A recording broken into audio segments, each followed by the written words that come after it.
The following podcast contains explicit language and spicy takes that may not be suitable for all listeners. Viewer discretion is advised. Torchwood. Outside the government, beyond the police. Fighting for the future on behalf of the human race. The 21st century is when everything changes. And Torchwood is ready. I'm the Doctor. And I'm the companion. And this is DANGO WHO. Welcome to another episode of our Doctor Who podcast, where we talk about every single episode of New Who, and that includes Torchwood. Today we'll be covering season 2, or series 2. Please excuse our dumb American brains. American bitch-ass brains. So, Kitty, I'm the scrappy companion, and you're taking me on adventures across timey-wimey space. Blimey space. Go over to the list of episodes. Yeah, so... Nope. That one. There we go. So today we're going to be talking about series 2.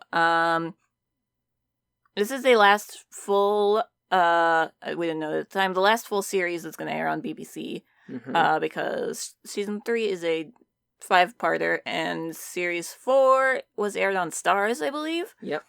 And it's a total of 10 episodes. Yeah, sounds about right. So this is the last big Torchwood season that ever was, that ever will be, probably. Well, you never know.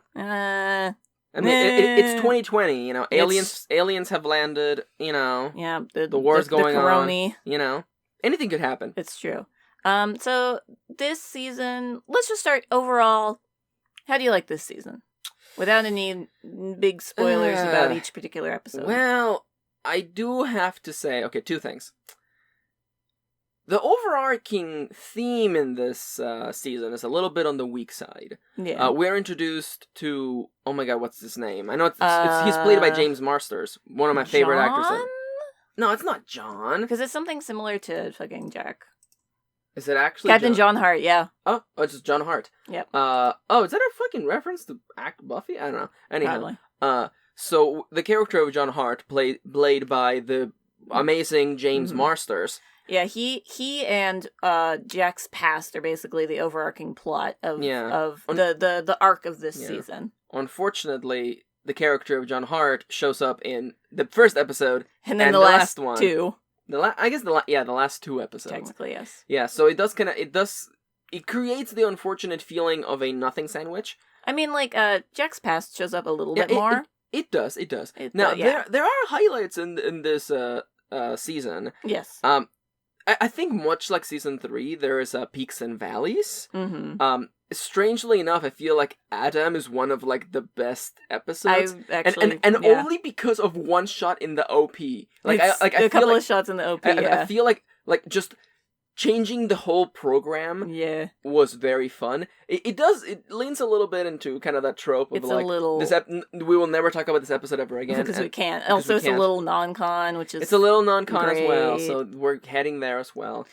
I feel like there is a lot of buts. There's a lot of gaps in this season, like that could have been filled with a lot of better stuff, but instead, and it's strangely enough, probably the best part to come out of this season is Reese being like a pivotal character to the plot. Yeah, it's so good. And Reese getting to shine. Yeah, and Yanto just being the one-liner character, which I'm kind of okay with. But just looking at this list of episodes, there's highs, there's lows, there's a lot of middle, and I don't know how else to frame this. I'm just gonna fucking say it. Owen, in this season, serves as our male, straight, cishet, white guy. And because, unfortunately, we have a lot of white guys writing, Owen gets 99% of all the development points in this season. Yeah. And there is... I'm gonna come on and say it. There is an excessive amount of Owen episodes in this season. Yes, it's a little much. It to the point where like Yanto gets like nothing. He gets a third of an episode. Toshiko okay. There's an episode 12, Fragments. I would rather it didn't exist. I actually would rather, especially for Toshiko specifically. Yeah. I feel like Toshiko ends up in a worse place at the end of the season. Just kind of loses. It's weird, right? Because there's good episodes, and I definitely do, like what's going on in the finale. Mm-hmm. And I love James Marsters, I really do. And I love the interplay of, like, can I trust them? Can I not trust them? And again, I love that we have omnisexual characters here. Mm-hmm. People from the future who don't care about what gender you are or what the hell you look like. But if you're bangable, you're bangable. You're bangable, you know? You know, if there's a grass, space ball or something. I don't know. I don't know. Space baseball. You know, I do realize it's a bit of a problematic phrase, but anyhow. It's fine. I was mostly going for the space joke. Yeah. You know, there's ups, there's downs. We have a wedding in this. I love the wedding episode. You know, I love, you know, did you just call my mother an ugly alien? You know? Yeah. Did you just punch my mom in the face? You know, the great moments, but... Great moments. Yeah. But then we have so much Owen that I bet, you know, Owen fan 1992 on Tumblr was having a blast. Yeah. I bet, because Owen, their boy, got all the shits. But to me, who prefers, you know, if you have a cast of like 5 characters, I would like all of them to get some screen time at least. As opposed to, you know, there's a big cake that says character development on it, and Owen walks up to the table, cuts an inch wide slice, and hands that to Yanto and Tosh, and then he eats he picks out on the whole cake. I mean, Jack gets a fair bit. Okay, he cuts a 2-inch. Yeah, unfortunately, he hands a handful of cake to Riz as well. Yeah. It feels like if season 1 was mostly about Gwen, this season is mostly about Owen. Yeah, which is weird because I never felt that Owen was a main character. I felt that he was part of the cast. He was part of the ensemble. Yeah, and I wonder how much of that is, again, this is our straight white man. Because Jack is white, but he is not straight. So our straight male viewers they can't, relate to him. Yeah. Because that's impossible. Can't relate to Yanto. They can't relate to Yanto. Because he was in an interracial relationship, and he's bi. And there was one moment I just remembered. It's Adrift. I remembered Adrift, and I fucking hate Adrift. Really? I feel kind of differently. Well, we will talk about Adrift when we get there. I guess there's a lot of concessions, or contentions. I forget which word it is. It's fine. We'll fix it in post. We won't.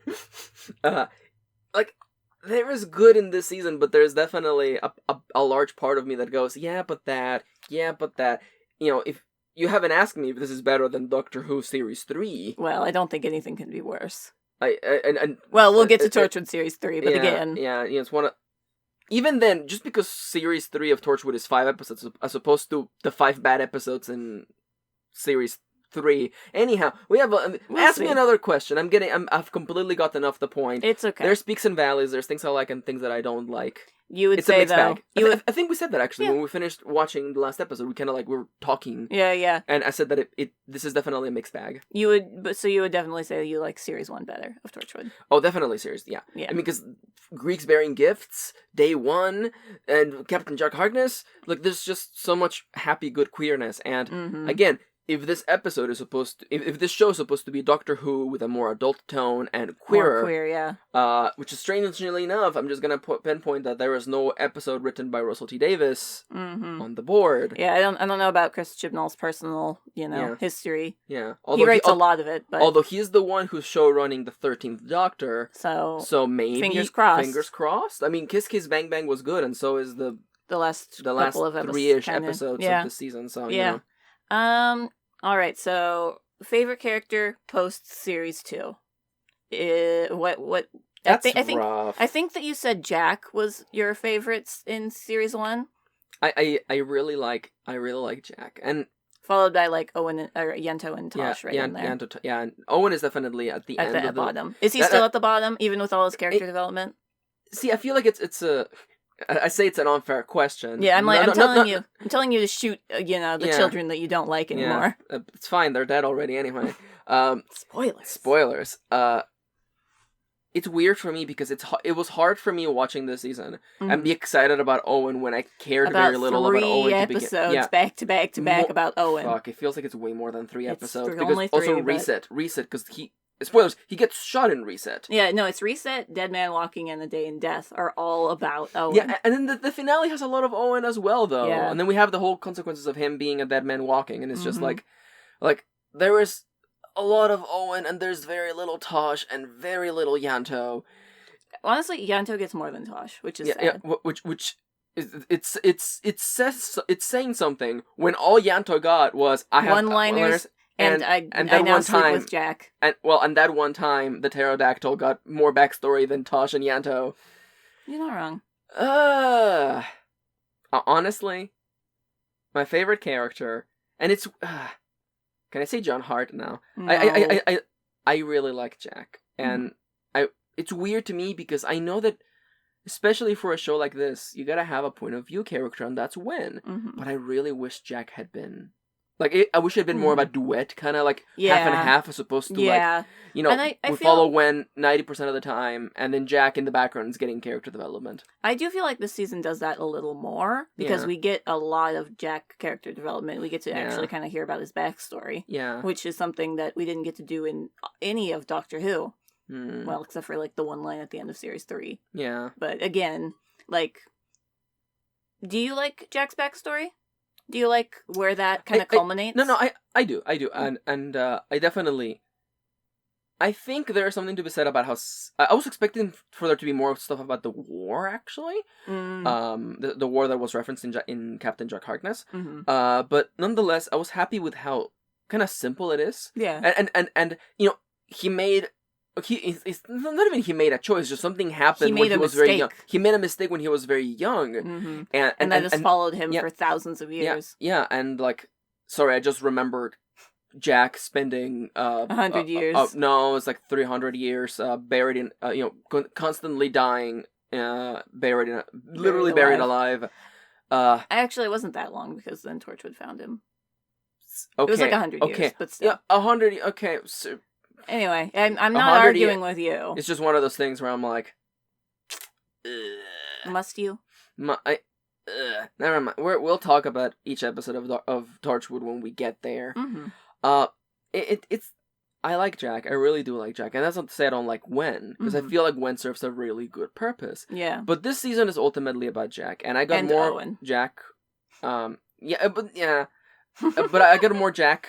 I got, his relationship with John, which I really appreciated. I got, we got to see his brother. He got the conclusion of that plot. I always have a little bit of chloroform in my pocket just for cases like this one. That's true. And wow, if you haven't seen this show, you're gonna be like, what the fuck is Max talking about? I see. It's been so long that we watched this. I forget what exactly which episode you're referencing. No, it's the final episode. Jack. Oh, that's right. He just pulls out he pulls out a rag of chloroform that he had in his pocket. Yep. The whole time. Man, imagine getting that in the wash on accident, and then you just your clothes. No. You open the washer machine, and then all the alcohol wafts out. Yeah, and then you just pass out right there. Yeah. Reese. No, again, Reese. Oh, not again, Reese. But yeah, no, I like Jack, and it's sad that I say it like that because I feel like Jack is the only one who came out of this season bad. I mean, Wen came out of this pretty good too, but like. A few characters came out of this smelling like roses. Yeah, only a few. What do you think about Reese? Where would you add him? Fucking love Reese. And it's weird because, again, we cannot put our biases away. We are human beings, and the first time I saw Reese in series 1, I'm like, oh, there's gonna be an episode where he's revealed that he's evil or something and he's bad. Or some such bullshit. And I love that. He has been a good boy. He's just a normal bloke. He's just a good boy. He's just a good boy. He just wants to do right by Gwen. He wants to be good, and I really, really appreciate that. It's kind of refreshing actually seeing, and I hesitate to call him kind of this pure archetype character. Yeah. The good-willing, golden-hearted person who just wants to do the right thing, and of course, there's a lot of times where he. He's confused, and rightfully so, and he's, like, angry, because it's like, why is Wen lying to me about all this? Exactly. What's going on here? And strangely enough, okay, here we go. Someone's gonna be like, how long, there's been a timer on the screen, time until they mention Martha Jones, Yo, let's go. The episode of Meet. In Meet, Riz has more agency than in all the episodes that Martha got in Series 3 of Doctor Who. Yeah. He has so much more agency in Meet. Yeah. And in one episode. And it's disheartening that Martha got jack shit. But it's fine because Martha comes back in this Martha's season. here. Unfortunately, it's with all of the Owen episodes. Yeah. Does she show up in the finale? I don't think so. I don't think so either. No. I don't think so. For some reason, I was like, maybe she does. I think I'm thinking of the series 4 Yeah. finale, where everybody gets to show up. Yeah. That's a good one. Everyone who's alive. Anyway, do I have any other big overarching questions? No, I think once we start talking about each episode bit by bit, we'll kind of, begin to unpack what is bad about this season and what is good about this season. Yep. Because there's a lot, it's a mixed ball. I think overall, for me, my son. Yeah, just snoring in case. He is. Not the character, our cat. No. Who happens to be named after the character. Yes, it's true. I think overall, unlike Series 3 of Torchwood, which I wish didn't exist at all, I feel like this has some right to exist, essentially. Yeah. And there are highs, but there are lows. And I think I told you, going into Series 3, I was like, just be warned, the last half of this series is a downer. Mm. Would you agree with my statement? Oh, absolutely. Yeah. Absolutely. And I feel like it just goes to show how much of a mixed bag it is. Mm-hmm. That unlike something like, say, Human Nature and the Family of the Blood of the Five Armies, there is enough story here that is meaningful and important, and there's good stuff that I can't just say, I wish Series 2 didn't exist. Mm-hmm. Like with the Family of the Blood of the Five Armies, that I feel that, honestly, Doctor Who Series 3 would be a stronger 11-episode series if we didn't have that two-parter. Mm-hmm. And in this case, like, even though, yes, there's a lot of Owen, there's a lot of meaningful stuff here that is good, and it's good character development. So I can't just say... Like, you can't just yeet it all. I can't just say, you can't yeet the baby with the bathwater. Yeah, send it back to the kitchen and tell the chef to do it again. Mm-hmm. I can't. Yeah. You kind of eat around the parts that aren't as good. Yeah, I'll just toss out the baby and keep the perfectly good bathwater. Yeah, exactly. It's fine. We're continuing your bit of being anti-child. No. It's just funny, you know. Repetition is the essence of comedy. Let's just dive wow, in. You had the most self-control to not immediately start that again. Wow, someone forgot to. Your phone is probably not silenced either. It isn't. Call out. Call out. Shout out. Hey, go into the comments and call someone out. Mm-hmm. It's probably gonna be us. It's probably gonna be us, but it's fine. That's fine. Moving right along. Let's start this season off with a bang. Our first episode of Series 2, Kiss Kiss Bang Bang, written by Chris Chibnall, which originally aired January 16th, 2008. It's off with a bang, boys. And the kiss kiss. Kiss kiss. Mwah, mwah. We're introduced to the character of John Hart. Captain John Hart, a former time agent along with Captain Jack Harkness. And they were definitely lovers in the past as well. Mm-hmm. They worked together. We get introduced. He comes crashing down to Earth and is like, I gotta look for this thing that I killed this lady for. I really wanted her diamond. So yeah, we gotta get the MacGuffin. Yeah, we gotta get the MacGuffin. So Jack agrees to help him with the not the implication, the promise that he'll leave afterwards, because he's a loose cannon, basically. Yeah. This dude is kind of crazy. Jack explicitly tells Gwen, don't let him kiss you. Mm-hmm. That's bad news. What happens? She gets kissed, and he has paralyzing lip gloss, essentially. Yeah, as we all do. As we all do. That's what I get at Ulta every single time. It's true. So Captain John Hart kind of strands the members of Torchwood apart, injuring them, making them almost die, all that, so he can get the MacGuffin. Turns out the MacGuffin was a plot device that is now used against him. It's a literal bomb strapped to his heart that's going to kill him.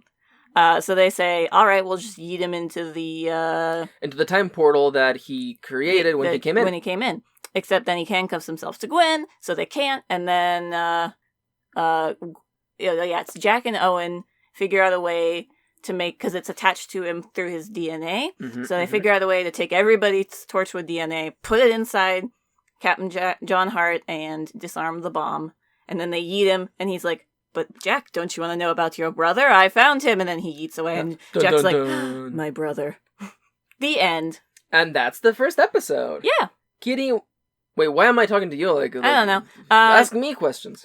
I realized, like, as I was halfway through the plot explanation, I missed the first part where they're like, we don't know where Jack is, so I guess we're just gonna keep being Torchwood. Oh, that's right, because Jack was off in the Series 3 finale. Series 3 finale. And fucking the fish alien. Yeah, the fish alien, who shows up later. It's so good. But yeah. I love the opening bit of this episode. It's like, bloody Torchwood. Bloody Torch. I love the idea that some people know what Torchwood is. Yeah, I've been reading The Writer's Tale, which is Russell T Davis's account of writing all these episodes, actually. Yeah. And it's funny because in the book, he talks about how he has no idea what he's going to do for this episode, but the only thing he knew was that opening sequence. That's funny. But it looks like Chris Chibnall ended up being the one writing this episd, so who knows what the hell happened there. Well, I haven't gotten that far into the book. We'll figure it out. But it's and apparently Cardiff, is not that big. Cardiff is literally like the area that we live in. In population. Imagine if a secret organization, lived in where we were, we would know about it. I think everyone would know about Torchwood if it happened to exist in our if it was network of small towns. And if it was attached to a landmark, we would all be like, yeah, that's the fucking Torchwood base. Don't go there. Yep. Yeah, it's right there. Which fucking landmark? It would be we talked about this, the clock tower. Ah, yes, it would be that clock tower. Yeah. Bloody Torchwood. Bloody Torchwood. I mean, they have cars. They have trucks with like Torchwood on it. They have fucking Jeeps that have Torchwood on it. I don't think they're being very secretive. I feel like if the outside of the clock tower said Space Police, we would all know. Yeah, it's true. But yeah. So yeah, Kiss Kiss Bang Bang. What are your overall thoughts on our introduction I to fucking love John Hart. I love John Hart. I love this this space swashbuckling where it's like, can I trust him? Can I not trust him? Yeah. It's like, and then he's like, you can totally trust him. And trust he pushes Jack off the top of a building. Yeah. And I really like that. I like that because it led to moments where I was looking at him and I'm like, you're full of shit. I'm like, no. I think he's all right. He was full of shit. The narrator's voice, he was indeed full of shit. Yeah, it's true. And I like that. I don't know how I feel about the introduction, or like where John and Jack are like at the bar and they like beat each other up, and then they start making out. And then they start making out. I don't know. That feels very like. It feels toxic very masculinity to me. It feels very American. It's also very American too. Yeah. It's like, oh, we have to physically abuse one another because we don't know how to express our affection otherwise. And I'm like, I'm pretty sure Jack... But then they just make out, so I'm pretty sure Jack knows how to express affection. Like, yeah. I feel like probably they teach you that in school in the 51st century. Right. So it's just one of those things where I'm like... I think... Like, no, wait, did they make out first and then they... No, they fought and then they made out. They made out? Yeah. I thought it was they started making out and then Jack just punches him. No, I think... No, because I remember that John has caused a ruckus at the... at the bar. At the local bar. Yeah. But yeah. It's one of those things. Yeah, it's a little... just like, it's like, we're big, tough men, so we have to fight first. We have to, like, make each other... Do that thing where, like, only, like, your lip's broken, you know? Yeah, the little split lip. They have, like, a little cut in your cheek, and that's as far as we go. Yeah. You know? It's true. I don't know how I feel about that. That's fair. It's one of those, like, tropey kind of like, oh, yes, we can't just... acknowledge that we care about one another. We have to be gross about it. And I know that that's part of John Hart's character. Is the fact that even Jack can't trust him. Yeah. I don't know. I feel conflicted about it. I don't think it's bad. It could have been played better, for sure. It could have been played better. I don't know. Yeah, not their performance. Their performance was great in that scene. No. Yeah, and again, I love James Marsters. Their chemistry, their chemistry was really good. They play off each other very well. Yeah, absolutely. Yeah. But yeah, honestly, this is a pretty solid episode. Honestly, it's not mind-blowing. There's nothing, like, bad overall. Yeah. Because, like, even the whole, like, I'm gonna go injure, like, half of Torchwood and then make you guys save each other. I guess, like, what gets me about that is that it just really showcases how powerless the members of Torchwood are to any kind of threats. Yeah, to most threats. Yeah. Again, the whole opening of this series is Torchwood is ready. And then the whole series we're like, I don't think Torchwood is ready. Yeah, that was, like, our ongoing gag. Yeah. It's like, I don't think... Is Torchwood ready? It cuts to Wen locked inside of a storage container. Like, slowly dying. Paralyzed and unable to talk or move or breathe, or, Yeah, barely able to breathe. Able to breathe. And I'm just like, yep. And Torchwood is ready. Are they ready? I don't think they're ready. I don't think they're ready. I don't think they were ready. Yeah, there's not much else to say about this one. Like, it's a solid episode. It's just not It's nothing crazy. It's not nothing super It's a fun crazy. little romp, and it kind of introduces us to, what's going to be ultimately the conclusion of, Jack's brother, and maybe John Hart will come back. Spoilers, Yep. he totally does. Listen, they paid big money for James Marsters, I'm sure, so they got to use him at least one more time. Let's keep this one short, because I think you have a lot to say about the next one. Yep. Episode 2, Sleeper, written by James Moran, which originally aired January 23rd, 2008. We feel differently about this episode. We do. We feel differently about this episode. Yeah.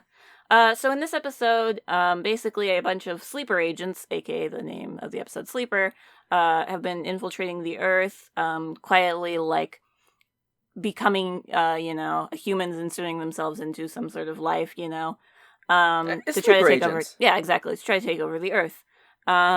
And in this episode, we meet one of them who does not know she is a sleeper agent, essentially. But she has, these powers that she can't really control. They originally find her because she straight up murdered some robbers who were coming in. I will have to mention, because this needs to come up, she is played by a black actress. So she is black, this sleeper agent. And Torchwood experiments on her to kind of tortures her to get the alien self to come out, because her skin is rock hard. They can't get needles in there, so they have to mind probe her essentially. So they're like, okay, well, we can't let you live, so I guess we'll just cryo freeze you for the rest of eternity. But then the sleeper agents wake up and they have to use her. Suddenly, to help the entire save... conspiracy has to go now. Yeah. So they have to use her to help save the world. Okay. And then she's really disgusted with herself and what she's done, and she dies. Yeah. She also stabs her fiance. Yeah, she stabs her fiance on through the accident. chest. Yeah. So no, it was just it was the thing reacted. Yeah. I read that it's kind of like her programming being like, oh yes, now I must kill him too. Finally, I am close. Because she was like, now he can't suffer anymore. So it's just, Yeah. All right, so let's just get to the meat and potatoes of this fucking episode, and the reason why I feel really conflicted about it. The character who serves as the pivotal sleeper agent, sleeper agent, is played by a black woman, and the members of Torchwood, everyone but Wen, kind of once they realize, oh, there's some alien in here, they go very clinical.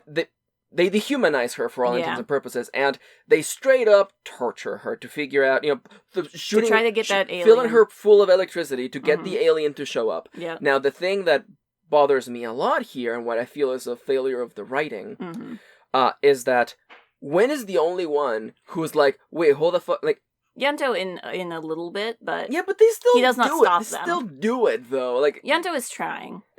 He gets her this little bottle of water.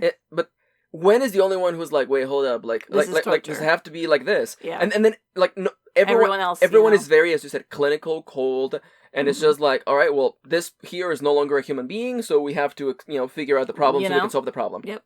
It's alien, so that means it's ours. And that's a problem. Yes. That's fucked up. Yes. Let's all just clarify that is fucked up, and I really wish that Torchwood was less about we're gonna fuck over any aliens that show up and be like, maybe we can find a way to coexist with aliens. And I know someone is like, that's a terrible setup for a show. I'm like, I don't know. I think it would have been great. I think the show would have benefited if Torch had had a space alien lesbian girlfriend. It's true. I feel like the show would have benefited, and it would have had more than 2 female characters in it. But anyhow,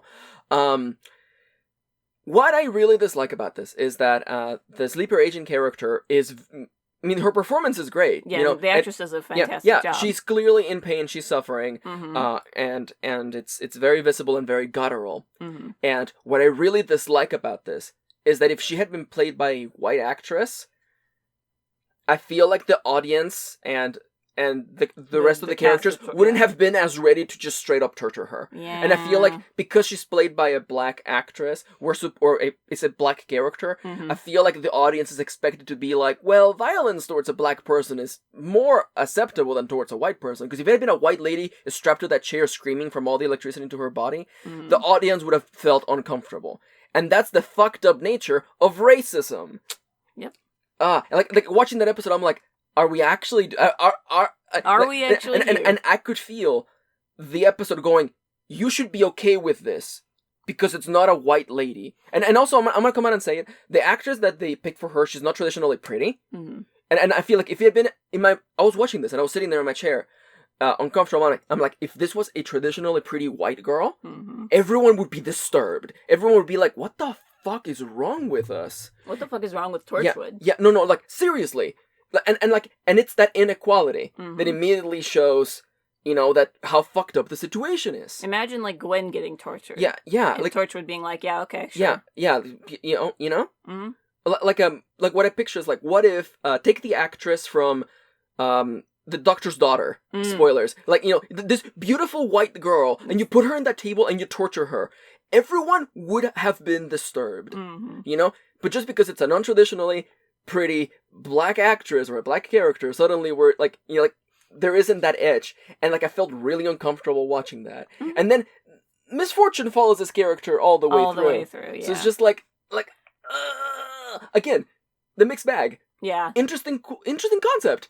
But the fact that, like, humanity just gets turned off, Yeah. Suddenly, you're no longer a human being, and I don't care about your feelings. And, like, I feel like at that point, alien. I feel like at that point, like, and I know that, Gwen is our light of hope here, who is, like, clearly disturbed by what's going on. He's like, yeah, what the fuck? But the fact that everyone else in the room kind of failed me at that moment, Yeah. And either actively or by inaction, passively let them do this. And, we haven't really addressed the topic of xenophobia on this show. No. But I do understand that Jack being from the 51st century, a different place, I understand, and considering his backstory as how, aliens invaded his planet and basically tore his family apart, I understand why xenophobia might be more prevalent in him. And it's like, there's an alien, we have to figure out if it's dangerous. Right. Clearly it's dangerous. It's got a fucking knife in its arm. But again, I almost feel like the Weevils have gotten more humanity than, this character. And now that I have finished my rant, I hand the floor over to you. The one thing I will say, and I suppose this is more of a question for you, representation is good. Yeah. We acknowledge this. Yeah. Do you think this was good representation? Would you have preferred it to be a white actress? Maybe even still non-traditionally pretty? Okay, I'm gonna call it right now, okay? Personally, and I want you all to follow me along, okay? Just hold my hand. I would have rather this was a white character. I would have rather this was a white character, if only for the fact that there is no people of color in this cast other than Toshko. Yeah. There is no black characters in the show. No. And the only black character... yes, there's Martha, but she's a guest character. Come on. There's Martha, there's Lisa. There's no black characters in this party. Yeah. And it's uncomfortable to me that whenever a black character shows up, they have to be the subject of calamity and suffering and torture. And the same goes with Lisa, but it's the first time it happened, so I guess in a way I'm more... And she's more pivotal to the plot than none at all. It was a singular... Yeah, and it's like, here's a black character, and I'm gonna fucking tell you how I feel it. When I first saw her in the opening of the episode, I'm like, oh, she's about to get fucked. Why? Because culture has programmed us that it's okay. It's more acceptable. To accept violence towards people of color. Hence why it bears repeating that black lives in fact do matter. You dumb fucks.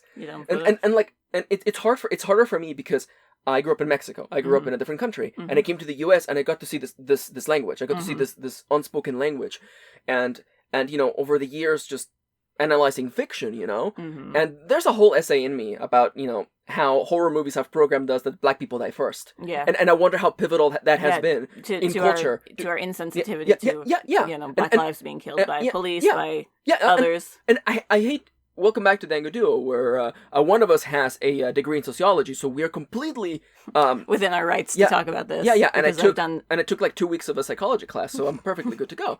That class Two sucked.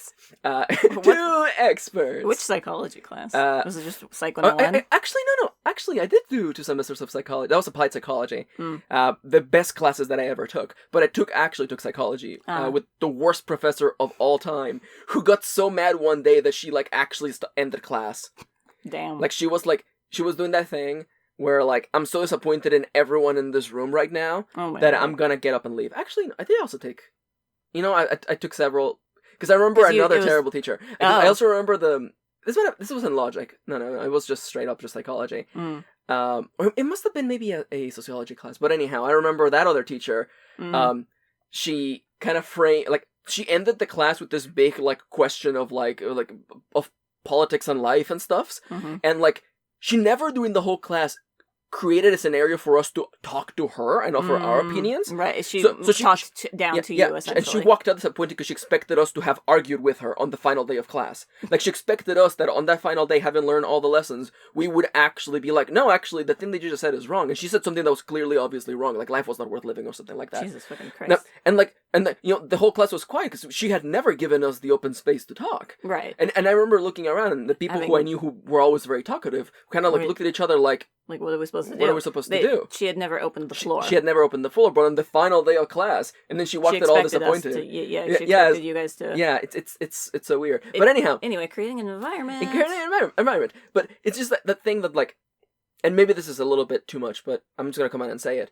You know, how responsible are horror movies and slasher flicks for people Violence in America against... being open to seeing, a black man just got killed by the police against women as well. Yeah. You know, like sexual assault as well. Yeah, is absolutely. Commonly portrayed in media. Yeah, absolutely. And there's this thing where, like, well, it's the meme, haha, black people die first, or the slut dies first. Yeah, or the slut dies first. Because if you have sex with someone that you're not married to, you're automatically a slut. Yeah, and you're worthless. Yeah, and so your life is worthless, less protected, not worth protecting. And if you die, then it's fine. Then it's justified because you were a bad person who slept with someone. Yeah.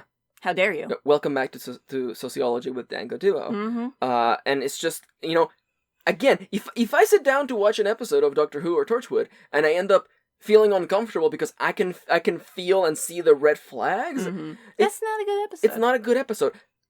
Again, I want to make this very clear. Ghost Machine on the previous series.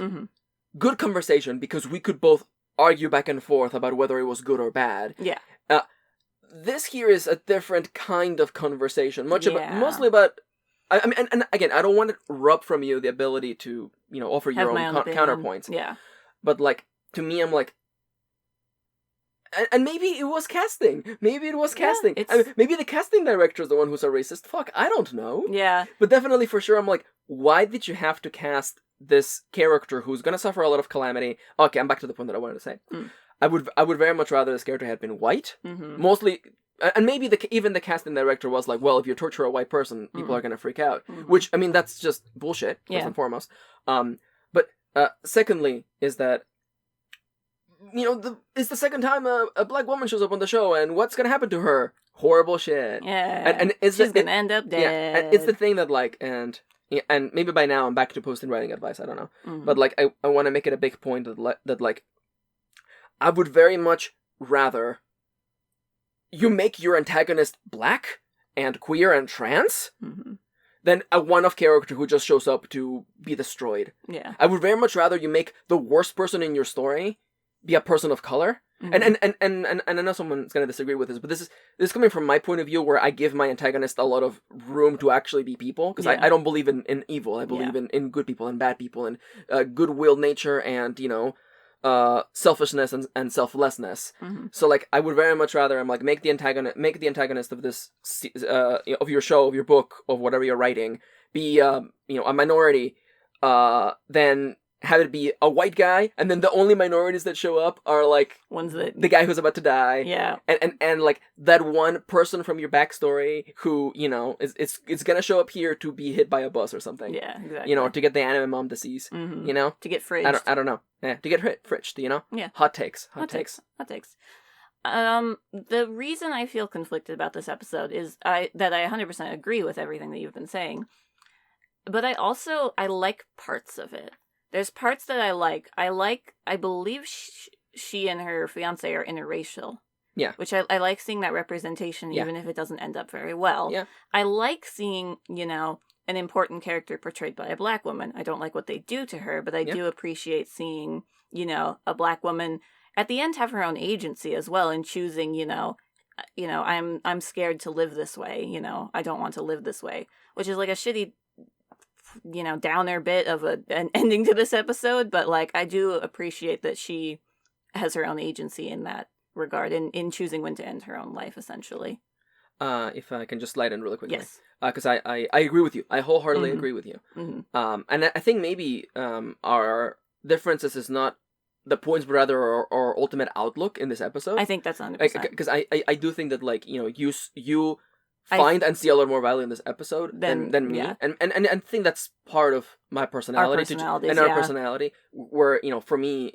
And there's one bad ingredient which ruins the cake, and for me, I'm like, I can cut around the bad ingredient and find good in the cake. This is fair. This is fair. But what I wanted to say, and I feel like this is something that comes up again, is that why is it that interracial relationships happen to be the ones that end up badly? And I'm pointing at Russell T Davies coming up.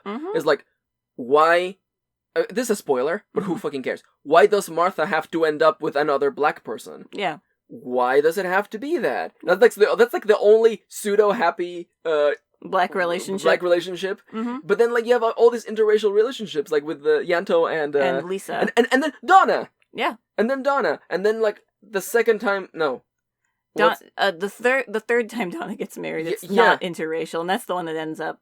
What is he? No. That it is interracial. Yeah, that's right. It was it was the middle one. Okay, where he was a white two guy. happy interracial. There's one happy interracial couple in the entire. And one happy black couple. Yeah, and I guess it's just, and someone in the comments is gonna be like, oh, but what about all the time that white couples, or same race couples get it bad in the show? I guess it's just because it's sensitive and triggering in a way, because we are it's so much more visible too. Yeah, we are minorities, so we see these things a little bit easier. It would be like, for example, like in all these fucking movies where it's like, oh, they fall in love, but one person is disabled. Oh no, that means it can't be true love. Oh my god! And to us, that the writing is on the wall. We're like, okay, so you see disabled people as less than exactly. But then everyday people are like, oh, that's such a sad story. Yeah. And I'm like, you dumb bitch. Like, welcome to you not realizing that you have internalized all of this stupid bullshit, such as disabled people are less than human. Yeah. Thus they get paid less than minimum wage. Ayo, listen. Yeah. Welcome back to Dango Duo Sociology 101 609 420. Yep. And that's it about this episode. Honestly, like, I will give an extra shout out. I think the performances in this episode are really good. I like the white guy who's the other sleeper agent. Oh, his acting is so good. He's so intense. He just like, and then he stabs his wife. And I gotta make it clear that he looks like a dad. He has the dad bod going on. Yeah, and then once the sleeper agent switch is flipped, it's like, yo.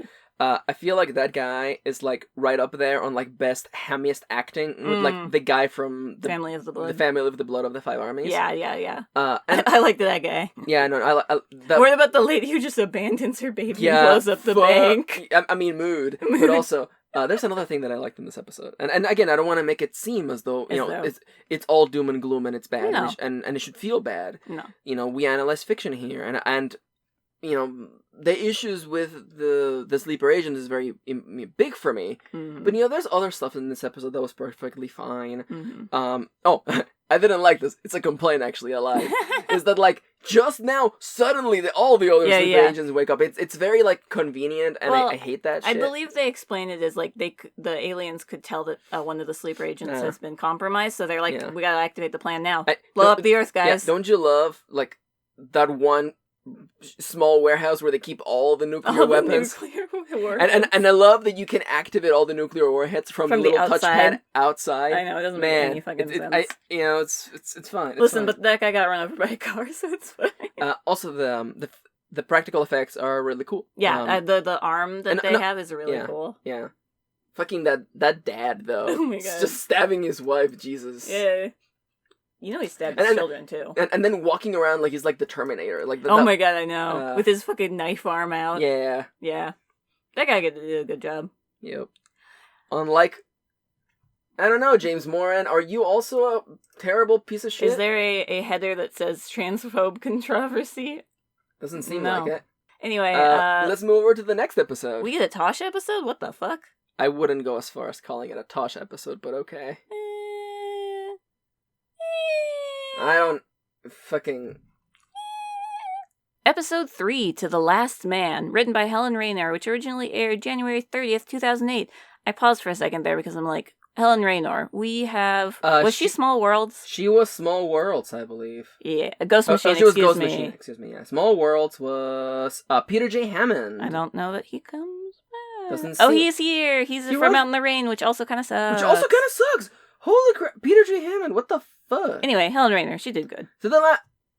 In the first To the Last series. Man! What happens in this episode, Doctor? In this episode, we meet a man who's been frozen at Torchwood for 50 years because he is going to be used later in the future to help save the Earth or something, I forget. So every year, they have to unfreeze him to make sure he still works. Yep, His bod still works. Also, he's like 17.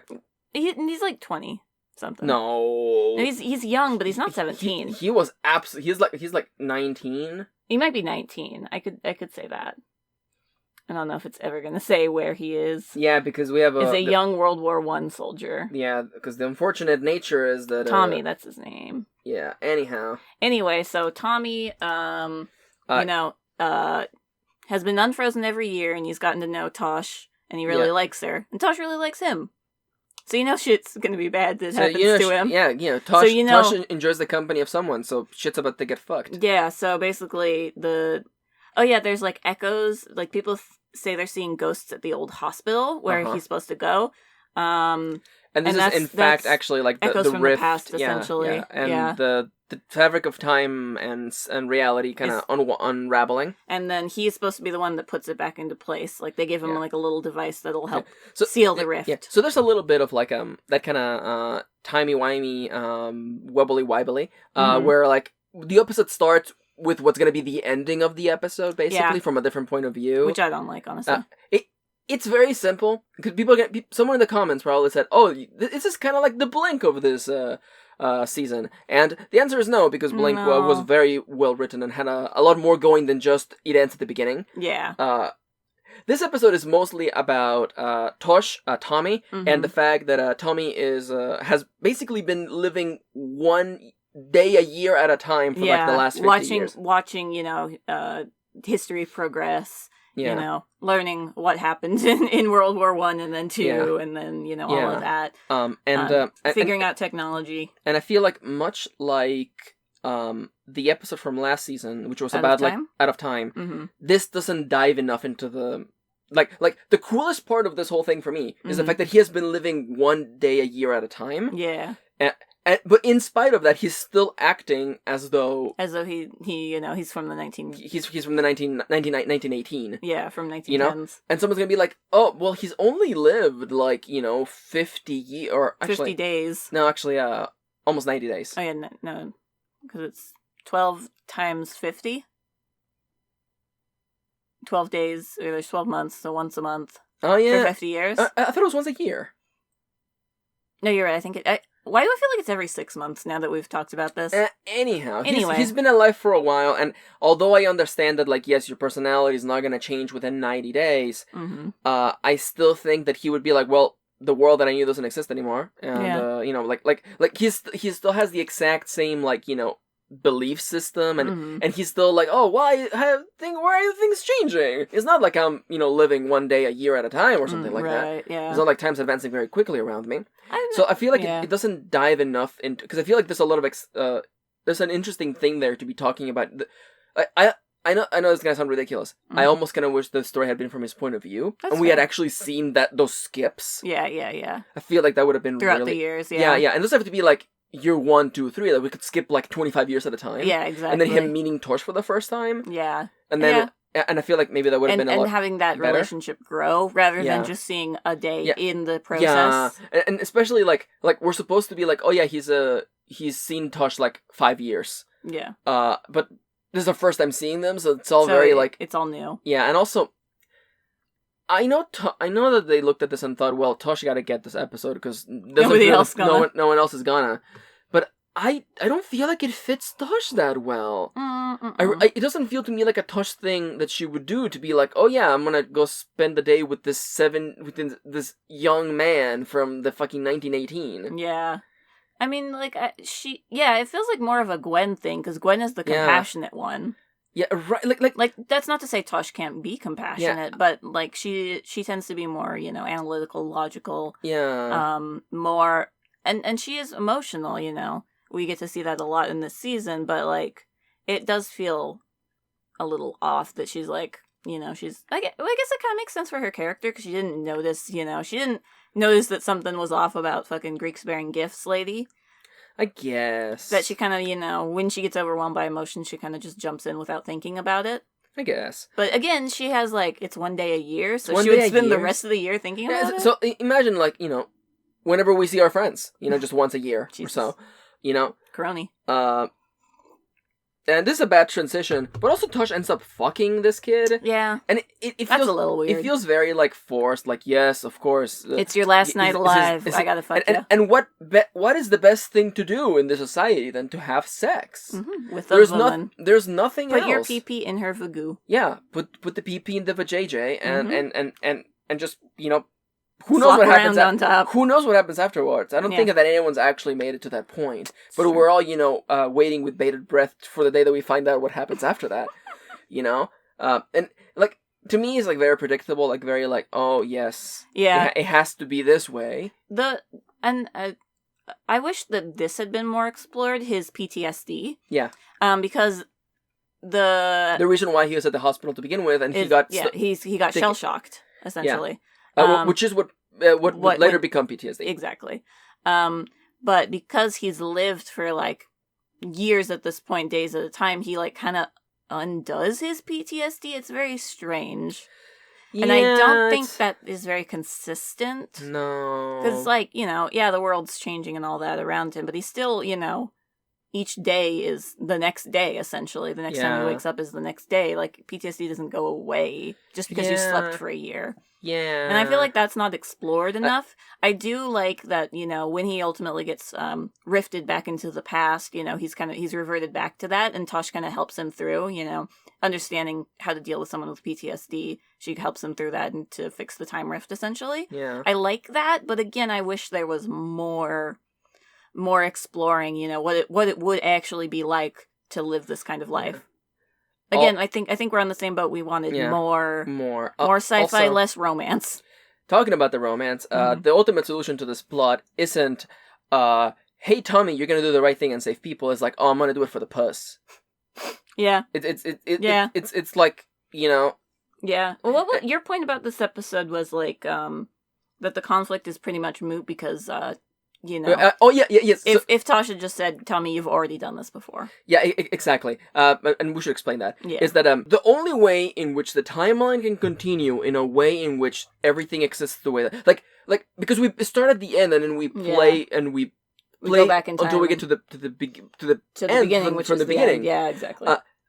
The only way for that to have happened is for things to have unfolded the way that they should have been unfolded. Yeah. Because all timelines are happening at the exact same time. Mm-hmm. So even though that's what we think is the ending, it is actually, they're all happening at the same time. Yeah. So, and I felt like there's a whole conflict at the end of the episode because Tommy doesn't want to press the MacGuffin that will reset all the timey-wimey. Because he's scared. Because he's scared. And you have to have this exchange, and it's very dramatic, and the world's falling apart. And I'm sitting there like, you could just tell him that he's already done it, because the only way that you are able to talk to him right now, and you were able to have done this from the beginning, is because he has already done it. Yeah. And I really feel that it's one of those, like, timeline things. Yeah. Where like, and some people may say that robs agency, but I feel like that plays more into the time travel adventures that this is supposed to be. Yeah. Whereas, like, Tommy, I know you're scared right now, but you have already done this. And I find that to be... So you can do this. Yeah, and I find that more inspirational, actually. Mm-hmm. Like...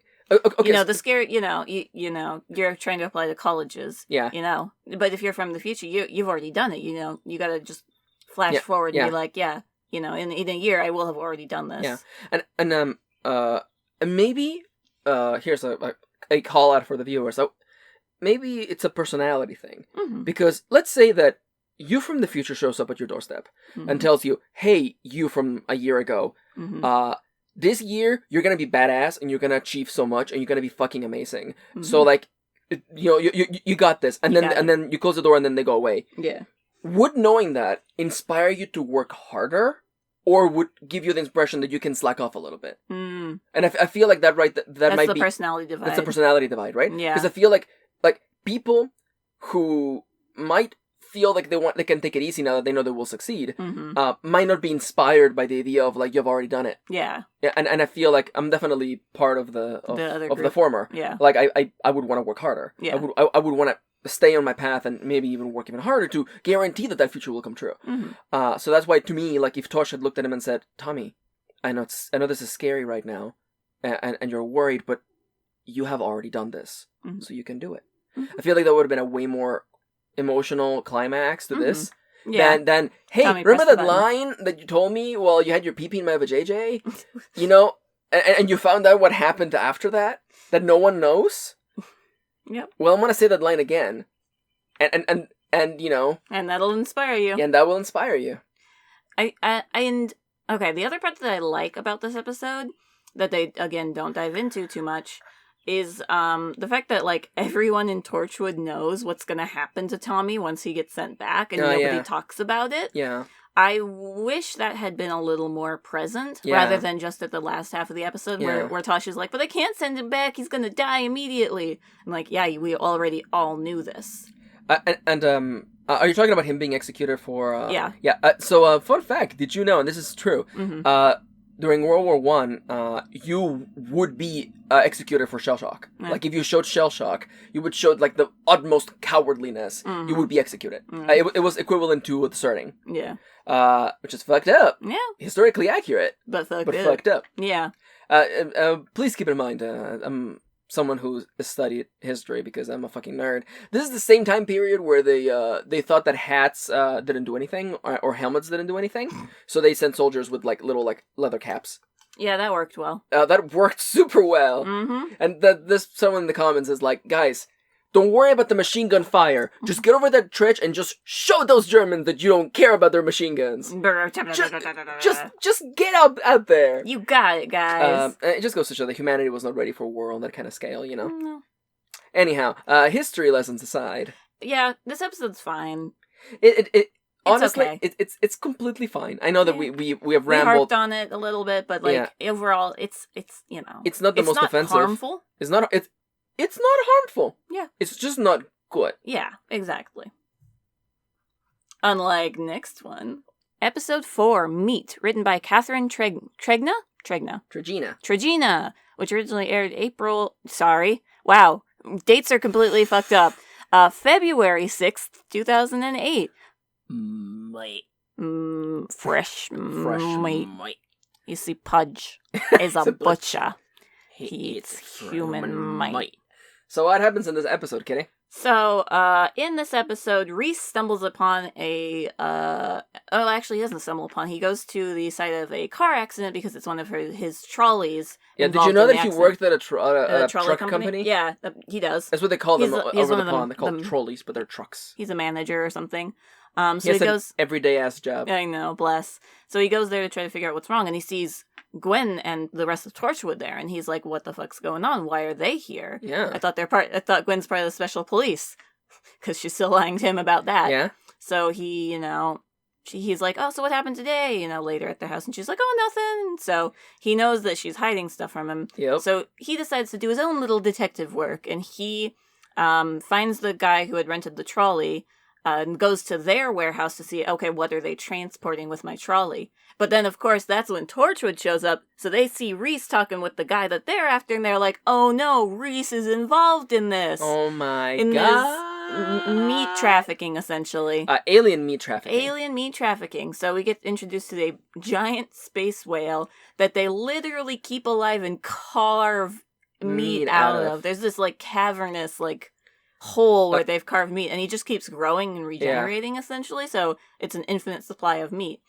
So Reese later, he sits down with Gwen and is like, okay, I know you've been lying to me, I'm not working for them, but I want to be part of this because it's my trolley company, and, you guys are investigating, so he sets himself in a position to... So it's time for a Metal Gear Reese. Yeah, Metal Gear Reese. Trolley action. He goes in with the Torchwood in the back of the trolley, and they infiltrate and figure out what's going on, and then shit hits the fan. Space Whale, is suffering. I think they have to they end up killing the space whale, even though they don't want to. Yeah, Owen ends up giving Injecting it a big injection, and shit gets fixed at the end of the episode. But Reese, of course, at the end, Jack offers. Jack says you need to retcon Reese. Yeah, and Gwen, they have this nice little scene outside of Torchwood, outside on that like pier where the main entrance for Torchwood is. And, he's like, oh, I won't tell nobody. And he's very excited about all this alien life form and stuff. So she goes back to Jack and she's like, I can't do it. I can't take this away from him. And, Jack's like, we're going to have to. And Gwen's like, well, no. And, well, fuck you. And that's the that's the episode. Now Reese knows about Torchwood and what Gwen really does. Can you believe that we have a continuity that matters moving forward from this? Oh, it's crazy. It's kind of crazy, isn't it? Yeah. Also, Reese gets shot in the arm, I think. Yeah, he'll be fine. Yeah, he's fine. So, I gotta say, this is a really good episode. This is a good one. This is one of those episodes that, like, really fully exploits its idea. Because we have, like, we have the morality of, it's a big self-regenerating whale that's infinite amounts of meat. And even though it's constantly screaming in pain. And we have, like, part of the guys running the company. Also, I love how, like, dirty everything looks. Yeah. And like, it really looks like that's what the factory would look like. Like, someone actually, maybe I don't know if Catherine Gina has history with, like, knowing what a butcher shop actually looks like. Maybe, yeah. Or what this kind of factories look like, because it felt very genuine to me. Yeah, definitely. Like, the yellow, like, gloves and bodysuits, like... Shit. All of them stained with, like, blood and, like, gore and, like, the really tiny little, like, office rooms. Yeah, the tiny little, like, processing belt, essentially. Yeah, but, and I really like that one of the antagonists actually showed a lot of remorse for the whale. Scientist guy? The ecologist or whatever the fuck? I'm gonna go get a napkin real quick, but keep going. And we have a conversation about moralities, like, is it okay to be doing this to this creature? And strangely enough, again, Torchwood is kind of like, no, you can't do this shit. Which is weird to me, because when they were, torturing the black woman, they were like, you gotta do what you gotta do to protect Earth. But this is a defenseless space whale. As far as we know, what if it opened its mouth and then lasers shot out? Yeah. Like, I feel like it's one of those things where, like, the writer, director, whatever... picks whatever version of Torchwood that they want to do for that episode, Yeah. And it's one of those things where it's a little disheartening. Excuse the noise in the background. Excuse the water truck coming by. I don't have a lot to say about this episode. It's very solid. No, we like this episode overall. Yeah. The fact that Reese gets to shine for the first time ever. Yeah. Reese gets a lot in this episode. I love the production quality. It feels very genuine. It feels like they actually got like a butcher factory. Yeah. I like the kind of scenario it sets up too. Yeah. The whole like, oh no, is Reese working for them? But Reese really is cute. actually like, is like, oh, Gwen's probably like, double crossing me. I like that whole like miscommunication that ends up happening. And we have continuity that matters moving forward. Yeah. That's amazing. I really like that. And I like how grounded of a science fiction episode this is, because it's just about a bunch of people who found an alien and they're like, yo, how can we make money from this? Right. And I like the implication that, like, this meat had gone to factories, so, like, there were burgers and sausages made from alien meat. Yeah, exactly. Which was perfectly fine for human consumption, but it's just the idea that, like, you don't know what you're eating. Yeah. Yeah, it also plays on that human fear of, like, yeah, where does this food actually come from? Yeah, which it's such a primal fear. Like, it's the same fear that, like, that our ancestors felt when they were like, "Can I eat these berries from these bush?" For the first and the answer time ever is no. Is usually don't do it. Can I eat these mushrooms? God, no. No. Stop it. Mushrooms are just gross. Period. They taste like dirt. They taste like dirt. It tastes like dirt. Tastes like dirt. Anyhow. Meat is perfectly good. This might be the most solid episode in the whole season. Yeah, I honestly, which it's so weird because it's a Reese episode. It's. I also really like Something Borrowed. Something Borrowed is also Something Borrowed is very good. Really good. And then we have the next episode that I also think is very good. It's very solid, but it falters a little bit in that it's a little. It's a little bit of a Goosebumps episode. A little Goosebumpsy. Yeah. Little bit. You want to just talk about it now? Yeah, I think Is there anything you want to say about meat? Meat is good. I mean, but what about this episode? Yeah, but I love Reese. He's a good boy. Yeah, you're gonna say I love meat. I fucking love meat. I love meat. Episode 5, Adam. Written by Catherine Trigina? Is that what we decided? Trigina. Yeah, Trigina. Which originally aired February 13th, 2008. Adam. Continuing the trend, all fuckboys named Adam. Yep, it's true. So, in this episode, Adam, who is a member of Torchwood, who has been there the entire time, totally been there on all the adventures. Gwen, she was on vacation, so she comes back and she's like, who the fuck is this? And Adam, he lays a hand on his shoulder. He's like, Gwen, are you playing the same trick that you played when we first met? Inserting a memory into her brain about the time that they first met. Oh, it's Adam. I'm just playing with and you. And then Gwen's like, oh my god, Adam. And then they make out. No, they just hug. And in the background, you see all the memories that Gwen had with Reese just kind of getting kicked out of the back of her head. Chunk. Gwen heads home after... and she's like, what? Who the fuck is in my house? Yeah, and then Reese is there and is like, I'm your fiance. No, you have to do that in a Welsh accent. I'm your fiance. What? That's not Welsh. No. Anyhow, I'm sorry for being on the spot. You put me too much on the spot. That was better. And then Reese is like, what the fuck? And then they call Jack, and then Jack is like, Gwen, what the fuck? That's Reese. That's your fiance. Are you an idiot? Why did you call me here when you said there's an intruder in your house? That's your fiance. And then Gwen, I feel like this episode kind of hangs on to like that also primal fear of like forgetting something very important. Yeah, forgetting something very important, or God, this is getting too fucking real. But it's like, is that dementia? Yeah, Alzheimer's. Yeah, not Parkinson's, excuse me, Alzheimer's. Yeah. Like, it's that fear of, like, the person that I know no longer remembers me. Yeah. And I feel like, to me, that was very guttural, and I feel like they handled it... They handled it pretty well. They made it a centerpiece of the episode, which is good. Yeah. I was happy that they explored that. Yeah. So this episode, if you haven't noticed, an alien has invaded Torchwood and inserted itself into the memories of the cast of Torchwood. And to the point that he actually shows up in the opening for the show. It's so good. There's like two shots that get replaced with shots of Adam. And it's almost like that Vine of like My Stupid Life, and it's like featuring me and introducing me. And it's fucking Adam's there. And I almost wish they had redone the shot at the end where everyone's walking and Adam's there. That would have been so good. That would have been really good. But yeah, Adam has injected himself into everyone's memories, which might be the most powerful moveset ever seen. Yeah, that is a JoJo stand that could not be defeated. Oh, why would you say that? I'm gonna tell you right now. You won't remember, but it's fine. In part 3 of JoJo, there is an episode that pretty much ends like this one. Oh my god. And I fucking hate it. I'm gonna tell you, ultimately, because Torchwood is not ready to deal with memory monsters. No. So they end up basically... retconning themselves and forgetting the last 2 weeks of work. 48 hours. Basically like, Kitty and I, every time we watch new anime, let's just completely forget these last 2 weeks. And that's a solution to the problem. Because Adam is a memory monster creature, and he needs people to remember him in order for him to live. Yeah. And by forgetting him, he ceases to exist. Essentially, he floats in space. And because everyone forgets about him, everyone wakes up and is like, "What did we do? Where was the last 48 hours?" I know. I think it was only 2 days. Was it? Yeah, it's only like the last 48 hours. And then Yanto's like, "Oh, my diary's all missing a couple of pages." I have issues with this, but more important than all, second important, is that like Jack finds the magical box that Adam was using to do shit, and he's just like, oh, it's some stupid bullshit, and empties it out and thrusts it into No.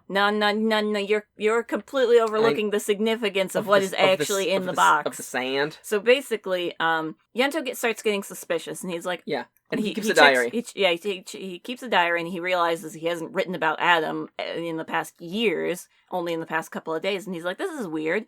So he goes to confront Adam, and Adam gives him false memories of Yanto basically being a serial killer. Yes. Which is a very uncomfortable scene. It's very uncomfortable. Let's be real. It's very uncomfortable. I think it's supposed to be, but I didn't like watching it. No. His acting is... Because it's also sexual assault. Like, it's straight up...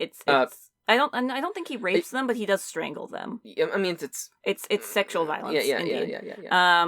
But he does really good acting in that. Yeah. So. No, the acting is good. It's just one of those things where it's like, I didn't want my boy Yanto to have to be put in this role. Yeah. And I understand that's to show how evil Adam is, because he's injecting his memories of doing that to women inside of Yanto's mind. Yeah, exactly. And that's fucked up. But thankfully, Jack is like, that's not who you are. This is stupid. This is impossible. So he looks at the CCTV stuff and is like, oh yeah, Adam, hasn't been here.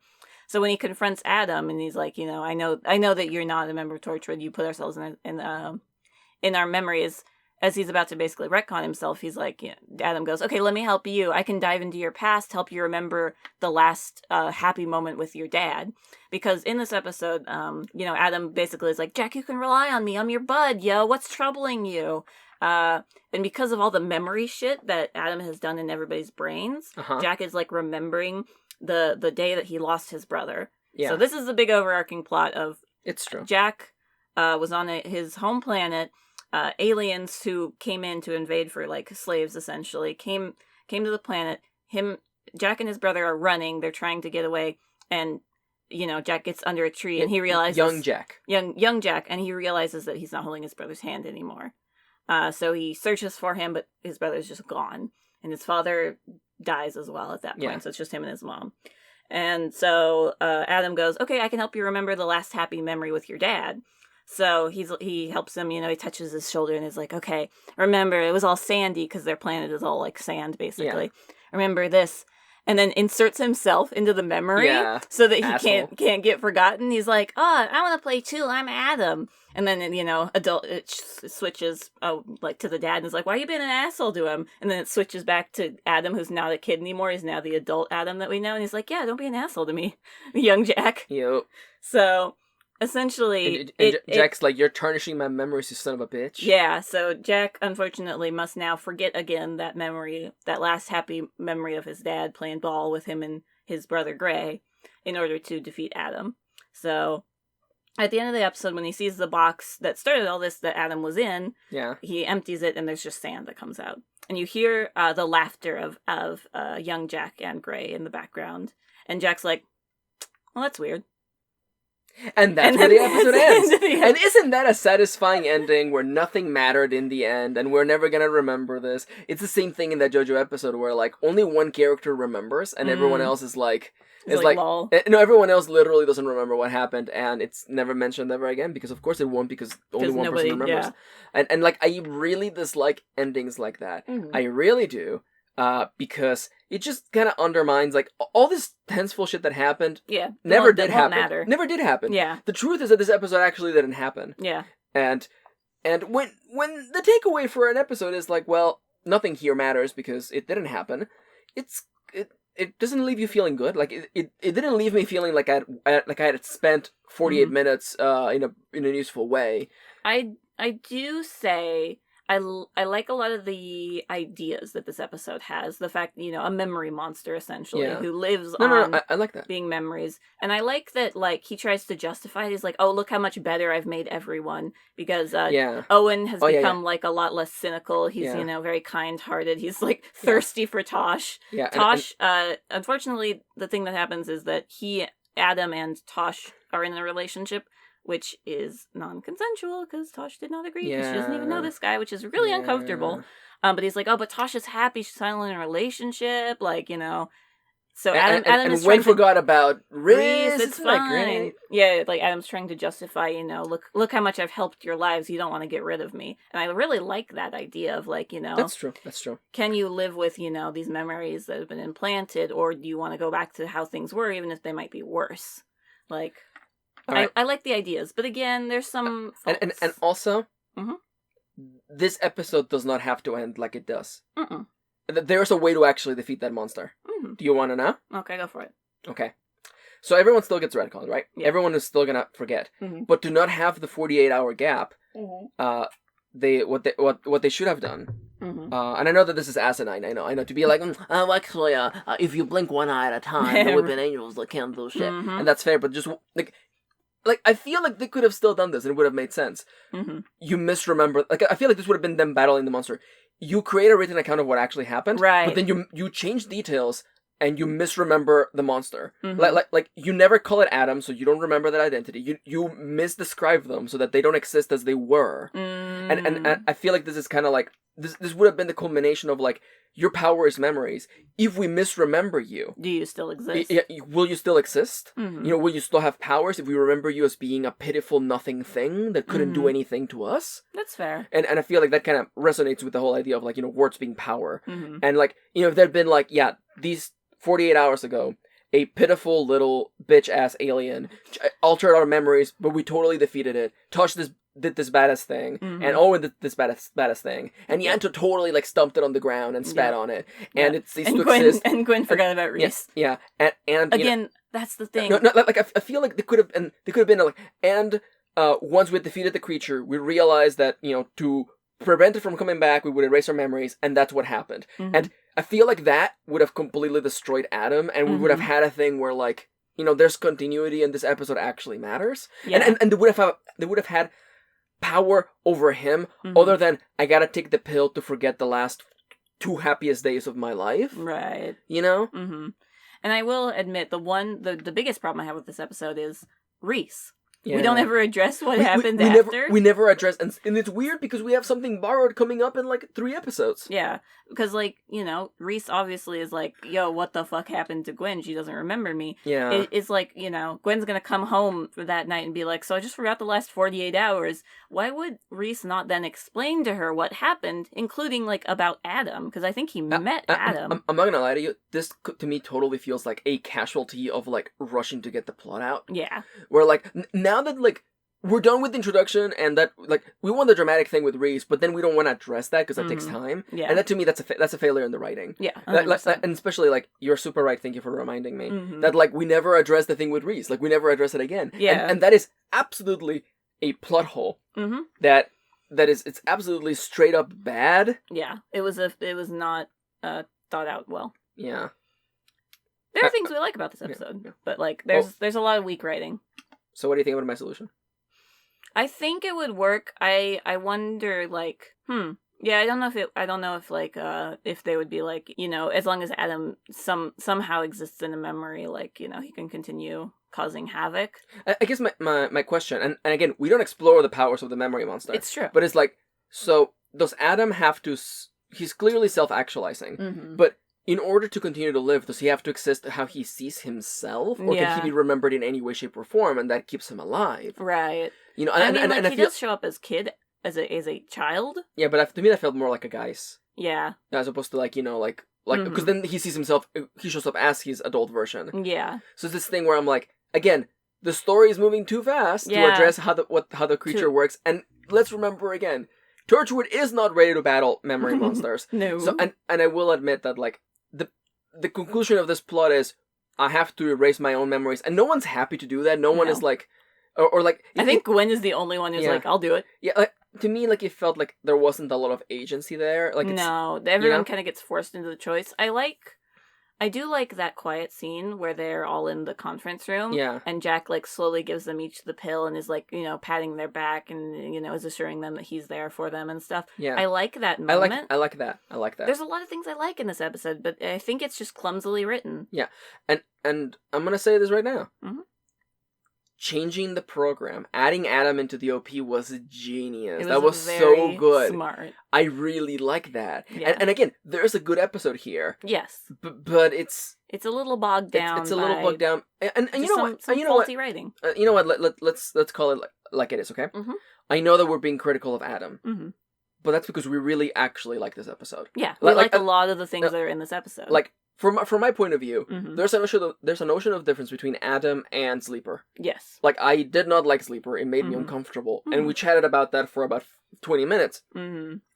We've talked about Adam for almost 15 minutes, and that's not because I don't like it, but because I have criticisms that I want to express. It's because we like it that that the criticisms can be a little more apparent. We're like, oh, if you just change this thing like a little bit, this could have been way better. I guess it's just like it left me feeling a little bit bad, not only because Reese didn't get a conclusion to that, and because we ultimately have to forget about the plot, and also because the characters were really powerless at the end. I felt like they were powerless. Yeah, their only solution was to kind of to take away things from them rather than and like I bet that there's an alternate universe where this is the best episode in the whole season. Yeah. Where, like, it's fucking fantastic and it's mind-blowing.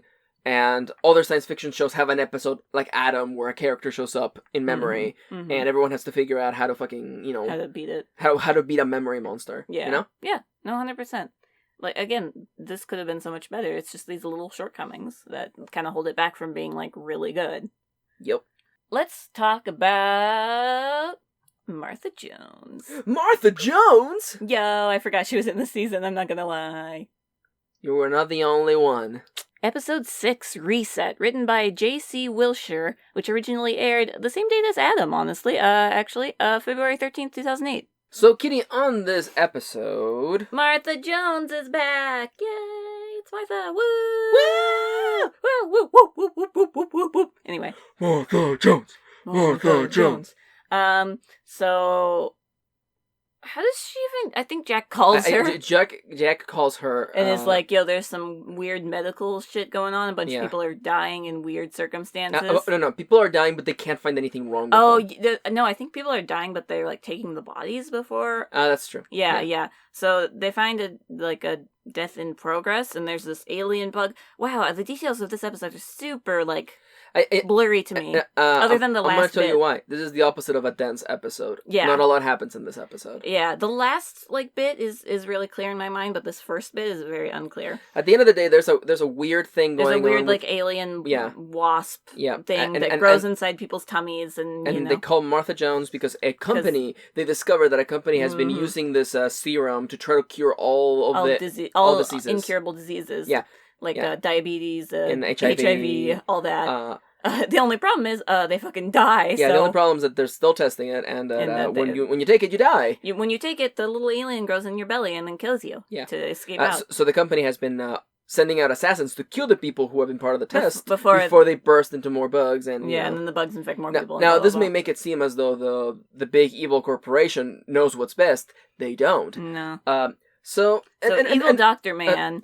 Martha Jones has to infiltrate the base as like a test subject, essentially, which is great. Yeah, I love it. I love Martha Jones getting strapped to a medical table and having IVs inserted into her. Yeah, absolutely. Being in pain. Every day I wake up in the morning and I'm like, I sure hope that a black woman has power taken away from her today.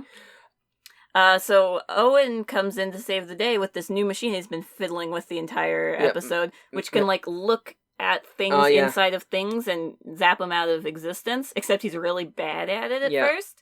So he keeps fucking zapping shit. I love that this comes back also for something borrowed. Yeah, I think it... Does it come back? Yeah, no, I think it's just... Again, I think it also even comes back for I feel like he just keeps it around for... Yeah. So we have a little device. Yeah. So he comes, saves Martha, uses it to get the bug out of her. And as they're leaving, the main evil doctor is like, "You ruined everything. How could you?" And then he pulls out a gun and shoots Owen dead. And that's the episode. Yay! Boy, did I tell you that season 2 was a downer for the last half? Owen's dead. I can't believe that that's the last we're ever going to see of Owen. It's a shame, Here's my favorite bit about that episode is that afterwards you were like, really? And I was... You had a healthy skepticism, but you were still like, wow, really? You killed Owen on episode 6. Yeah, and you believed it for a bit because the preview of the next episode was literally that very first the autopsy scene. Yeah. Owen sitting on a slab, medical slab, about to be autopsied by Martha. And I was skeptical that this was gonna stick, and it doesn't stick. Spoilers. Owen is not dead.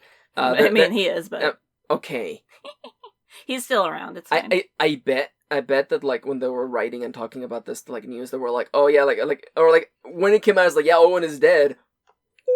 You see, they're not wrong. He's dead. He just keeps coming back. Yeah, he's just still alive technically. Oh, I remember that death is an antagonist that Owen's gonna fucking fight a Street Fighter style. But anyhow, before that, we gotta talk Reset. So this episode makes me uncomfortable. Tell me why it makes you uncomfortable. I don't like the whole... So there's a couple of things. The fact that this is a medical treatment, essentially. Yeah. It makes me really uncomfortable of these doctors are experimenting on human lives, Yeah. essentially killing people. Yeah. To try to test this drug. Kitty, but it's for science, Kitty. It's for the betterment. It's curing diseases. It's for the betterment of the world. Or just getting the kinks out. Yeah. And this is for the better of the world because me, the big antagonist, evil white man, clearly I'm gonna give this cure first to all of the minorities. To all I'm the gonna people give it for who free. Don't have families, who are maybe homeless, who definitely all those people are gonna get the cure first for real and for free. Mm-hmm. Clearly, I'm not doing this to get money, and I feel like the show fails to really like. Oh no, he's certainly slimy. No. But the show, at the end, I feel like the show is trying to compel sympathy out of the viewer, being like, "You have ruined my life," and it's supposed to be justified that he shoots Owen. At least to me, like to me, I feel like it was supposed to be like, don't you feel slightly bad that this man's life of work, he was doing a good thing, and now because he's been pushed to the brink, Kitty, he kills a character. I feel completely different. I feel like, Torchwood is doing their own thing, ruining lives, and they're like, yeah, we did it. And it's mostly, the shock comes from, the doctor taking a stand and shooting Owen, of like, how could you do that?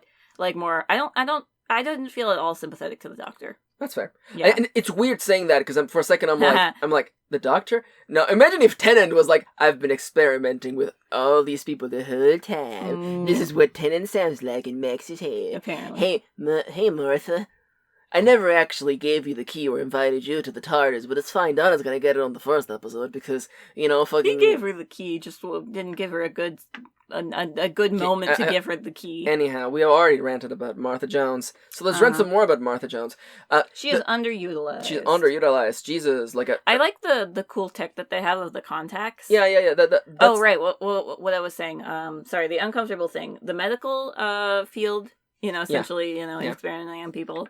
It's a little too real, too close to home in some ways. Especially after listening to the great podcast, Dr. Death. Dr. Death. Dr. And Death, then the other and one. then Bad Batch is the other one. Yeah, which is the kind of thing where you're like, this is fiction. Doctors don't actually. Doctors don't actually do shit like that. Play with human lives. Oh wait.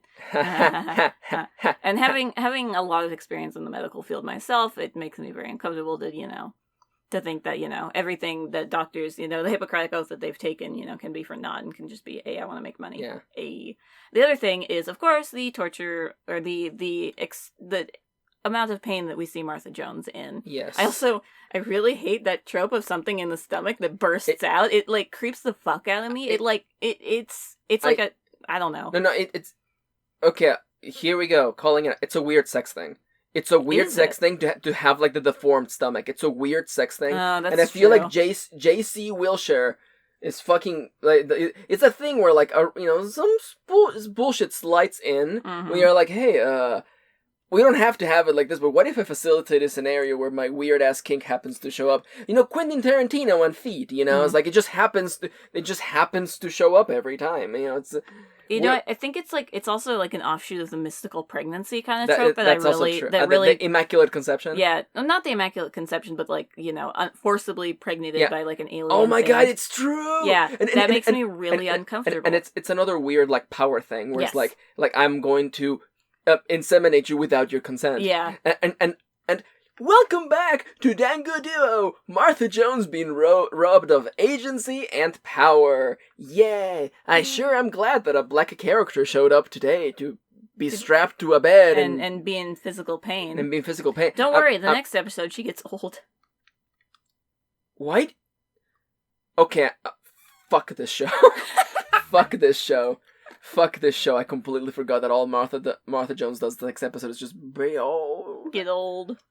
Is she even in A Day in Death? She is. She's in A Day in Death. She replaces Owen for 2 seconds. Yeah.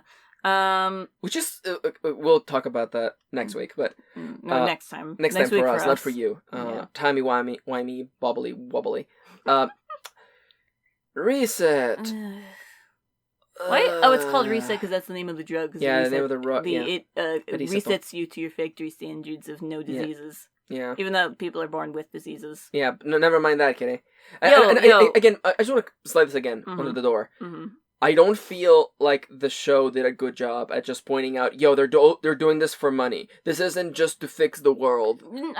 I feel like they did. But we can I don't feel feel differently. yeah, we feel differently. Yeah, I do. I think if they'd explored the premise a little more, I think it could have been more interesting. Yeah. Because I just thought of like, had they tried this on like somebody who couldn't walk, like, would that be like a more interesting take of like, because I like the idea is like, yeah, I used to have diabetes, now I don't anymore. That's weird, but okay. Yeah. But like a physical injury.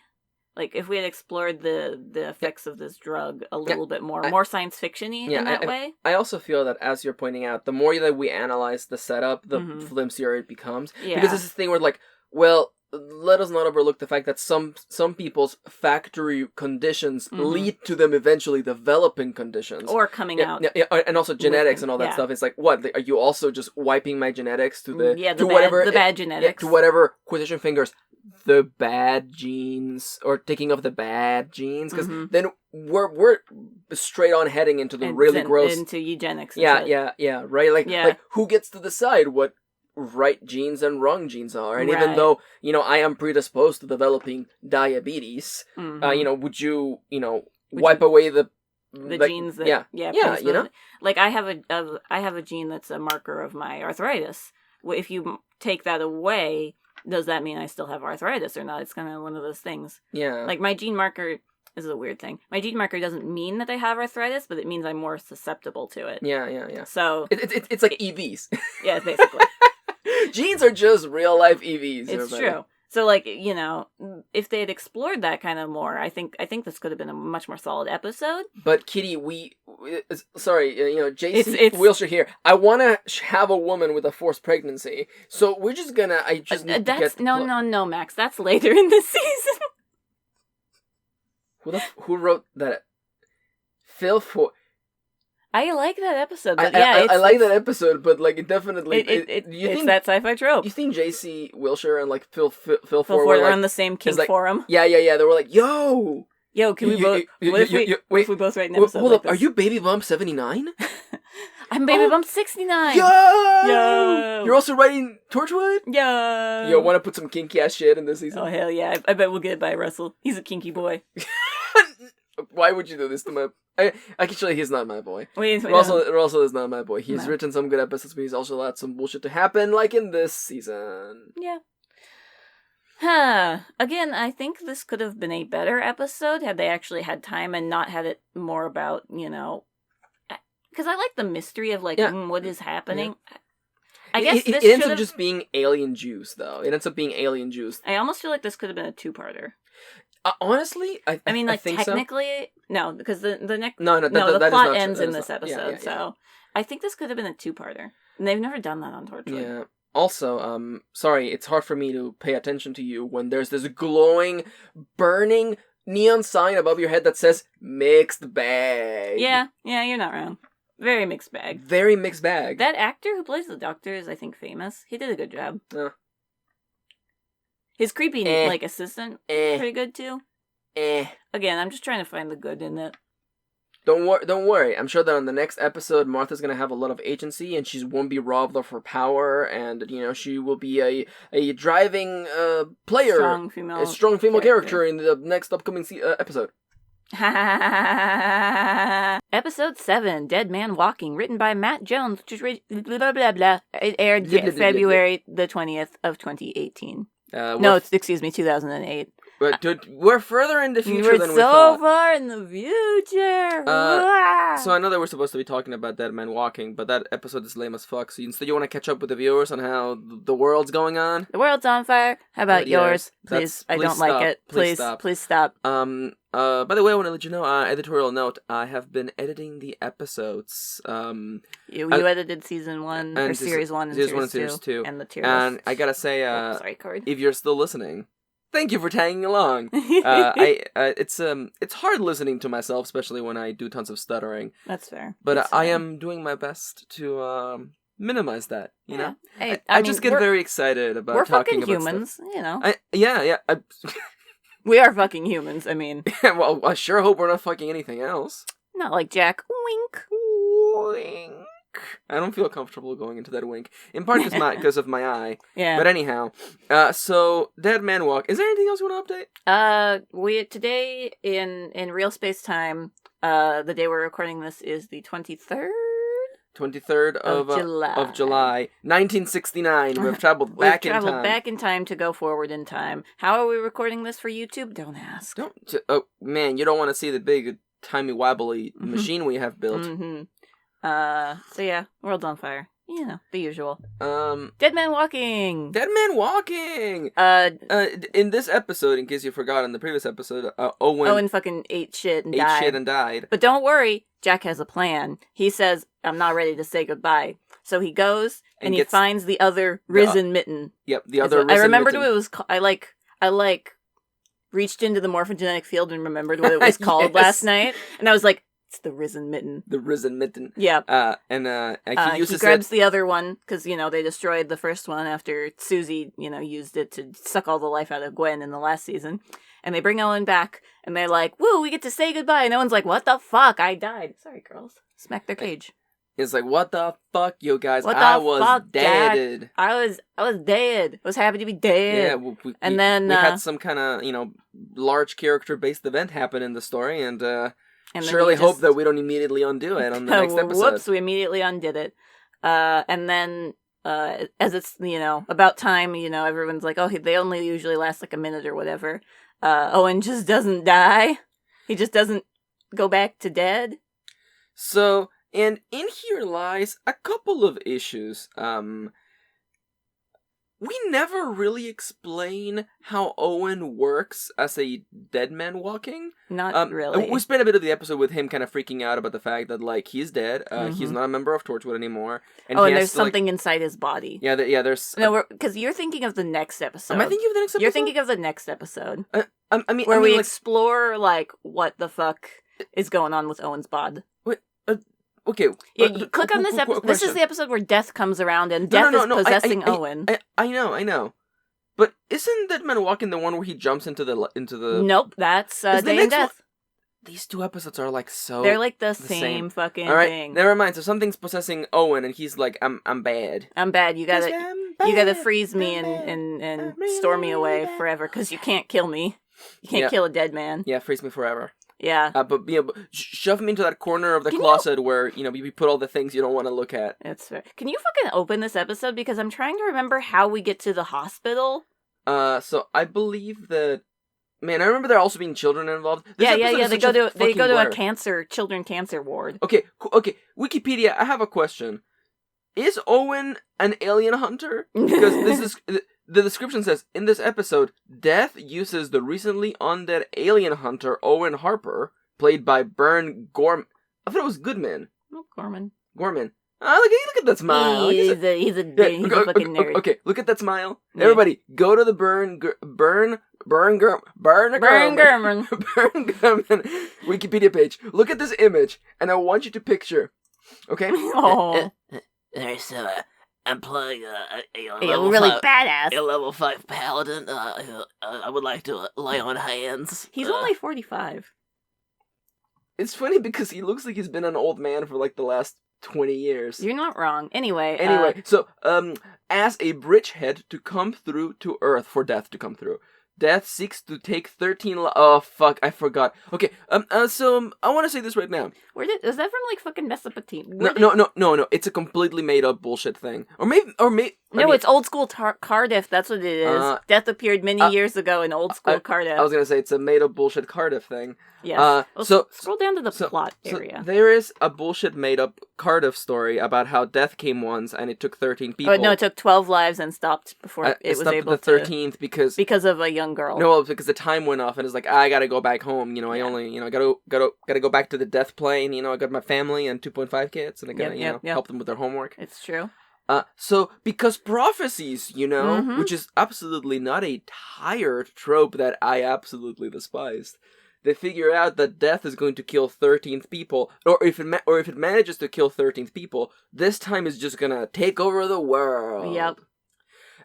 That's okay. So in this episode, we do get Owen going to the bar, unable to get a hard on because he can't pump blood, and then vomiting up all his drinks because he can't digest. And again, I want to make this clear. We never really address how his body works, and later on we have a whole soft plot about how he has no breath. Mm-hmm. And to me that seems a little bit, I'm gonna fucking say it, stupid as fuck. Mm-hmm. Because how is he talking if he has no breath? How is he able to move his limbs if there's no blood pumping in his body? I understand that you need maybe a little bit more blood to fill up the little guy, to get the heart on going. Get your little friend going. But he's running around, doing shit. Mm-hmm. Like, how does your body work? We never address it. And that right there is bad writing. Yep. Also, he's king of the Weevils now. He's also king of the Weevils because the Weevils worship death. Anyway, they go to the kids' hospital, and Tosh goes like, "Oh no, we have to say goodbye to him for real this time." Poor Tosh has had to say goodbye to Owen like 3 times by this point already, and it will continue. It will continue. And so Owen faces death, and wins, and also now it's just... isn't this the episode where Death touches Martha Jones and turns her into a raisin? Yes? I believe it's this episode. Yes, I think so. The middle of this season is so Owen-centric that I'm not gonna lie. These It all episodes all fucking blends, blend together. It all blends together. So yeah, Martha Jones does jack shit other than, she gets old and then is in a old. hospital bed, and then she recovers at the end because Death went away. He went bye-bye. Yeah. Now she's old. It was like the hand, the life, the risen mitten, like sucked the life out of her or some shit. I forget. I'm not gonna lie to you. It doesn't matter because you could remove Martha Jones from this episode and nothing would change. Unfortunately. Now, there's next something episode she gets to do something. She just replaces Owen. She replaces Owen. I was going to say.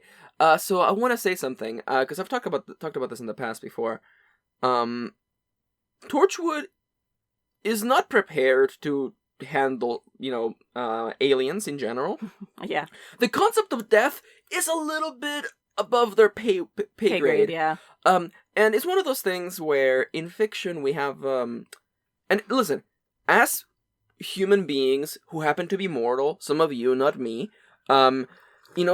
being afraid of death or death as a concept it's something that we all deal with. Fear. It's an innate fear, and it's the whole reason why we are afraid of the edge of the cliff, not because falls are scary, but because falls often lead to death. Mm-hmm. Or our survival mechanisms go, no, don't do that. Your ancestors learned the hard way that when you fall from that height, you will die. Yeah. And that's our survival mechanism. And I understand, death as an antagonist.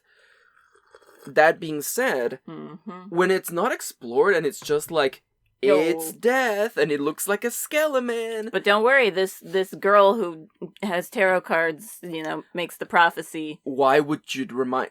Why would you do this to me? Why would I remind you that there was a Jack tarot card? There was a Jack... Fucking... The thing I hate the most is that this probably will never come back. And we will never explain who that little girl was with the tarot cards. I don't believe it's explained in TV. Is there a comic book? There might be like a comic or a novel or a radio drama that explains her, but I believe in the TV series it's just like...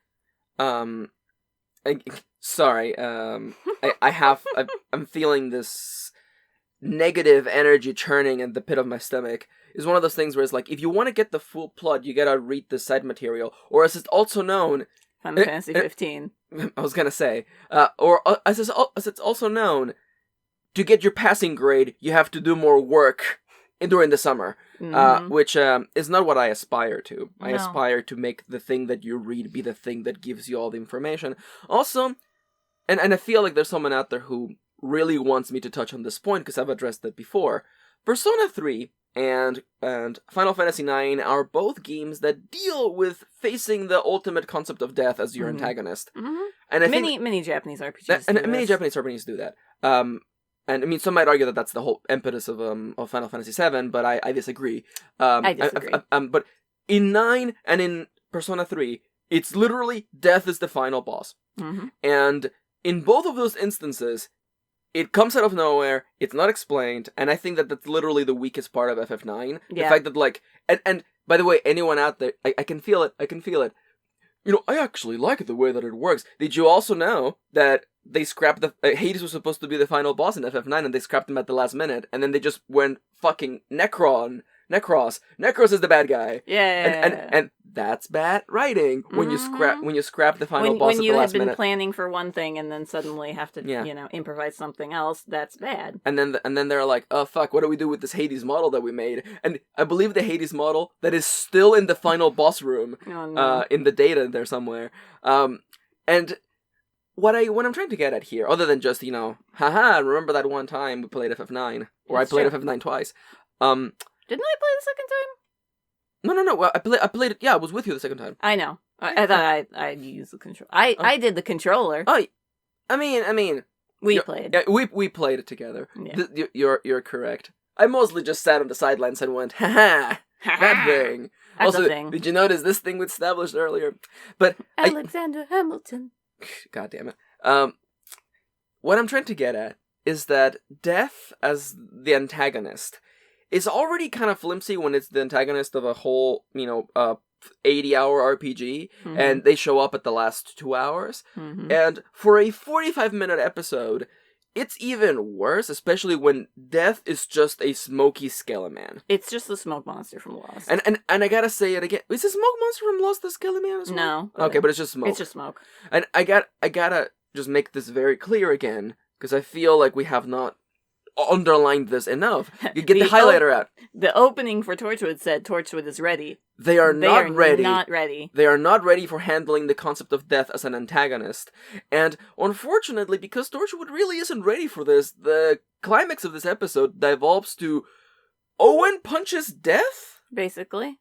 And he wins. And Owen's still alive. He thought he would die, but he didn't.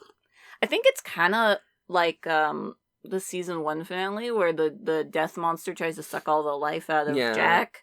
And it doesn't work because Jack has infinite life. It's kind of like the opposite of that. Yeah. Where Death tries to suck the life out of Owen, but it doesn't work because he has no life. Yeah. Yeah, no, this is... You can tell that we're struggling to talk about this episode, mostly because I spent half of it talking about FF9 and Persona 3. Yeah.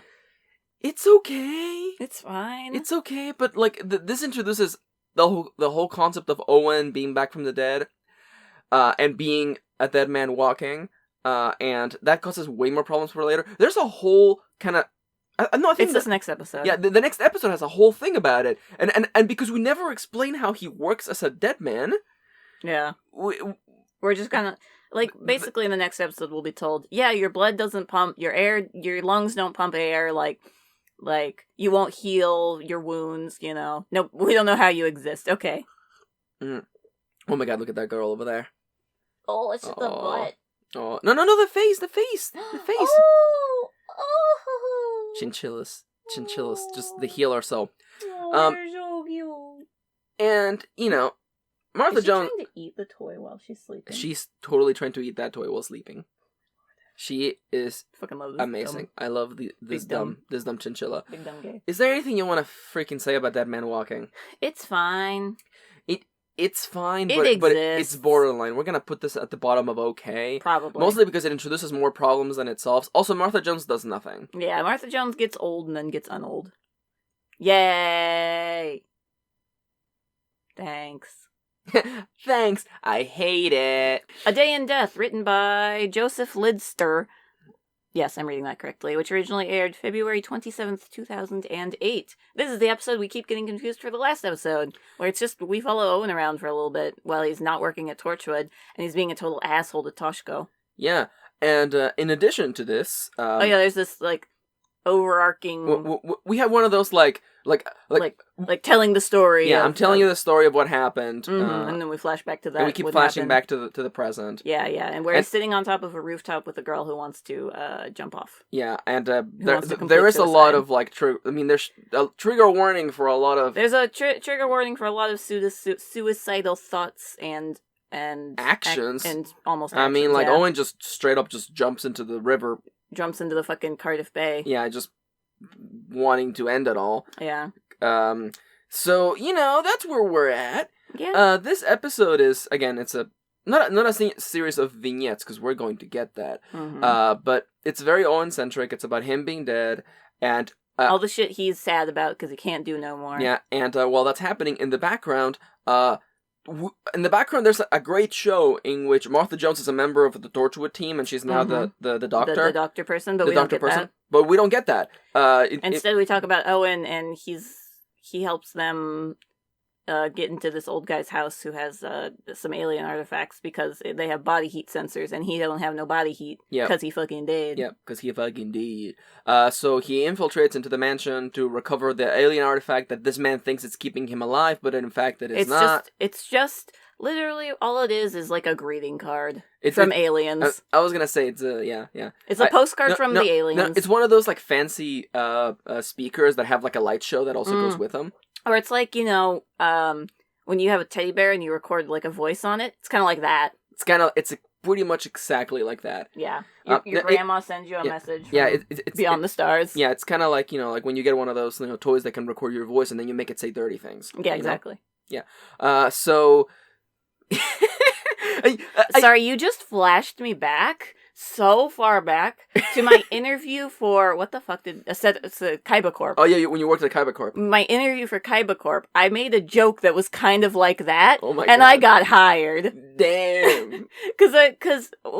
We had to do at the interview for Kaiba Corp. It doesn't matter. They're fucking a dead business right now, but I'm still not going to name them just in case of legal things. It was a business where they sold things for children. Yes. So we had this toy that would record voices and play them back in a funny voice. Mm-hmm. And I made a joke. I was like, the kids will love it, and then even when they get older, they'll still like it because you can make it say funny things.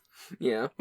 And I forget which managers were there, but they all kind of chuckled to themselves, and I got that job. Yeah, there you go. Hook, line, and sinker. They called me within an hour of me applying. Really? Yes. Jesus. Yeah, it was kind of insane. I kind of applied on a whim, I remember, and then an hour later... Yeah, and then Mr. Seto Kaiba was like...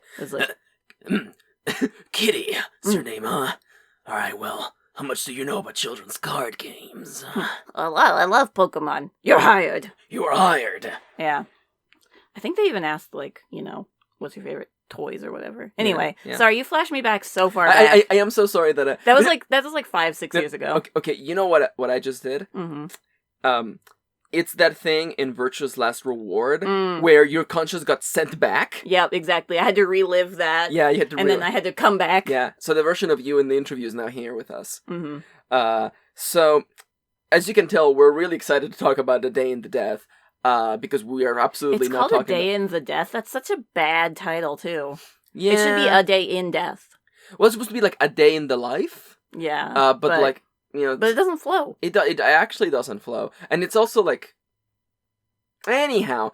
So, I will credit where credit is due. Mm-hmm. The conversation between Owen and the man in the bed who's dying. Mm-hmm. That's nice. That was a nice conversation. It was a nice conversation about mortality and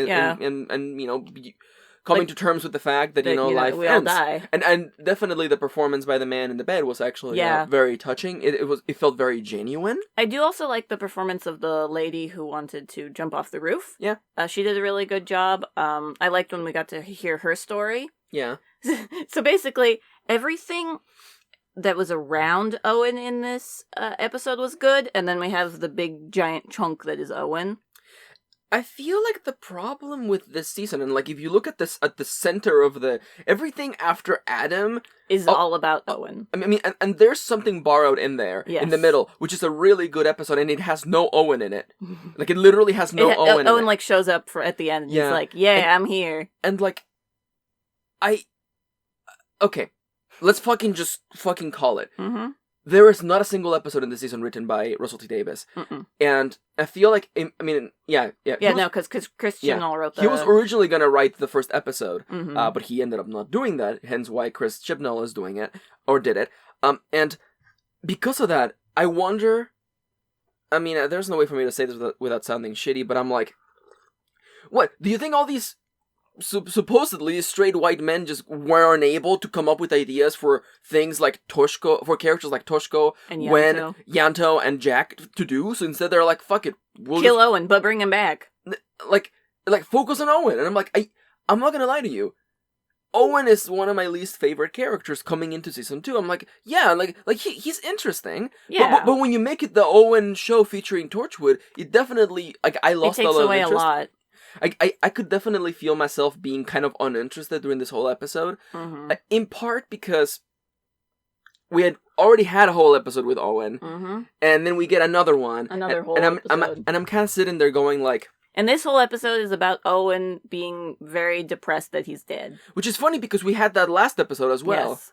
This is an entire episode featuring Owen Depression Squad. You know, and I'm sitting there like, why couldn't we have gotten like an episode for Yanto? Like Yanto doesn't have an episode. Yanto gets his little quirky one-liners, and then he sleeps with Jack in Adrift, and now we assume that they banging. Yeah, and then he gets, you know, a third of the episode in Fragments, but he has to share that with the pterodactyl, so It's true. So more like he gets like a quarter. got like I mean mathematically speaking, it would be 1/6, my love. Whatever. But Math. Looking at the list of episodes, there is like an almost obscene absence of the other characters. Like Toshiko gets nothing other to The Last Man, and even Into the Last Man is not really about her, it's about the boy. So there's this kind of male-centric focus to this season. Yeah. And but then not even like the most interesting males, like Jack males. Yeah, like one episode of Owen would have been fine. Yeah. One episode all about Owen would have been fine, but the fact that we get like 2 back to back, I mean, and they're all even and they're Reset, about even Reset's like, kind of it's like half Martha, half Owen. But like the fact that we get it's basically the same episode back to back. Like I feel like if instead of in Dead Man Walking they had to battle death, they had to battle Owen battling himself and, you know, being depressed. Yeah. If they just combine these 2 episodes into one and cut out the whole death part, I think that would have been better.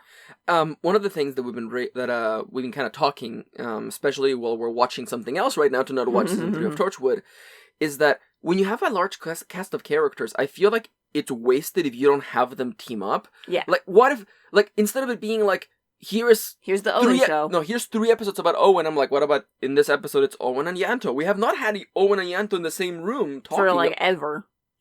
And I feel like that's, I very much, and maybe it's just me being a dumb Chrono Trigger fan, but I very much think that double ticks are awesome and badass. You're literally wearing I'm wearing a Chrono Trigger shirt right now. But like, what if, what if A Dane to Death had been like Owen and Yanto? Because someone has to watch over Owen, and so Yanto's there, and we get them talking. Yeah. Like, there was one moment. Like, they've literally never talked before, except in this episode where Yanto teaches Owen how to make coffee. Yeah.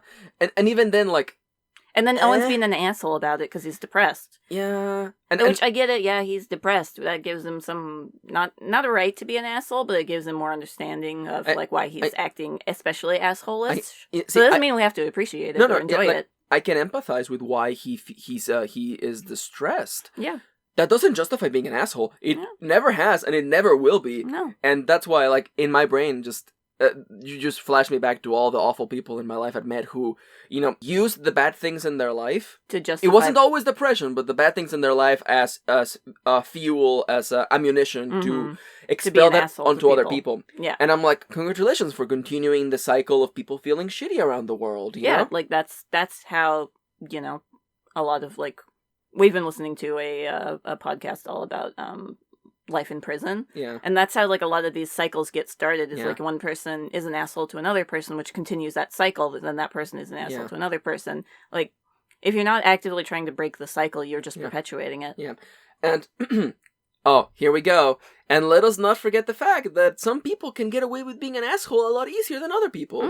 So white men. Straight men. Yeah. And also Karens, because there's a reason why people feel very comfortable being shitty to waitresses and baristas and cashiers. Anyway, Owen brings out the cynical nature in us all, and I don't like that. Yeah. In these uncertain times, remember that we don't exist... Oh my god, look at that chinchilla. Oh! She's like on her back. She's got her hand in her paw. The tummy. The tummy roll. I'm pugging out. Maybe we should just stream the chinchillas. Yo, if we had like a good setup, like a chinchilla cam. Just chinchilla. There cam. would be instead of like controller cam, like hand cam, it'd be chinchilla cam. My god, they're so adorable. Anyhow, in these uncertain times, remember to be kind to people around you. I know that we're all stressed out and worried. And many of us are, dealing with the mental illnesses we already had before. Just exacerbated now. Yeah, the chemical imbalance in your brain has only gotten worse thanks to, the world being on fire. Mm-hmm. So, but I want to still remind you, let's be the best versions of ourselves. Don't be an Owen. Don't be a Noan. Be a dick. Yanto. Be a Yanto. Who learns to embrace his own sexuality. Yeah, and also, I just love how a character trait for Yanto is that he just serves everyone coffee. Yeah. And he's like, hey guys, here's some coffee. Yeah, I got you guys. And I know how to make real good coffee. I'm pretty sure it's not part of his job description. I feel like he just ended up falling into that. Because he has that kind of... That caretaker mentality. Oh my god, we're so married. Mm-hmm. The caretaker mentality, absolutely. Yeah. Which, can I just say, how much I appreciate that kind of character element being put in on a male character. When that trait is expected of all women, in fact. Yes. And Toshiko doesn't ever do that. She doesn't ever get judged for not being like that. Yeah, that's true. Yeah. There is one scene coming up later where I think that's actually in this episode where Tosh tries to take care of Owen and he's being an ass. Yeah. Yeah. But I feel like she wasn't doing that out of a caretaker mentality, but rather because she cares about Owen. Loves him. And despite his dumb fuckery. Which is unfortunate because Towen. That's their ship name.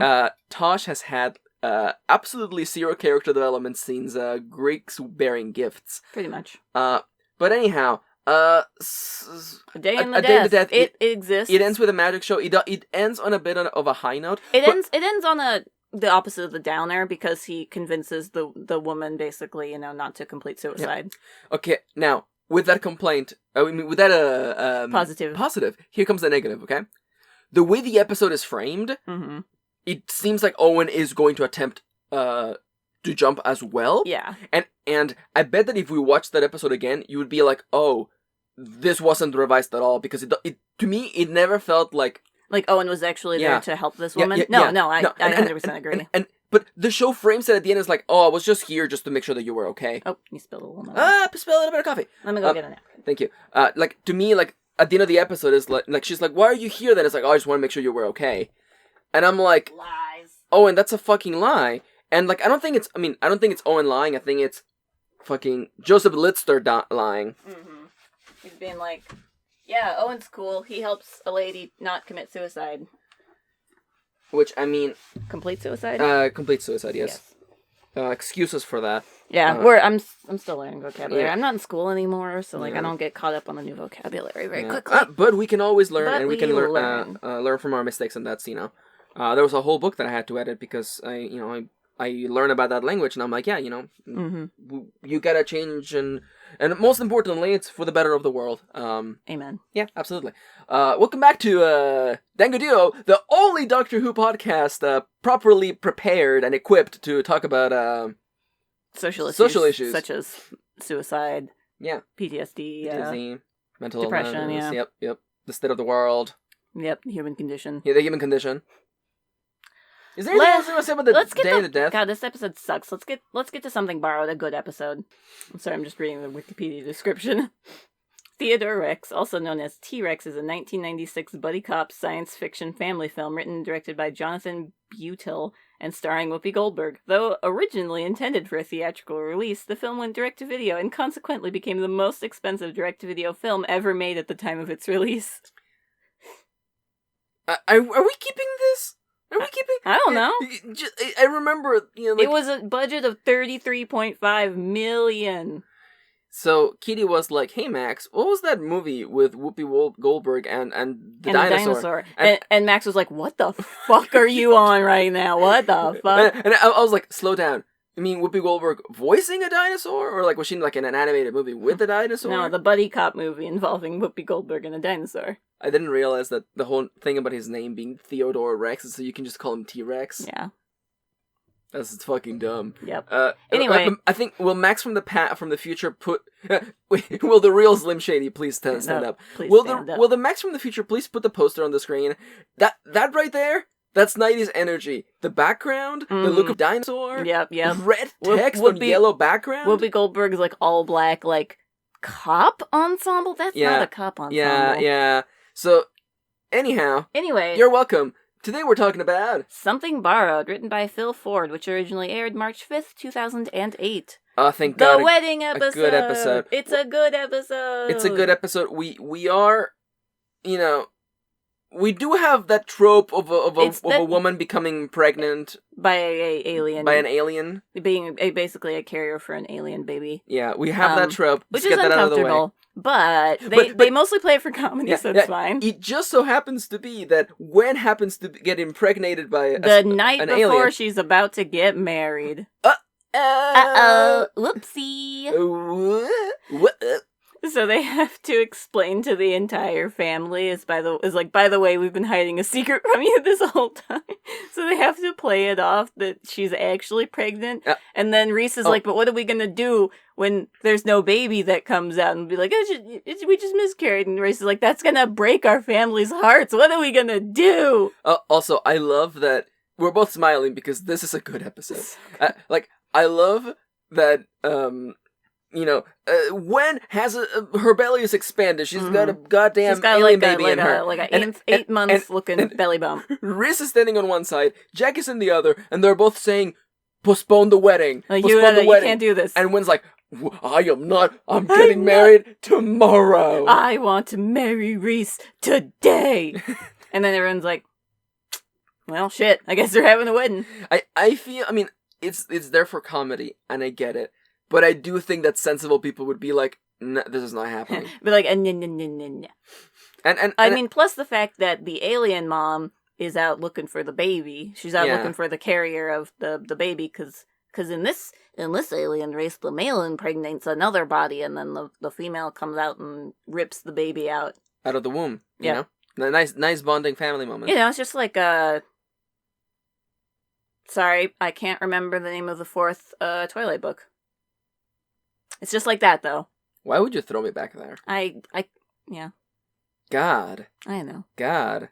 He did just rip the baby out of, and then Werewolf Man gets imprinted on that baby, and you get that feeling, when you Breaking Dawn?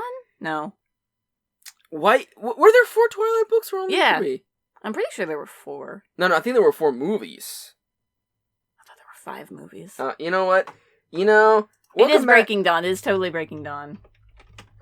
No, we have to look it up now. I hope you're all happy. Welcome to the Twilight podcast. Oh, based on, Stephanie Meyer. God. The Twilight... No, I just want the list of books that you made, lady. Bibliography. There's 4 books! Yeah. Twilight, New Moon, Eclipse, and Breaking Dawn. Hell yeah. Anyway. Anyhow. Alright, so... Did you have a book out this year? Anyway. It's fine. Doesn't matter. 2020 is a bizarre year, and it's completely fine. Yeah. So in Something Borrowed, yes, the alien mom is looking for Gwen, because it takes like 15 minutes for the egg to hatch. I don't know. Yeah. And the plan that this lady has is to, once the baby's ready, just rip it out of Gwen's chest. Yeah. And then she's also a shapeshifter, essentially, so she can transform into anyone and anything. And then we get the reception. Woo! We're weddings. Well, it's not the reception. It's the Is it reception is after. Wait, is it really? Yeah. But you're receiving people, isn't that what? No. Okay, well the pre-wedding preparations, where Owen. Oh, there's this bit. I'm right. Yes, getting ready. It's just called. Excuse me. Getting ready. The ceremony, the cocktail hour, the reception, and the next day. What the hell? I've never heard of the next day being part of a wedding. I don't think the OdysseyOnline.com is probably the only, the final word when it comes to weddings. Yeah. But anyhow, you're correct. I've also never heard of cocktail hour. Anyway, but there's this funny bit in the episode where Yento needs to go get Gwen a new dress because obviously she doesn't fit in the one that she picked out, being, hella big prego-wise. Yep. I believe we call that preggers, my Preggers. And he goes to a dress shop, and the dude who is selling him the dress, clearly thinks it's for him. So he's like, yeah, for your friend, huh? Wink. This is just a cute bit. It's cute, and it's not played as a kind of like a Ha, shameful you're gay. or like haha, like you cross-dress, that's dumb. That's fucking gay. Yeah, so That's so gay. yeah, so Yeah. Yeah, I'm happy that wasn't played badly. Yeah, no, like, honestly, like, all the little bits in this episode are played very well. There's the bit where, the one flirty man, gets entangled by the alien. Okay, you say flurry man, I would say gross man. Banana man. Banana man! Banana man. Okay, no, because there's a shot of a Grossman, Grossman, flirting on the alien, and the alien is like, oh yeah, let's totally go have sex right now, and then she eats him. She just Yeah, no, I'm thinking of Banana Man, who's Reese's brother? Or best friend, or brother's I think best it's his friend, brother, because then the dad is like, "Where's Banana Man?" or Banana Hammock? I don't know, Banana. You know? And then like Tosh gets entangled with him because she, is there trying to hunt the alien, and then they're stuck in this big old web of shit of like ready to eat later, basically. Yeah. And they're stuck together. Yeah. And the bit's treated like pretty good, other than he has his hand on her ass at one point. Yeah. It was funny, flashbacks. This episode serves as a nice little interlude after the last, I guess, season of downers. Owen. It's funny. It's lighthearted. Mm-hmm. There's a really fun exchange when the alien. We know the alien's around. Mm-hmm. Torchwood's looking for it, and the alien is shapeshifting around. Yep. And there's a moment in which they don't know who's who, and Jack. I believe thinking that Reese's mom is in fact the alien. Calls her like, you alien bitch, or you something, alien and bitch. then like punches her. And Reese is like, did you just punch my mom and call her a bitch? Yeah. And then actually that was his mom. That was in fact Reese's mom. But the alien was Reese's mom, but outside. Yeah. I love that like twist. And then also it later transforms into Jack, which is kind of cool. Yeah. Because you're not expecting it. Yeah, it's true. Yeah. It was a nice, intense, exciting, fun episode. Reese gets to be involved. Reese gets to save the day by zapping the baby with Owen's little surgical thingy. Yep. And yeah, and it's funny how, I mean, it's not funny, but it's Reese gets more character development in the season than Tosh. Than Tosh, than Yanto, and that right there always makes me a little bit sad. But I'm glad that Reese got something, because Reese was kind of a one note. I'm the normal guy in the background trying to live. I'm the bit of a doofus, normal dude going to the pub with my buds. Yeah, no, I like this episode a lot. No. This is actually, aside from, I guess my biggest complaint is the forced alien insemination, the non-consensual pregnancy. That's the one thing that always makes me go a little bit like, especially when it's fucking written by men, where it's just like, yeah, this is not a terrifying thing. The idea that there's some other alien thing growing inside of your body. See, this is only for one episode. Okay. Oh, as opposed to an entire season. So what show are you talking about? What's the name of this podcast? No. Stephen Moffat wouldn't do. No. Also, by the way, I had a war flashback yesterday where I remembered how I correctly guessed. No, I correctly guessed while making a joke about what River Song's like actual name is. Yeah. And then I fucking like laughed, and then I fucking died. I died because it's the stupidest fucking thing. Yep. It's just you're looking around to what to name your character, and Stephen Moffat was out camping, and it's like, yes, River Song. Yeah, River Song, yeah. Anyway, Sky Blue is the name of my new OC. Yep. Sorry, I'm moving my leg. Yep. Sky Blue, Water Wet. Water Blue New World. Water Blue New World. Clear Blue Sky. Look up that song. It's good. Yep. That's a callback for anyone out there who used to play. Remember when arcades existed? Now no more. DJ Max Technica, Clear Blue Sky. Damn, that song is on Spotify. Oh yeah. Anyhow, something we are trying so hard not to talk about from Out of the Rain. Oh my god, let's just like. You want to do it in this episode? No, but fuck. Something Borrowed's good. Something Borrowed is really fun. It's not. It also has that like that moment of like Reese being like, yo, did Gwen cheat on me with Jack? So there's this conflict between the two of them. And then at one point Jack shows up and is like, this wedding can't continue. And everyone's like, oh, we knew it. Reese isn't the father of the baby. Yeah, no, I like that. And it was one of those moments where the pieces fell into place rather effectively, you know? Yeah. And we have the two layers of the narrative. We have what we know is happening with the alien and what know the family's thinking. Yeah, what everyone else thinks is happening. And that's fun. That right there is called depth, because there's more than one layer to what's going on, and we're perceiving it in multiple levels. Or dramatic irony. Yeah, that's just fun. Yeah. How do you feel? And I love that at the end they do get to have their wedding. Yes. And I really like that. How do you feel about Torchwood comes in and retcons everyone? I think it's fine. It would have made more questions if they had just been like, yeah. I'm the kind of person, I hate it when things don't matter. Yes. But I do absolutely admit that this would be like a bit much to explain to everybody. And also, it did happen. Yeah. And people do remember, and Reese and Gwen did in fact have their wedding. Yeah. Yeah, basically they explain it as like everyone's going to be so, like, think they all drank too much and forgot most of the wedding. Yeah, so I feel better about it than if they had just been like, it was all just a dream. Woo! Yeah, no. And I like that, like, Torchwood at the end is like, we're the cleanup crew. Yes. We gotta go clean up everybody after we wipe their memories. Gotta make sure everyone has a glass of sparkly champagne. Sparkly champagne with a little bit of retcon. Just a little bit. Fuck, that sounds so bad. A little bit of retcon. God. At least it's not fucking... No, backing away. I'm holding to your shoulders. That's fair. It's You're okay. not, but... Yeah, no, I'm holding on to you. We're walking backwards. Let's turn around from that cliff. Is there anything else you want to say about Something Borrowed? It's good.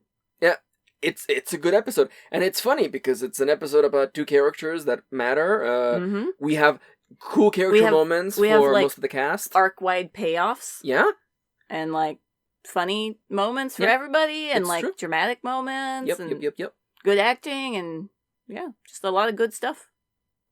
Let's talk about the bad episode. Episode 10, From Out of the Rain, written by Peter J. Hammond, which originally aired March 12th, 2008. This is a bad episode. Yeah, hey everybody. Do you like episodes about, like, things random fucking people? Random fucking shit? Random fucking circus performers? Okay. How do we even start with this episode? So basically, there's some old film of circus performers, and they come out of the film, and they're trying to suck the souls out of a bunch of people, and they succeed, but then Jack destroys the film, I think. I don't remember. But they still have one soul, and it was the soul of a little boy who lost everybody else in the car. But don't worry, the one little boy lives. The end. Okay, that was way too fast. That's this episode, That is this episode, and it ends so weirdly, because we're supposed to be like, oh, the boy lived. I'm like, that boy lost the rest his entire family. Yeah. And what about the, like, 5 other people these dudes sucked the souls out of? Okay, so... We have a group of a circus troupe. What's the troupe? The traveling... a traveling circus troupe that apparently was, like, of legend, because they would show up in the middle of the night, and they would do crazy shit. And apparently Jack was part of it? No. Yes. Jack was part of a circus troupe, and he heard of them. Yeah. But there is film of Jack shooting himself and being fine. Yeah, so doing the Persona 3. I don't trying to summon his persona. I don't remember how is it that they defeat, like, I think, how did they defeat these boys to begin with? I think they just exposed them to sun. No. Originally, like, how did they end up in the film? Is it just like, I don't fucking remember. Like I feel like, I think that they lived on in the tape. Is that what it is? Yeah. Because I feel like this episode. Oh, right, and it has a Goosebumps ending. Yeah, it has a Goosebumps ending. This episode has the unfortunate fact that it's kind of meandering, and it never really explains the power set of the enemies that we're facing. Also, we take, like, 5 minutes to just follow these 2 weird circus performers. Yeah, no, we spend a lot of the episode following, like, the leader and the goon, mermaid lady. And the mermaid lady, who's not actually a mermaid, maybe, question mark.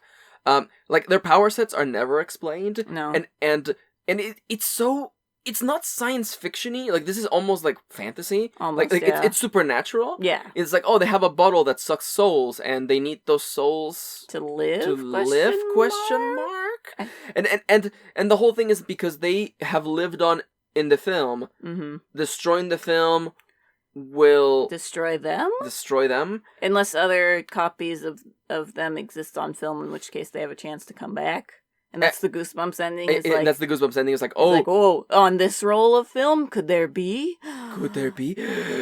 So, this episode is fucking bad. Yeah. It's fucking bad because we mostly follow the antagonists. Yeah. And they're weird and boring and not fun. Like, the weirdness is fine the first time, but then, like, they just keep being weird and they just keep going around murdering people. Yeah. Or sucking their souls out. Yeah. And, I understand that we're shooting in Cardiff, and we got, like, this one theater, historical theater to record, so we had to just have all of it be around it, and I get that, I get it.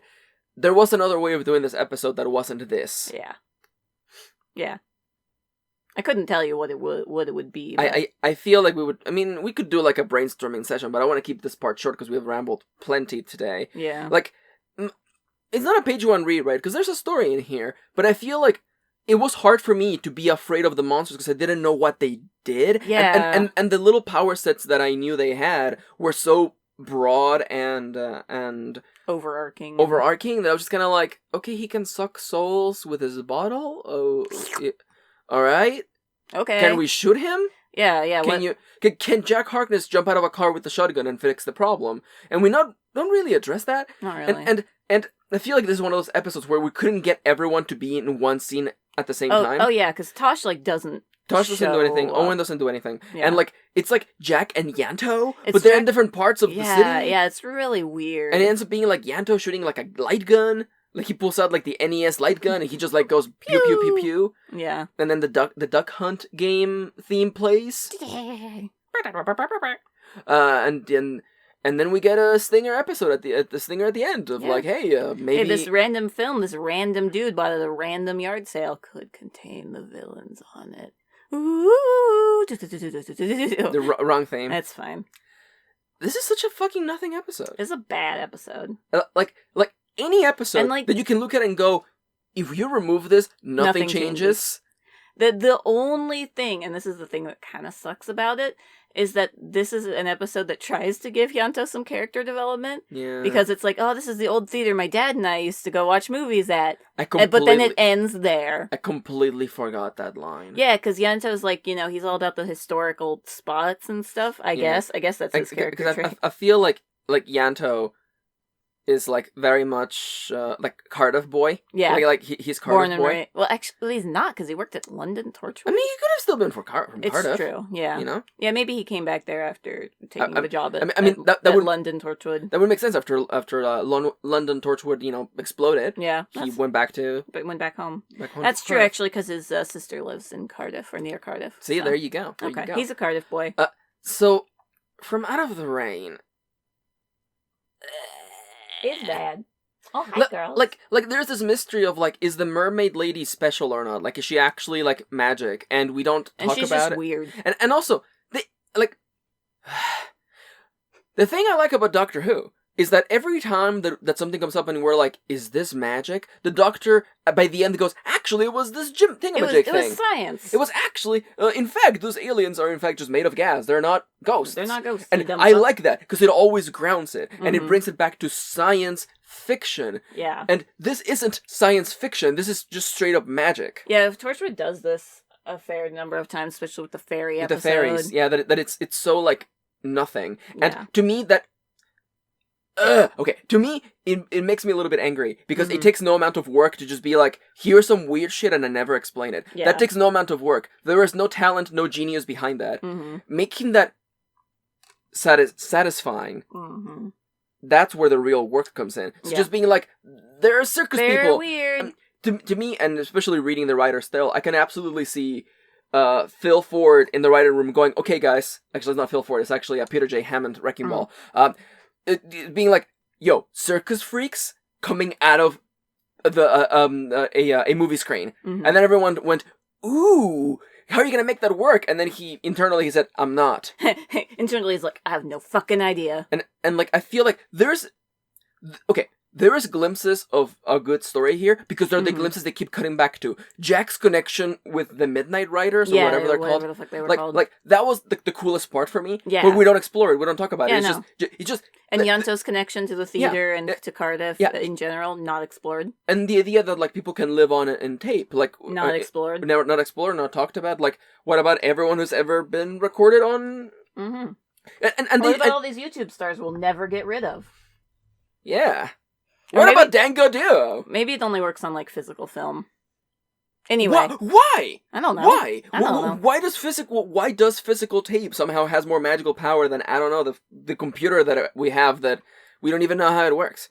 It could all be magic in there. It could just be gnomes in there just spinning wheels. I knew it. That's what the sounds we keep hearing at night. It's not the chinchillas. Yeah, it's the gnomes. Yeah.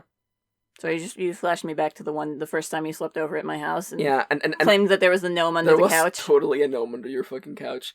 This is a very, if for anyone out there who's from Mexico, duendes, there's because duende is the catch-all term for for gnomes, elves, fairies, and goblins. It's always the catch-all word for them. Mm-hmm. And I remember. Okay, well, you know what? Fuck this episode. Yeah, we'll end it after this. But yeah. So the first time I slept at Kitty's house, I slept on the couch, and it was one of those things where, like, I guess you weren't used to having guests over. No. Because we only had, like, one extra blanket. Yeah, it was a throw blanket. Yes. Of the 49ers, and it was... I think it was the Giants. The Giants. Yeah, because you guys are not fans of it. Fucking... No. It would have been Giants or... A's, but...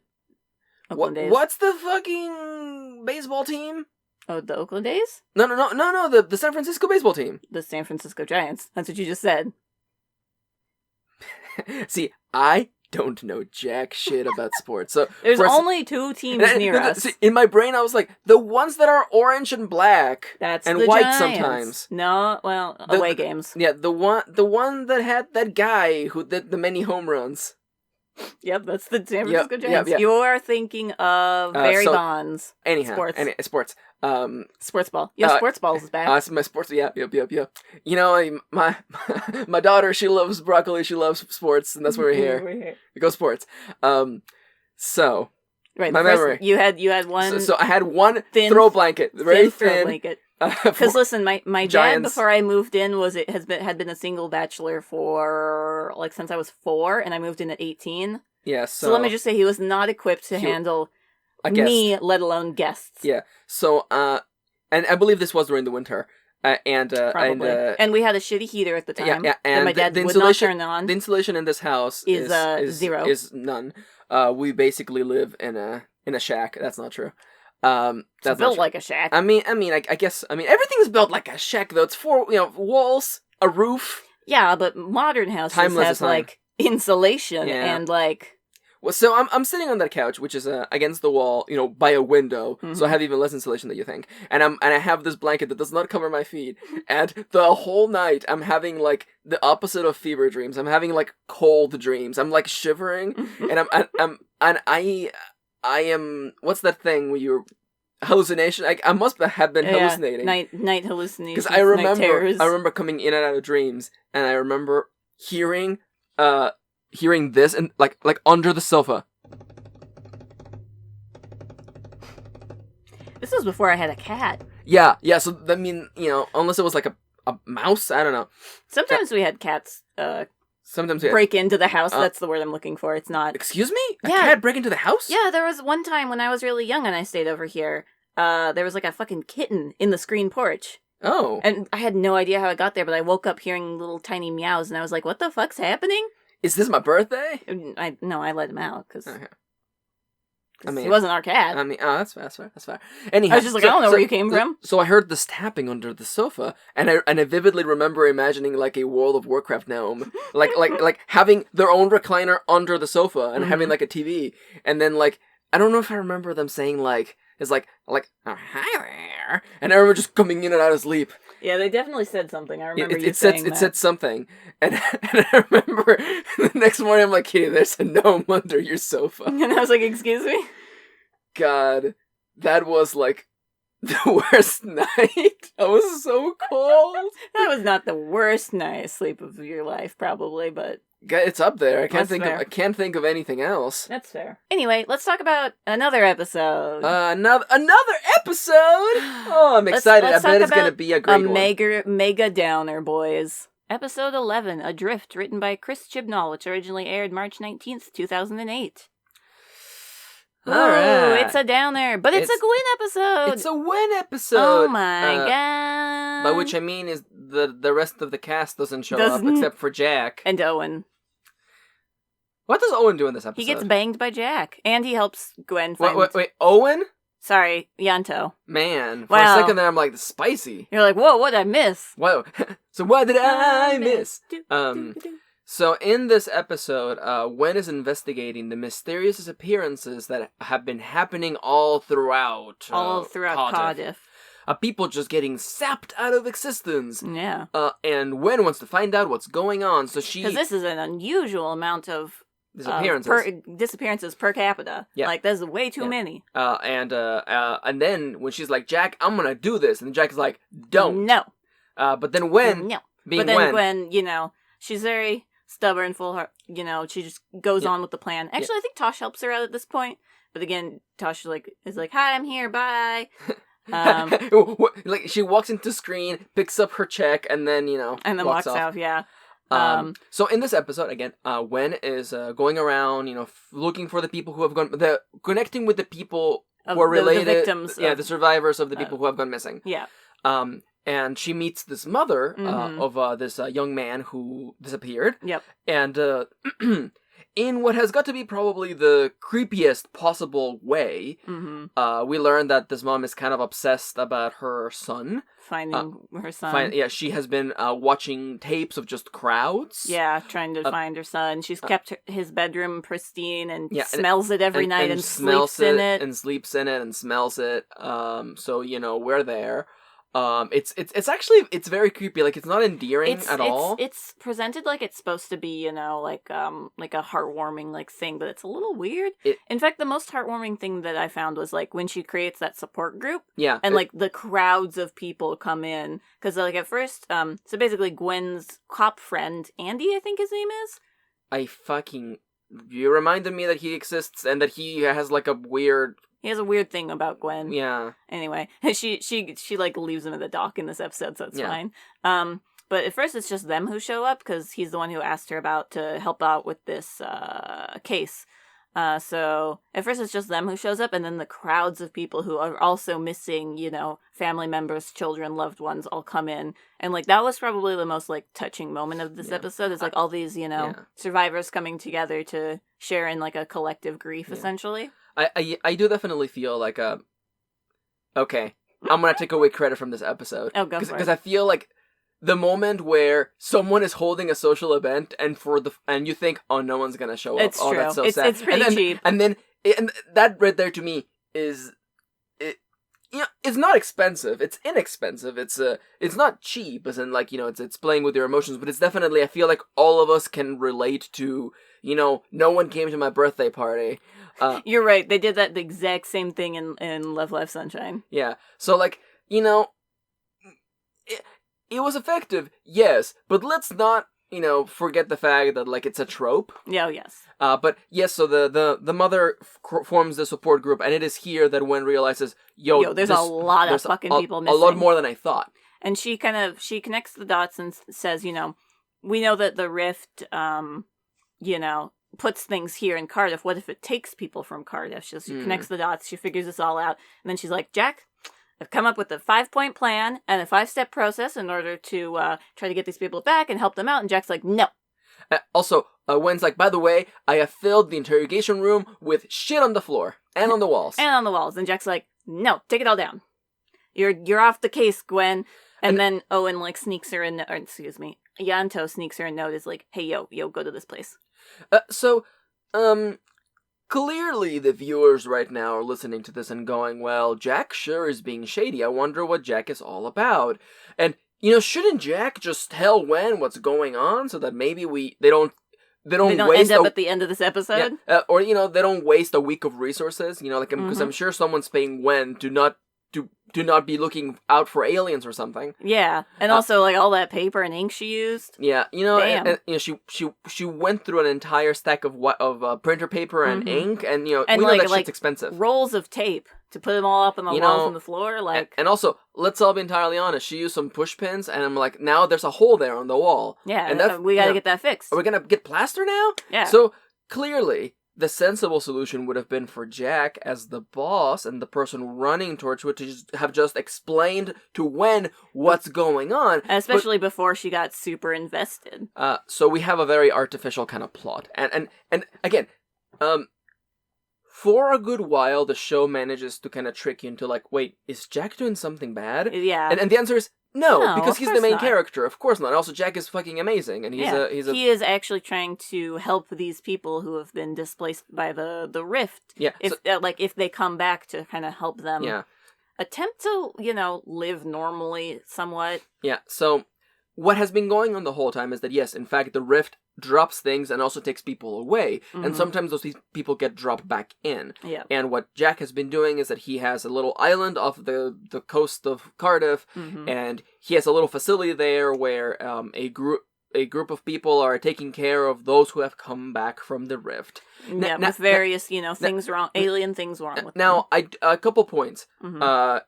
Jack, were you looking in the property section, on the like all the housings and stuff is like, I could buy this building, but this one over here, it says in big bold letters, Silent Hill like. I like that one. I like that. It's underground. I want it to be quiet. And so this place is like covered in rust, and it looks dirty and wet.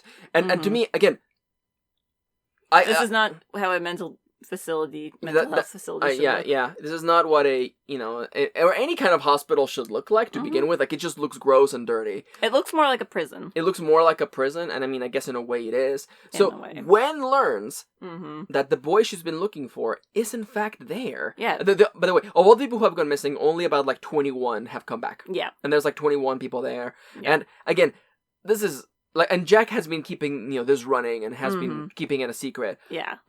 And which we'll talk about it after we do the summary. Yeah. So Gwen finds the boy, and it turns out that he's no longer a boy. He is a man. An old man. And his body's covered in like burnt scars. Wounds, yeah, burn scars. And we learn that he got teleported to a burning planet and managed to escape and spent the next 40 years of his life looking for a way back.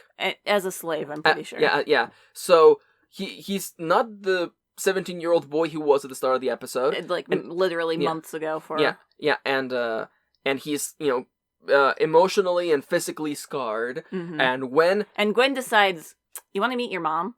She's been looking for you, Yeah, so your mom's gonna be real excited to see you. Give yourself some Dango Duo points if you're listening to this and screaming, "Yo, this that's is a terrible idea, Gwen." So of course, Gwen, being the emotional core of Torchwood, she decides she to do wants the dumb to reunite. thing. She is driven more by emotions than by the logical thought process of, the mom's gonna freak the fuck out. And also, I'm not talking to the nurse who, monitors this guy, and she doesn't tell me what the problems are with this guy. Yeah. We're just like, it's just a dude. I will admit that to me is just convenient writing, that we don't address what's wrong with him until literally the mom's there. Until the mom's there and it happens. That's convenient writing. That's lazy. And lazy writing, thank you. So, yes, Gwen gets the mom, they go to the underground secret Chinese submarine base, and she meets him, and she's like, "Who is this man? You lied to me, Gwen. Why are you doing this?" And then he starts reciting facts of whatever. And then she's like, "Oh, that's my son. He's my son. I want to take him home." And then the nurse is like, also, it's almost time for plot convenience. Convenience. It's time for, to justify, to remind us that this man has suffered intensely in his life and has mental and emotional scars from it. And also the nurse leans forward and goes, "By the way, you need to be reminded that sometimes wanting all the answers to all of your questions is wrong." So we learn that the young man suffers from this thing where he screams 23 hours of the day, he screams in pain and anguish from the things he's witnessed. And it's this horrible shriek that guttural escapes scream. lips. Yeah. And before we advance to the next part of the plot, I want to say that how very convenient that Gwen just happened to have ran into him Both times. During the times. time when he was, kind of stable. So of course the mom is freaked out by the fact Yeah. that her son is shrieking loud enough to carry across the entire island or whatever. Mm-hmm. So she returns home. And she's very mad at Gwen. She's very mad at Gwen. How dare you do this to me? It was better not knowing than It was knowing. better not knowing. So we have Gwen flash forward sees slightly. her, like a week later or whatever. Yeah, she's burning. She's taking out the trash of all the tapes that she had been recording, and she's boxing the son's room up because he's not coming back home. Yeah. So, and then she's mad and then the mom gets mad at Gwen and tells her to leave and never contact her again. Yeah, it was better to not know than to know the truth. And then Gwen symbolically takes down all the pictures from the interrogation room, all those photos and stuff, and puts them in a little folder in Torchwood's filing cabinet. And that's it! That's the end! So, Also in this episode, Gwen catches Yanto and Jack banging. So... I think Jack's like, you want to join? Yeah, Jack being Jack. Yeah. So I know that this season has been filled with, really happy episodes. So here's a straight up downer.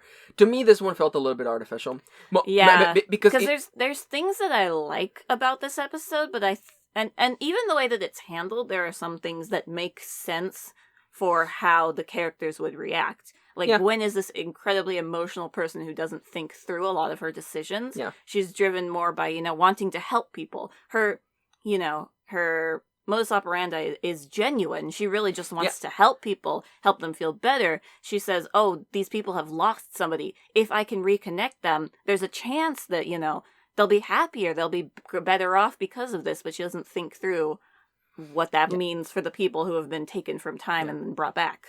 I 100% agree with you. Gwen is genuine here. Gwen is not the problem. No. It's just convenient that no one stops Gwen from doing the dumb thing. Yeah. Even though the dumb thing makes sense. But, what doesn't make sense to me is why Jack just wouldn't tell her. Yeah. Why wouldn't he just be like, okay, Gwen, I gotta tell you, these people have been dropping and they're kind of being miserable, and if you reunite them with their family, no one's gonna be happy. Yeah. So, how about you actually go do something productive for the next, 2 weeks. Yeah.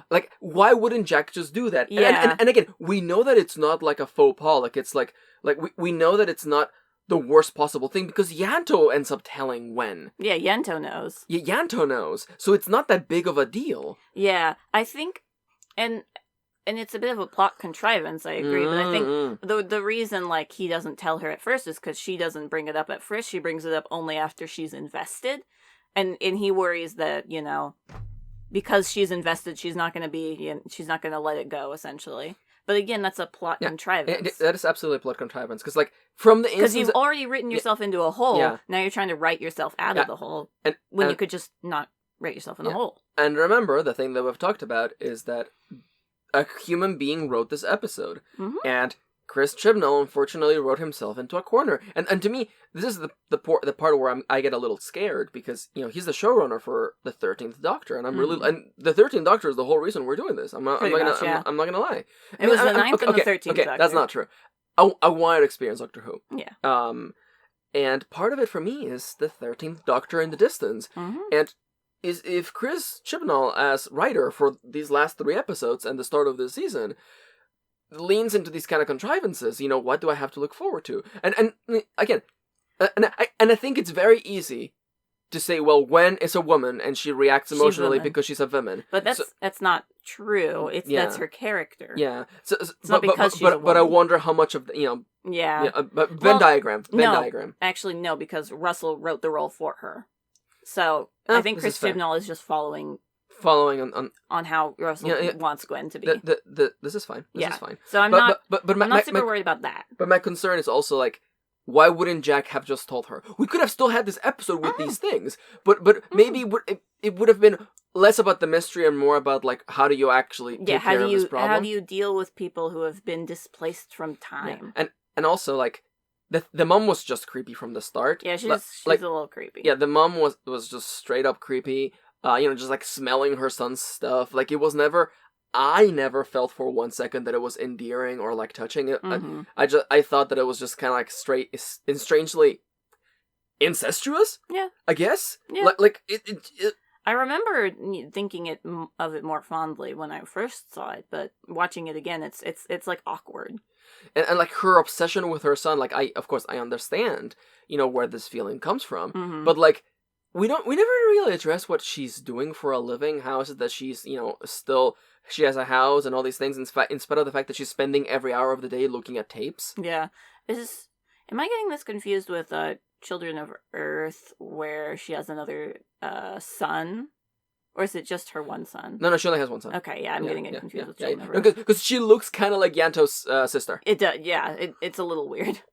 Yes, this is what that's what you're thinking. That's what I'm getting it confused at. Yeah, and like, and let's not forget that this is indeed a downer. Oh my god! And because like I feel like okay, no matter how you write this episode, it's probably going to be a bit of a downer. And that's not to say that episodes all have to end happily. No. That's not what we're saying. In fact, I would have appreciated an episode more about the victims of actually, getting sucked into the time rift. I would have appreciated it more if we'd gotten more stories about them rather than the normal mom looking for the son. Okay, sorry, I just had a mental flash of like, what if the story we have the same pieces, okay? Mm-hmm.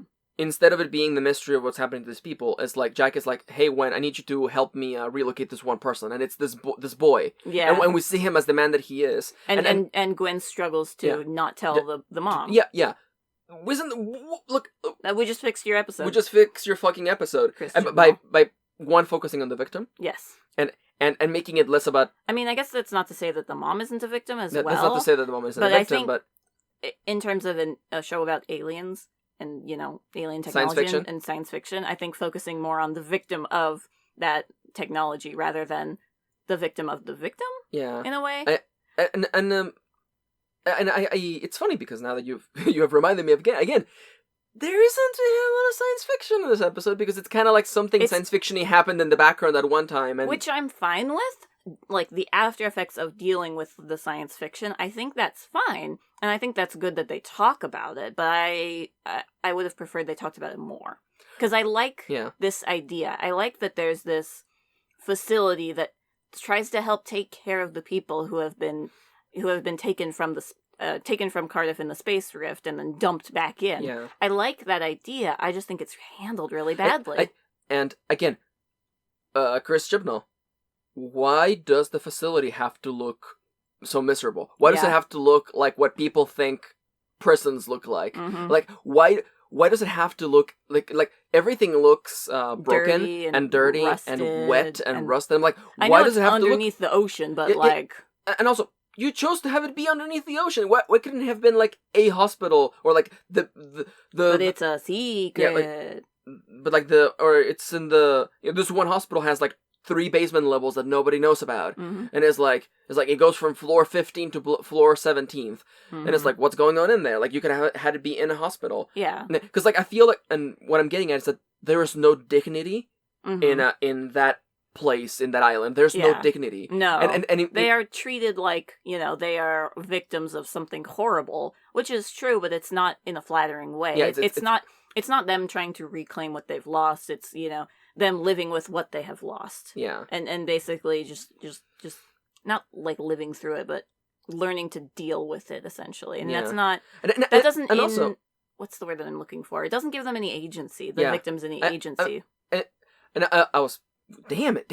I was gonna say that like, and since we don't focus on them like getting better, it feels extra like bad, shitty and bad. Yeah. Because there's 21 people in the background of the story who are suffering. Who are also suffering like this old man. Yeah, and we just put them in a box in an island, and we don't think about them. And they never get to see their families again. And isn't that just a nice line to connect with the way that we treat people that we put in prison? We just put them over there, and we don't think about it. Put them in a box, and we forget about them until let's just forget, until they die. Yeah, let's just not think about them. And that's shitty. Especially that it has to create that parallel. Like, why couldn't Torchwood has infinite money because they can retcon a whole fucking wedding party. Yeah. Why couldn't they have made a place for these people to heal and supposed to this place to hold them until they die? Yeah, like I'm thinking, I know I'm flashing forward to Children of Earth, but like if they had a mental health facility like the one where that guy is at in Children of Earth, if they had something like that where it's like open field, it's off in the countryside, so it's isolated. Yeah. But not like, you know, dingy and underground and wet and stuff. It should have been something more like that. And like if the episode had been like Jack is like, hey, we have this, it's time for you to go to the country, you know, and like to go to the Torchwood facility in the country. It could have even been the facility from the werewolf episode. From Tooth and Claw. Yeah. And it's like, and she goes there, and like there's this young man. It's like, yeah, I got sapped like 6 months ago for you, but for me it's been 40 years. Right. Exactly. And like I would really like to meet my mom again. Is there a way you can help me figure that out? Yeah. And then we can still have empathetic, compassionate Wen trying to figure out a way for this to happen. Yeah, and we can still, even if you want this plot element of Jack saying no, that's a dumb idea.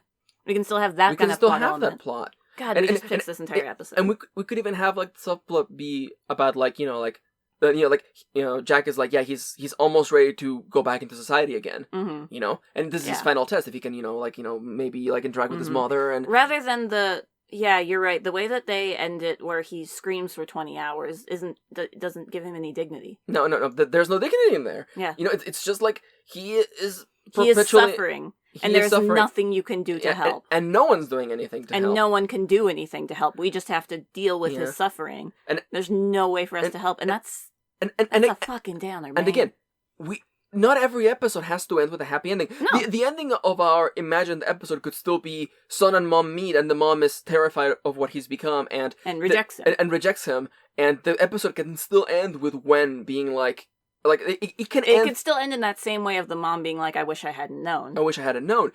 But we can still have something to carry out other than, because I'm not gonna lie to you, I disagree. I think knowing is always better than not knowing. Yeah. I think knowing is always better than even when because I'm trying to think of like the worst case possible scenario that I would have wished I had not known.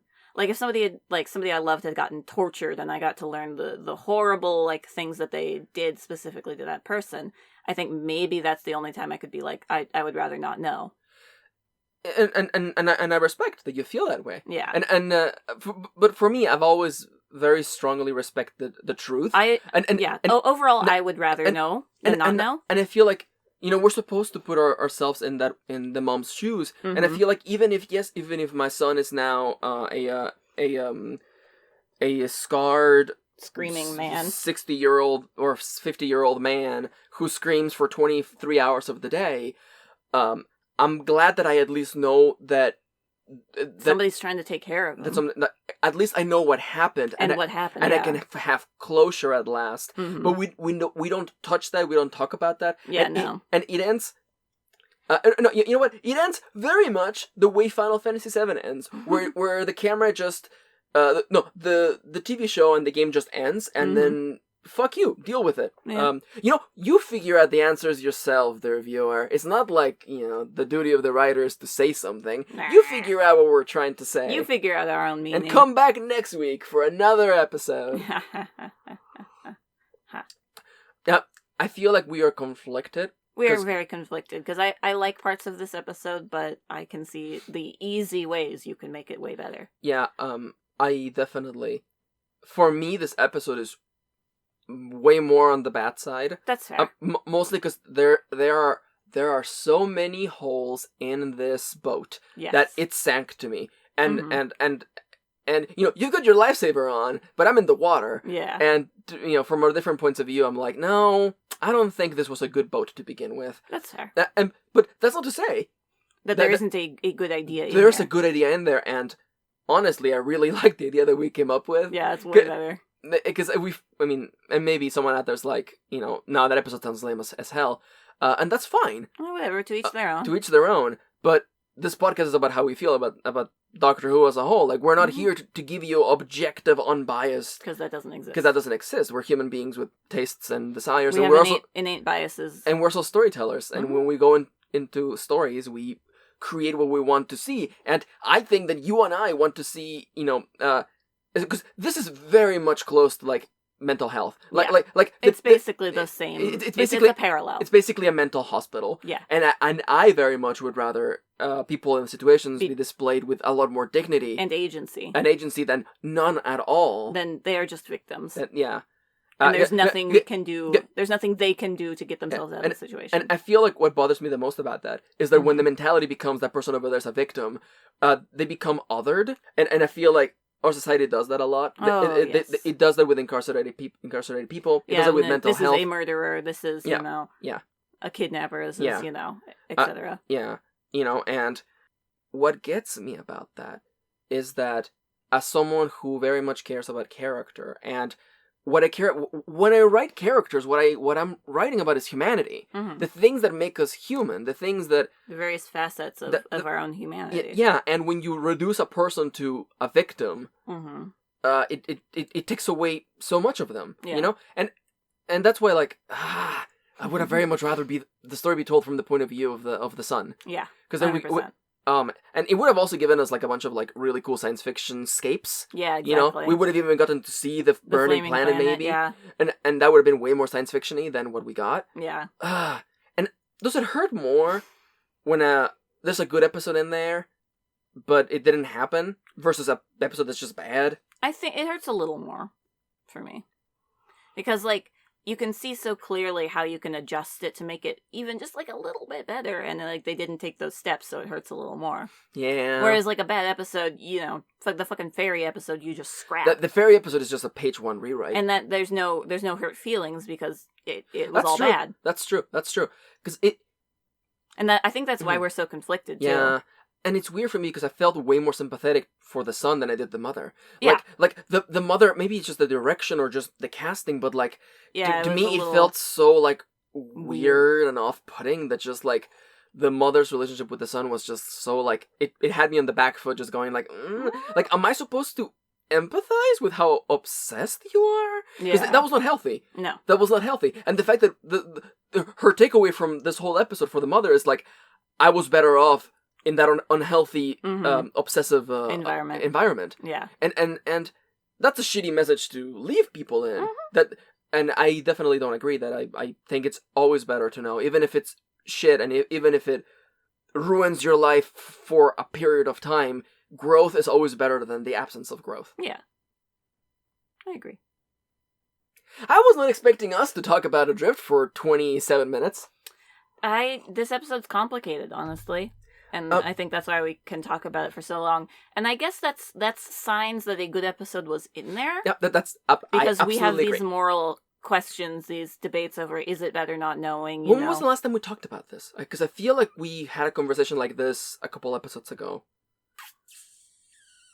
We talked a lot about Ghost Machine, but that's been a while. Yeah, it was Ghost Machine. I think it was Ghost Machine. Yeah, where we had a really in-depth, conversation about, And I feel like I absolutely agree with you, and I love that you managed to put the words in the perfect order to form the thought that I could not give form to in my head. Mm-hmm. That the fact that we can argue about this and that we can have this conversation, this back and forth, shows that there was indeed a good episode in here. Mm-hmm. And you're making me come around. And I was just listening to episode 2. Mm-hmm. We haven't published any videos, by the way. We're preparing a month in advance, basically. Yeah. And you asked me a hard question on that episode. You asked me about, whether I like Tennant or Eccleston more. Mm-hmm. And I felt that I liked Eccleston more because there was the potentiality. Mm-hmm. There was more that could have happened with him. And had we had 3 seasons of Eccleston and we had fully played out everything, you would have felt more content, more saying content. Goodbye to him, essentially. And I think that you have hit the nail on the head. Mm-hmm. That potentiality, the potential for things, intrigues me more. Yeah. In the last couple of months, I've had a lot of personal growth, and I found that discovery and curiosity are some of the things that are the most meaningful and important for me. Mm-hmm. So being, seeing a growth and seeing, and being curious about something makes me more interested. Mm-hmm. So now I'm coming full circle. I'm coming full circle now. Okay, my feelings on this episode are changing, mostly because now there is the potential of this good episode that could have been there. Yeah. And that makes me more excited. Which still hurts. It still hurts. Yeah. And I feel like there is an argument to be made about, there's an argument to be made about, why Zero Time Dilemma sucks more, because it's a finite ending that falls flat. Yeah. Pro writing tip, if you're writing a trilogy that's very grounded, don't drop aliens on the last part of the trilogy and never address them ever again. Just pro tip, just like, if you're writing a trilogy and it's your final thing, just bring all the pieces back and put them together again. That's so easy. It actually, we could do a whole video on how we would fix Zero Time Dilemma. Yeah. Because, like again, I like parts of Zero Time Dilemma, but no one comes, like... Yeah, it's only fucking Akane and Junpei that come back. Akane and Junpei come back, and that's it. And that's lame. Okay. Yes, Siggy and Fido are also coming back. Fido! Although I might argue that Siggy and Fido kind of lose a lot of their luster by the changing of the plot and the events. I don't know. I still like that. I feel like a lot in VLR becomes a little bit gross. That's fair. Then again, we didn't know Siggy was an old man this whole time, so he's flirting with a young girl who later becomes his daughter. Whoa! Spoilers for a game that. Oh, I mean, it's been out like 4 years now. I would almost. Did that game come out in 2016 or was it 2018? No.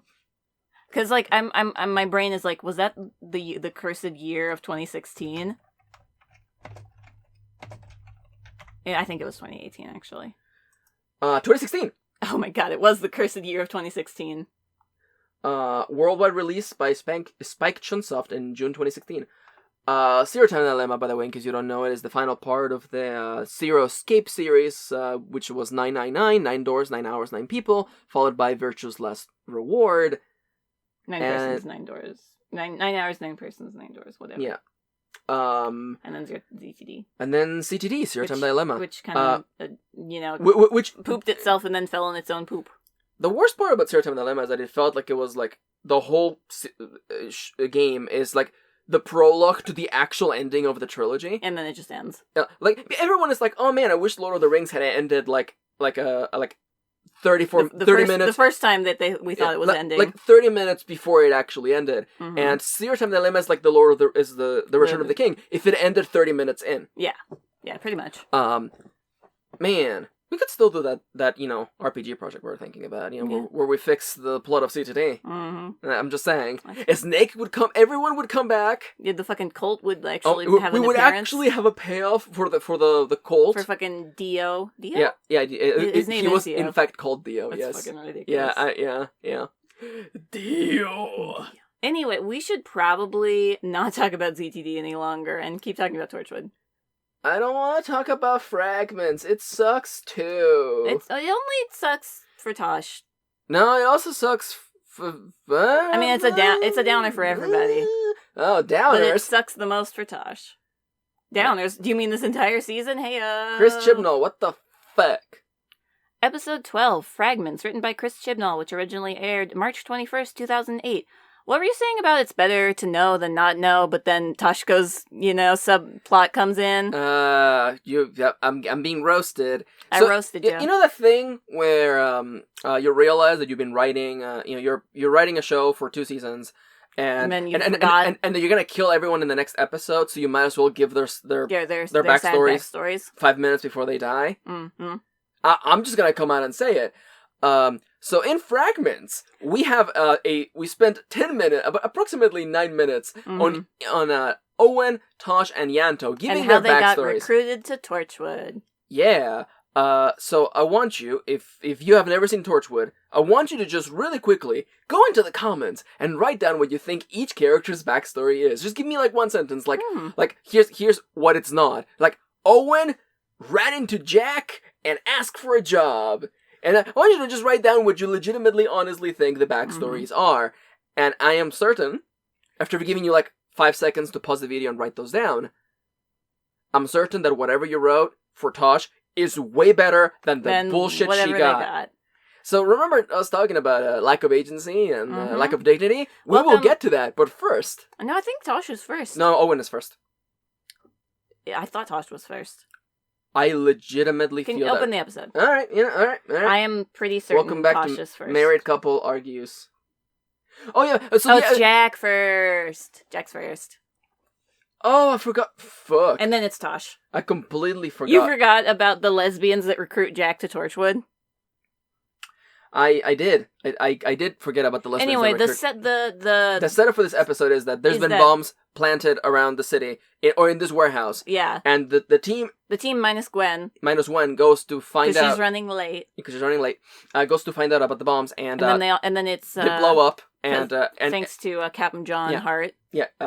John Hart comes back for like 2 seconds, and then after the bomb explodes, they all their life flashes before their eyes as they're about to die. Essentially, nobody dies in this episode.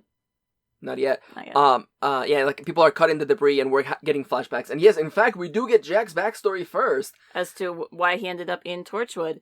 So 2 lesbians have been looking at him for a while, noticing that he can't die because.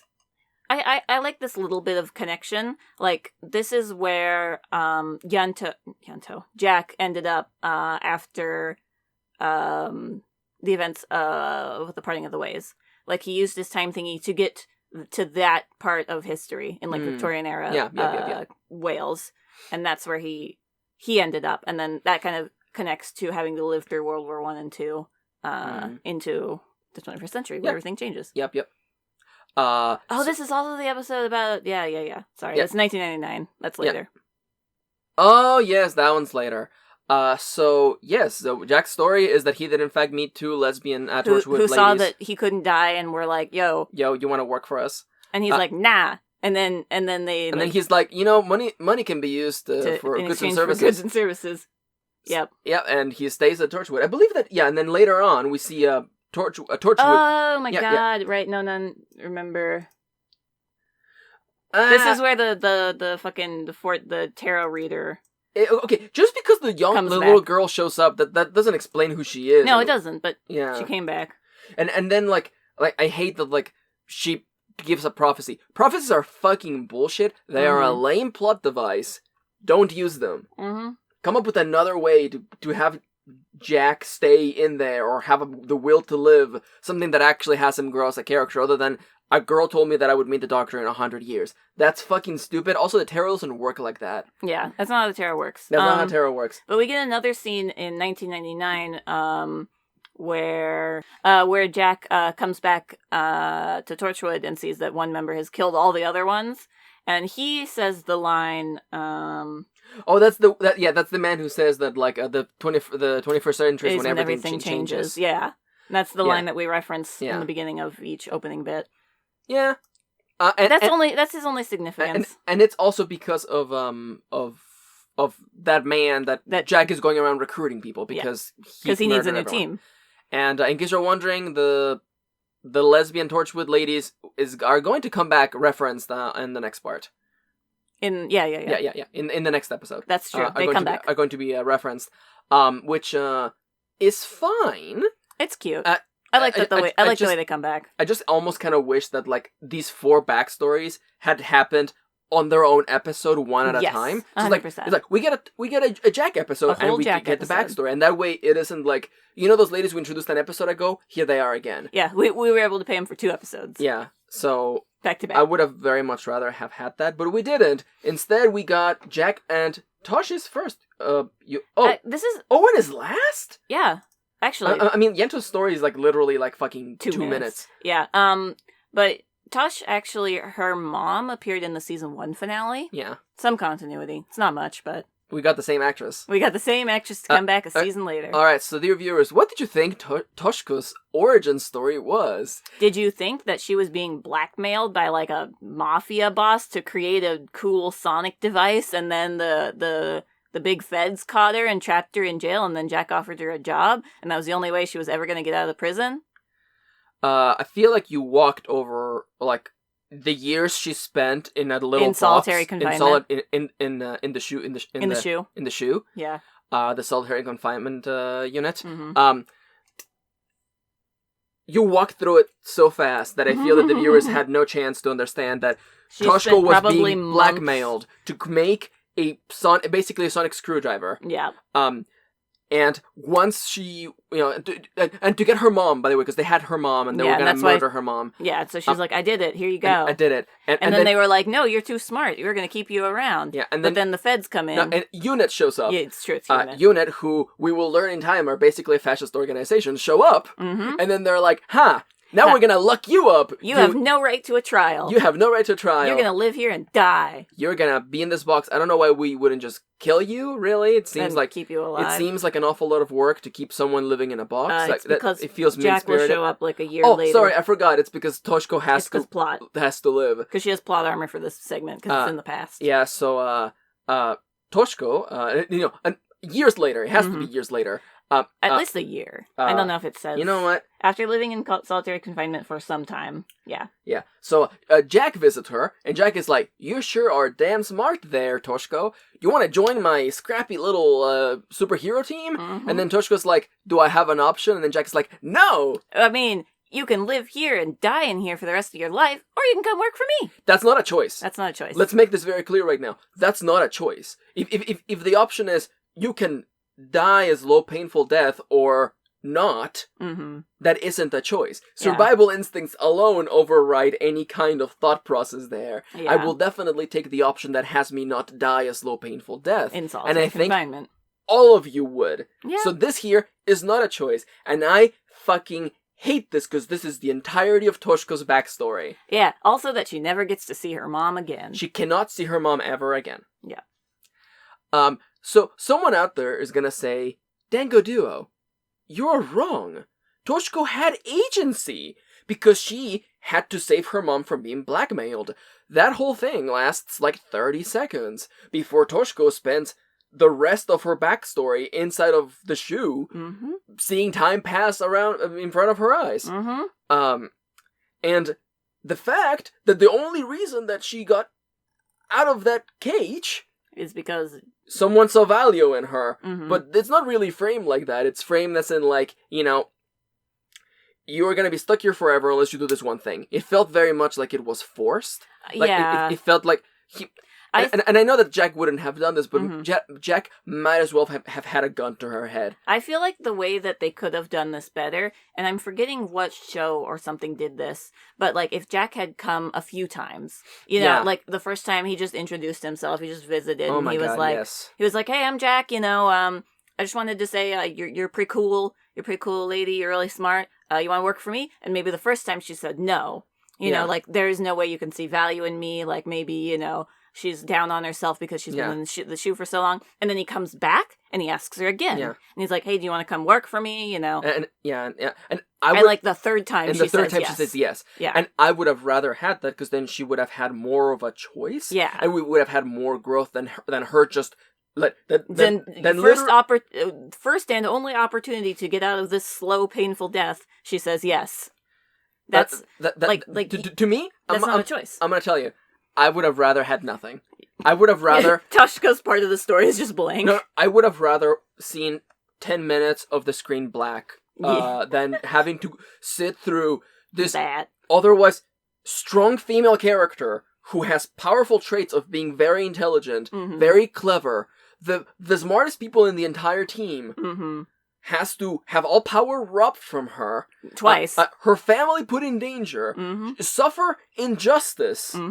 And then when it comes to her... And then when Jack, the good boy, offers a hand, of course she's going to take it because there's no other choice. And what I dislike about this is that up until this point, I felt that Tosh was like a free woman. Yeah. But now we learn that she's like it doesn't make sense to me that they would let Tosh have an apartment and a gun. And a gun. Like to me this almost feels like a plot hole because like suddenly like if Tosh was so terrifying to the unit that they kept her, if she's so smart and clever that she created a sonic screwdriver and they're afraid that other terrorist organizations are going to pick her up or she's going to make a bomb or something. Yeah. And then once she's out... And then Jack comes out and he's like, "It's cool, I'll keep an eye on her." And they're like, okay. Fascist organization UNIT is okay with that? Yeah. Also, someone's going to be like, "Why are you saying that about UNIT?" Wait until we get to season 3. They've already seen that. Have they seen that already? Yeah, Torchwood 2 is after 3. Oh my god, yeah! Wait, no. No. It has Martha, but it's season 4. It's that's season why 4. my brain was it's getting season confused. 4. Yeah. Wait until we get to the Santarans. Santar. Huh. That being said, those guys are fucking awesome. Those guys are awesome, unfortunately, but Unit is garbage. Oh yeah. Fuck. Maybe Unit were great up until that point. Maybe whoever wrote that episode fucked it up. But let me tell you, Those cute little red berets they have aren't so cute no more. No, they stopped being cute once I learned how horrible they are. Mm-hmm. So less excited now that and especially the fact that they did this to Toshko. Yeah. So like there's that itch shows up super early, whereas like here's a powerful, intelligent woman. You're gonna put her in a box. To And slowly die. And again, I'm just gonna tell you right now, if you're gonna lock someone up without a trial, why not just murder them? Because let's be entirely honest. That's wrong. No, if they thought they could get use out of Toshko, then they would Why have been is like, she locked in they a would have box? been, they would have been like, hey, you're a genius. You now work for us. Yeah. You basically it's indentured servitude. I'm describing. I was about to say that. I'm describing an indentured servitude, which is what she's ultimately doing for Jack. Technically. No. Let's not I feel that if Jack wasn't a good person, yes, it would be indentured servitude. But the fact that Jack is a forgiving person, is somebody who's, willing to look past the crimes a person has maybe committed, I think that gives her a little more agency. But I do agree that the subplot is stupid, and it robs her agency. It robs what is otherwise a very strong character of, a meaningful reason to join Torchwood. But I do think, Jack was basically offering forgiveness for her, a pardon for her, and that gives her the freedom to grow, but that does not grow her as a person. I agree with you. Mm-hmm. I agree with you. I guess what bothers me, in addition to what you said, is that I don't feel like... I mean, I know that when you say pardon, you meant that as though, he's wiping away her crime and she has a clean slate. Yes. I don't particularly felt that it was ever, Well, she did what she did out of self-defense. To protect her mom. It was never because, she was doing it with ill intentions. It was noble. Yeah. It was noble what she did. Yeah. And I feel like we didn't dwell on the fact that she was, she basically became a spy to save her mother. To save her mother. And we just skip past that so fast, and then we just focus on her being powerless. Yeah. No, exactly. And I think that's stupid. And maybe that's just the criminal justice system of Unit being you did crime, you bad. But again, this is a complete plot hole because I have trouble believing that fascist organization Unit wouldn't have put up an ankle bracelet on Tosh and been like, hey, what are you doing walking around in the middle of Cardiff? You're supposed to go to work, go home, and that's it. Right. But then now we're supposed to believe that after Jack shows up, who I believe, he's just a cog in the machine. He has no authority to be this person now has free will now. Yeah. And to me, this feels like Toshko's gonna die next episode. Let's figure out a tragic backstory for her.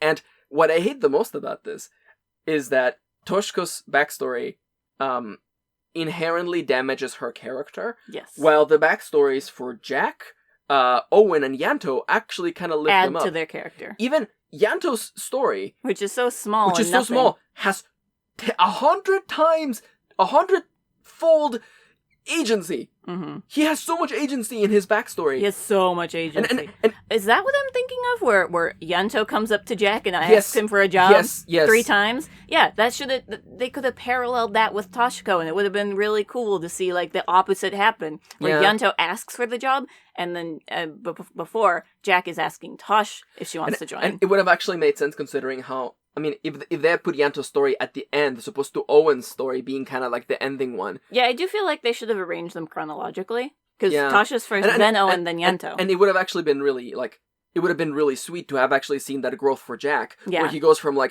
kept asking Tosh because I saw in her potential, and I didn't want her to be locked up in a box. Mm-hmm. And then he's like, well, there's this person coming at me now, telling me that they want to do this, and that, and then maybe I don't want to endanger them or put them into, what we're dealing with. And we could have even had him realizing, I ultimately put Tosh in danger by freeing her. I put these people that I care about in danger. But it was ultimately her choice after I asked her 3 times. Yeah. And, there's this guy who wants to help me as well, but, he's making his choice too. Mm-hmm. Wouldn't that have been way better to have character...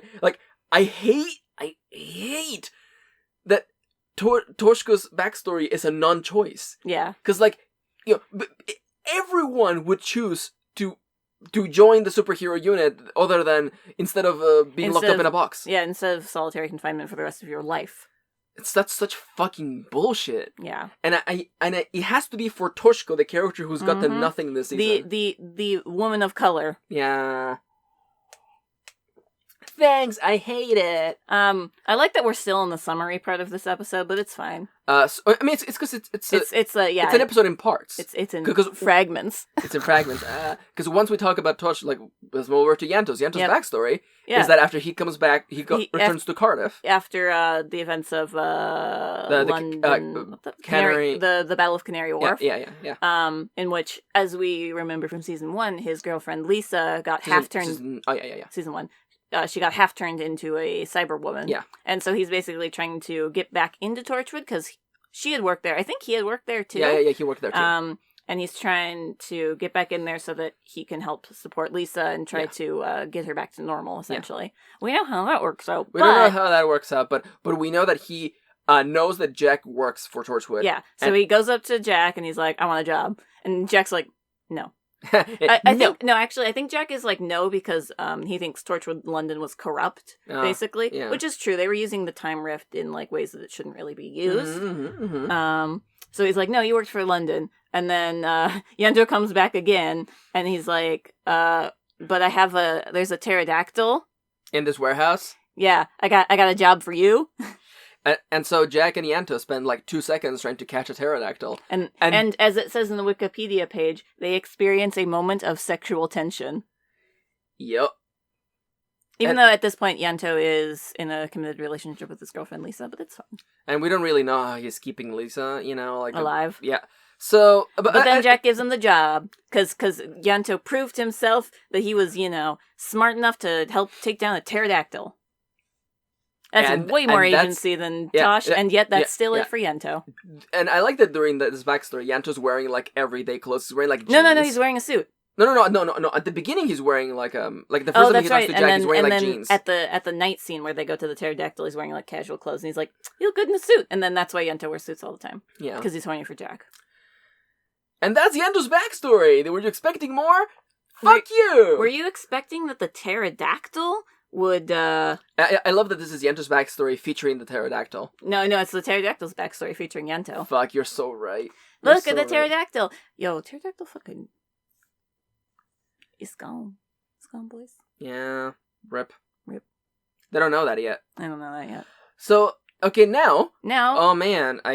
I know that we have not stopped stroking Owen's penis this entire But don't worry, we're going to make him really sad now. It's time to stroke that penis, but now sadly. Sad penis stroke. Penis strokes. So in Owen's backstory, he was just a regular-ass doctor, and he was going to get married to this woman, but oh no, she's getting Alzheimer's, and she's forgetting things, and... They discovered that she has a brain tumor, so they're gonna go operate, and then Jack shows up outside the operating room and is like, I'm so sorry, Owen. Your girlfriend's got an alien in her brain. And Owen's like, what? And then they go into the operating room, and the alien has killed all the doctors inside, including the fiancé. And Owen is very grief-stricken. And you would think that Jack would have retconned him there, but he doesn't. But he doesn't, because he's like, this guy's a doctor. No, I'm looking at you, and I can see that when the little text box comes up when I'm talking to you, it's voiced, and you have a sprite. I think you're a character I can recruit into my party. Right. All right, Radiata Stories. Yeah. You're named, and you're voiced. I think I can recruit you. I think I can recruit you. Oh, but apparently Jack does chloroform Owen. Yeah. Oh, yeah, and then Jack, he doesn't retcon Owen, he, retcons himself. So everyone's That's dumb. Yo, there was no video footage of that. There was no man in a military coat.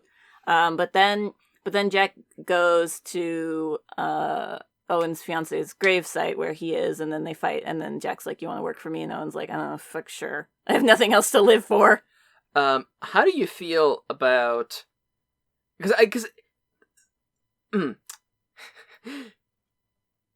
Was the alien causing the Alzheimer's? I believe that's what was implied. How do we feel about that? How do we feel about... I think it's okay because the way that they framed it in the story was the doctor who was examining Katie was her name. I only know because I'm looking at the Wikipedia page, but the doctor who was examining her was like, this is really weird. Like, is treating it as like, this is not normal. Like Alzheimer's, This is not a normal of Alzheimer's. Okay. It does not happen this early. It does not affect this severely. That's the only reason I think it's fine. Okay. Because, this is such a, medical out of the blue sort of thing.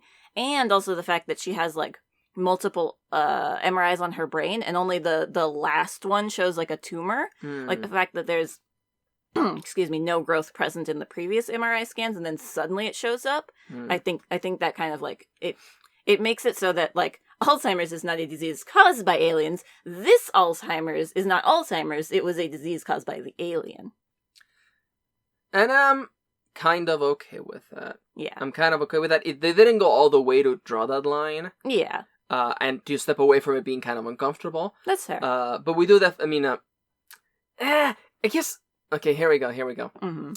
I feel like having the soft plot of a character dealing with their partner suffering from Alzheimer's-like symptoms is a very inexpensive way to have drama. Oh, yes. Mostly because the average person is terrified of that. They're terrified of the consequences of their loved one forgetting them. Yeah, or them forgetting their loved one. And I feel that the average person is ill-equipped to deal with those emotions than to I feel like most people, yeah. Yeah. And having the plot be around that, around when Owen realizing that Katie, his fiance, forgets him or forgets what she's doing, and like I feel like that drama is rather inexpensive. It's very easy to do that. That's fair. I like the way that it's introduced. Is like the scene starts out really normal, like they're just planning their wedding, and then Katie gets up and starts to get him a cup of tea.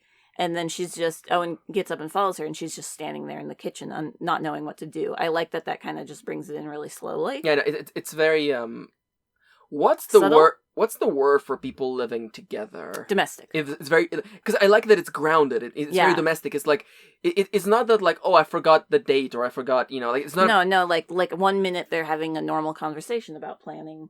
Hi, Ellen. The chinchilla is awake.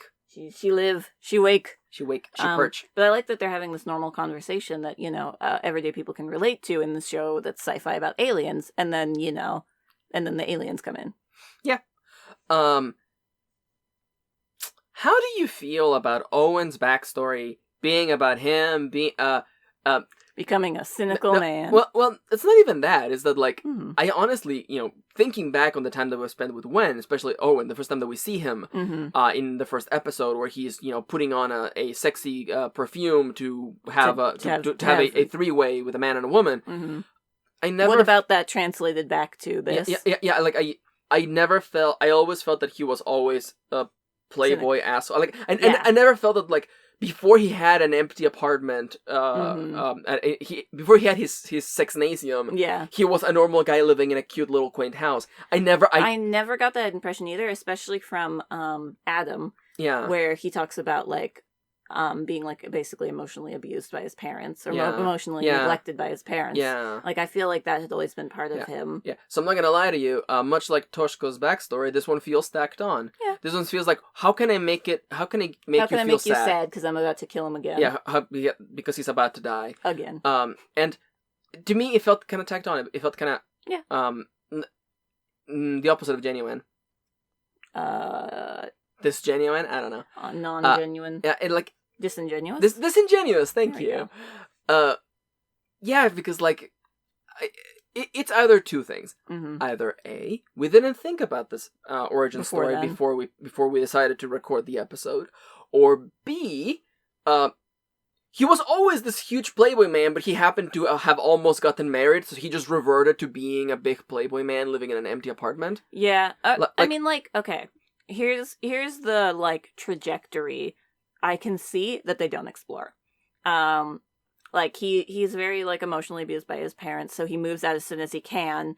And he basically attaches himself to the first, like, you know, he goes into medical school to try to help people, and then attaches himself to the first girl that he meets that, you know, genuinely seems to care about him. And then something horrible happens to her. She dies and kills everyone around her. So he like hyper, like, what's the word, like backpedals essentially, and then, you know, is like, well, fuck, I tried to be, you know, a normal dude with a normal daily life, and that's not working, so I guess I'm just gonna hunt aliens and bang everybody. Like, he hyper-compensated for that, essentially. That's the only way I can kind of see that plot progression. See, and I'm okay with that read. My only problem is that the episode never draws that line. No. And someone's gonna be like, you know, but really intelligent shows ask the audience to connect the dots themselves. You know, really intelligent shows ask the audience to find their own closure and to find, you know, what they... Find their own meaning to find their life. own meaning, as opposed to, you know, I don't know, offering people ideas. Yeah. Yeah, good shows give you nuggets to think and talk about. Yeah, and still answer the questions that you want to know. Yeah, and I'm not gonna say that, you know, good shows draw the line for you, but I think good shows have the dotted line that you can connect yourself very clearly. Yeah. And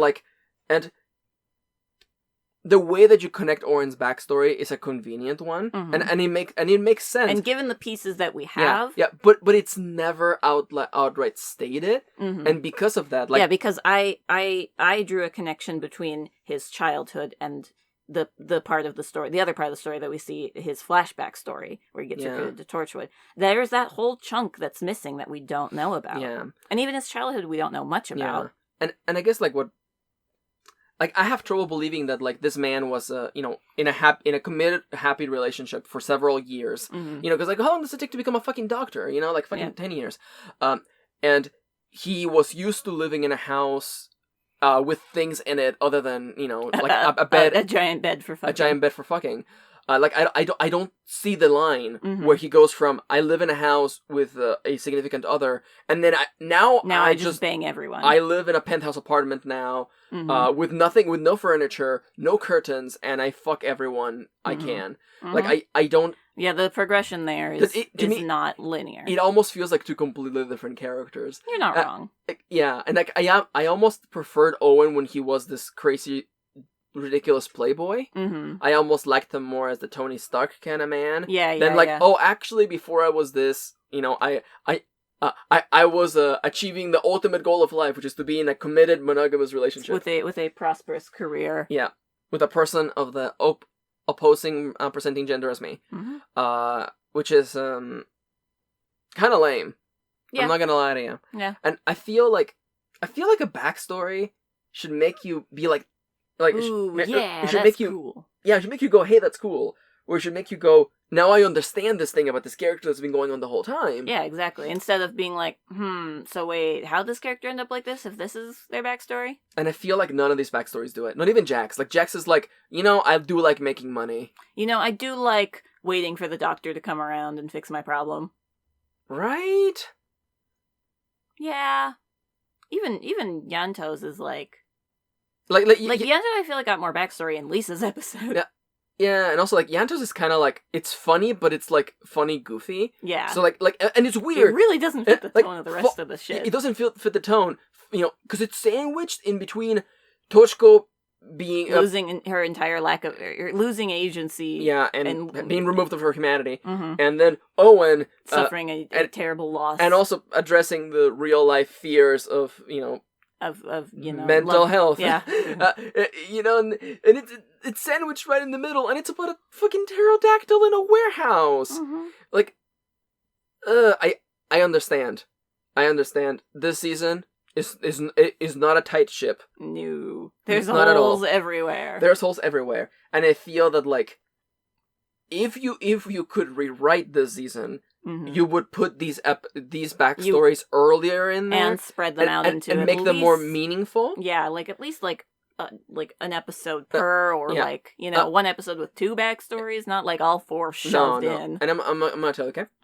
There is an alternate reality in which I am okay with Toshko's backstory, Mm-hmm. because it's the first 10 minutes of a 45-minute episode where she goes and she, like, faces UNIT, or she faces the terrorist organization that was making her make the sonic screwdriver. Right, yeah. And like, we get emotional payoff for that. Mm-hmm. She gets to see her mom again or something. Like, we get something. Yeah. Because in her backstory, there's no payoff. It's just...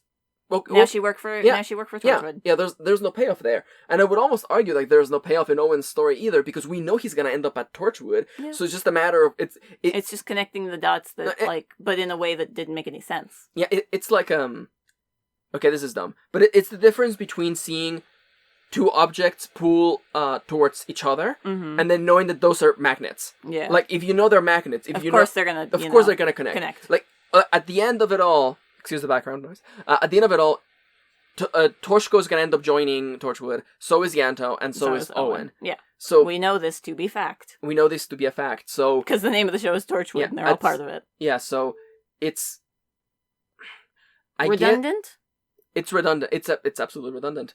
What bothers me is that this is the sequel problem, in that, or the prequel problem. Thank you. The prequel problem, and like the answer to the question, how did Toshko end up joining Torchwood? Doesn't particularly matter.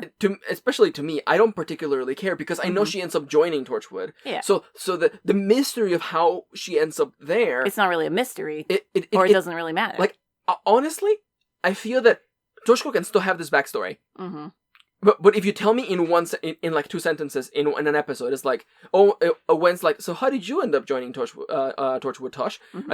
And then Tosh is like, yeah, so I actually made a sonic screwdriver once, and I got caught, and UNIT actually like locked me up, but then Jack got me out. Mm. Like, those 4 sentences, rather than seeing Toshko suffer, for what was potentially months to years, when you summarize it into a paragraph, it's way less harsh, and I would have liked the casualness of that. Yeah. It's like, yeah, they locked me up, but Jack got me. You'd be like, oh, yeah, and that's why I have this ankle bracelet. I have trouble. That makes sense. I have trouble believing that in a world where, a regular everyday person leaves prison and they have all these restrictions. Yeah, they have very limited freedom to do anything. Mm-hmm. That fascist organization UNIT would be like, yeah, you just get a get out of the shoe free card. Yeah, thanks to Jack, who's just a goon. Yeah, he's not particularly important at this time. Yeah, he's like, okay, he does one branch of Torchwood, but like Torchwood is not UNIT; they're different organizations. So they work together, but they're not the same. Yeah, it's like, I don't know. I'm trying to make a parallel, but we've been here long enough. Mm-hmm. And at the end of the episode, it's revealed that on Jack's little communicator hologram, John Hart placed the bombs, and he's got Jack's brother Gray with him. Dun dun dun. We're so emotionally exhausted. Mm-hmm. But let's talk about the final episode of this season. Episode 13, Exit Wounds, written by Chris Chibnall, which originally aired April 4th, 2008.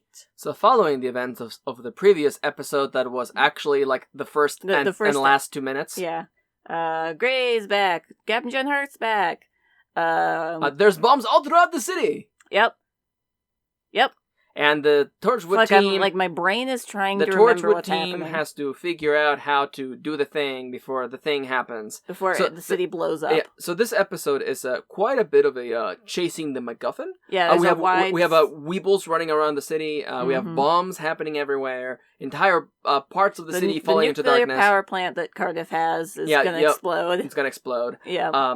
So the team has to break off and go into their separate ways to fix problems. Yeah. So while this is all happening, there is actually this rather effective feeling of powerlessness. Yes. Which is a little bit unfortunate because the whole thing of the setup is that Torchwood is ready. They're supposed to. Turns out they are not ready. No. There are actually only like 4 people. And John Hart comes back, of course. Mm-hmm. James Marsters comes back and does an amazing performance. And we learn that he's been doing all these bombs because Gray told him to, because Gray hates Jack for letting go of his hand that one day. That one time. And after that, he became a slave and witnessed and was tortured and basically hates Jack and wants to destroy him and everything he holds dear. Yep. To enact his revenge at last, They yeet him back in time. Gray, John and Jack go all the way back. Jack gets sent all the way back to the 1800s. Yeah, or 1800s, or somewhere in there, yeah. where Cardiff, where Cardiff will later be. He's and there's a grave, an open hole in the ground. I think, does Jack dig his own grave, or is there already just a grave? But Gray is like, and in order for you to get the paybacks, Jack, you're gonna get in that hole and be buried alive, come back, from death, just to feel dirt in your lungs again and die again for thousands of years. Yep, because then the city's gonna be built on top of you, and then you're gonna be fucked forever. Yep. And that's what happens to Jack. It's okay, though, because John kisses his little ring, and he's like, here you go, Jack. And that ring happens to be sending out a little signal. Beep, beep, beep, beep, and then we learn... we later learn, not directly afterwards, but that the two lesbians who recruited Jack find the signal going beep, beep, beep, beep, and they dig him up, and they're like, what the fuck are you doing here? You're supposed to be on a job halfway across the country. And he's like, okay, freeze me for 200 years. Yep. Put a little kitchen timer on this one. Yep.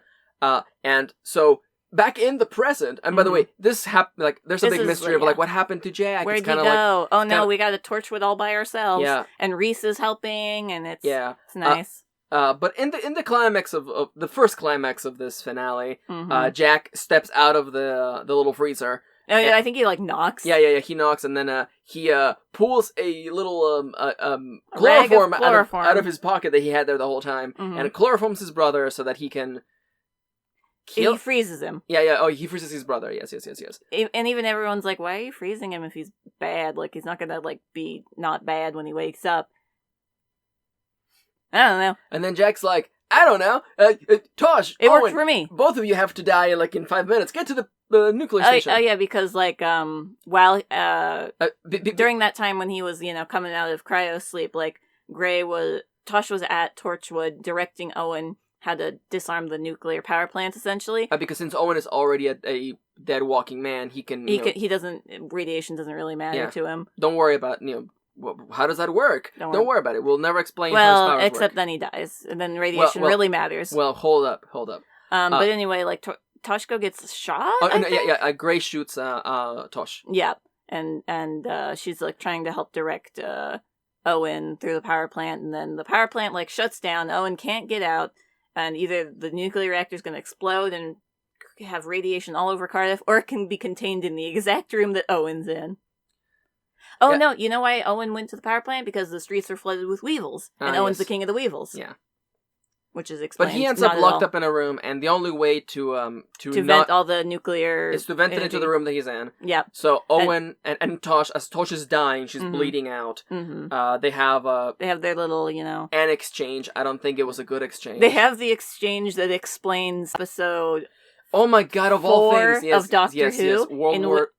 Aliens of London, in which we see Toshko's actress as a doctor who is going to operate on the pig monster that Slitheen created. Yeah, and it's a throwback. Yeah, and we learned that it was Owen who was supposed to be there, but he was he's actually a doctor, but he was hungover or something. Hungover, yeah. So Tosh had to pretend to be a doctor. Which that's what I do whenever I don't have the person I need. I just have hey, my cover artist, just edit the book today. Yeah. Yeah, it's fine. It's just what happens. Yeah. It's a deep cut. To just be to reference this one thing of continuity that we hadn't addressed. Oh, I know we're both dying, but I want to explain that plot hole that happened in another show, just really quick. 3 years ago. 3 years ago.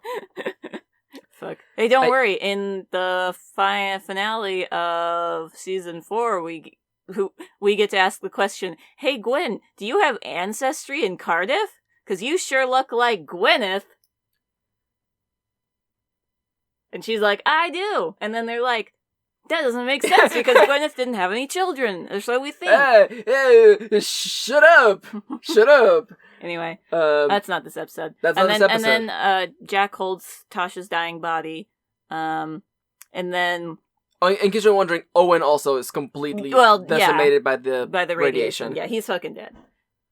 Yeah. He gets deaded. He gets hella deaded. Extra deaded. And then after everything that's happened... they go into the computer files to make them deceased in the computer files, and then Tosh has a little video message thanking Jack for freeing her from by the way, if the shoe. Yeah, like, if you are listening to watching this video, it means that I have yeeted myself into the sun. Into the sun. You know what? That's things that sensible people do. I really. Okay. Yes. It's contrived. It's contrived. I think for this job, I think it's fine. Like a job in which you are in mortal danger every day, to leave a message, My favorite part of that message is like, Owen, if you're listening, you never knew, and then everyone's like, "Oh fuck, Owen said too." I do kind of like that, but it does make it. It goes from being like sweet and to warm in a like way to even a downer. Yeah, it's a double downer. Yeah, and the fact that even with her dying breath, Tosh has to be like. Yeah, Owen, you never knew. Yeah, I loved you. Owen is like, yes, we all knew. Yes, we've been going through this since your first episode. The first time you showed on the screen. Yeah. And then, and then the Jack three remaining... Jack holds Yanto and Gwen close. And they all have a cry. Yeah. And the end. And that's the end! What an exciting final episode in which nothing bad happened to any of our cast members. Everybody's hunky-dory, happy to be alive, and well... I told you before we started the season that it was a fucking downer. Yeah. And it ends in a downer, man. Because, okay, yes, they fixed the problem of the day. Cardiff isn't blown up, but Torchwood has lost half of its staff. Jack, got his brother back and then lost him, essentially, because he's basically evil. Frozen. And we're never going to talk about him ever again. No! And in fact, there's no way that he's going to be around anymore following the events of Season 3. Yeah, so, and I also want to say that, I don't feel like I particularly wanted Jack to spend a couple hundred years dying over and over under the earth.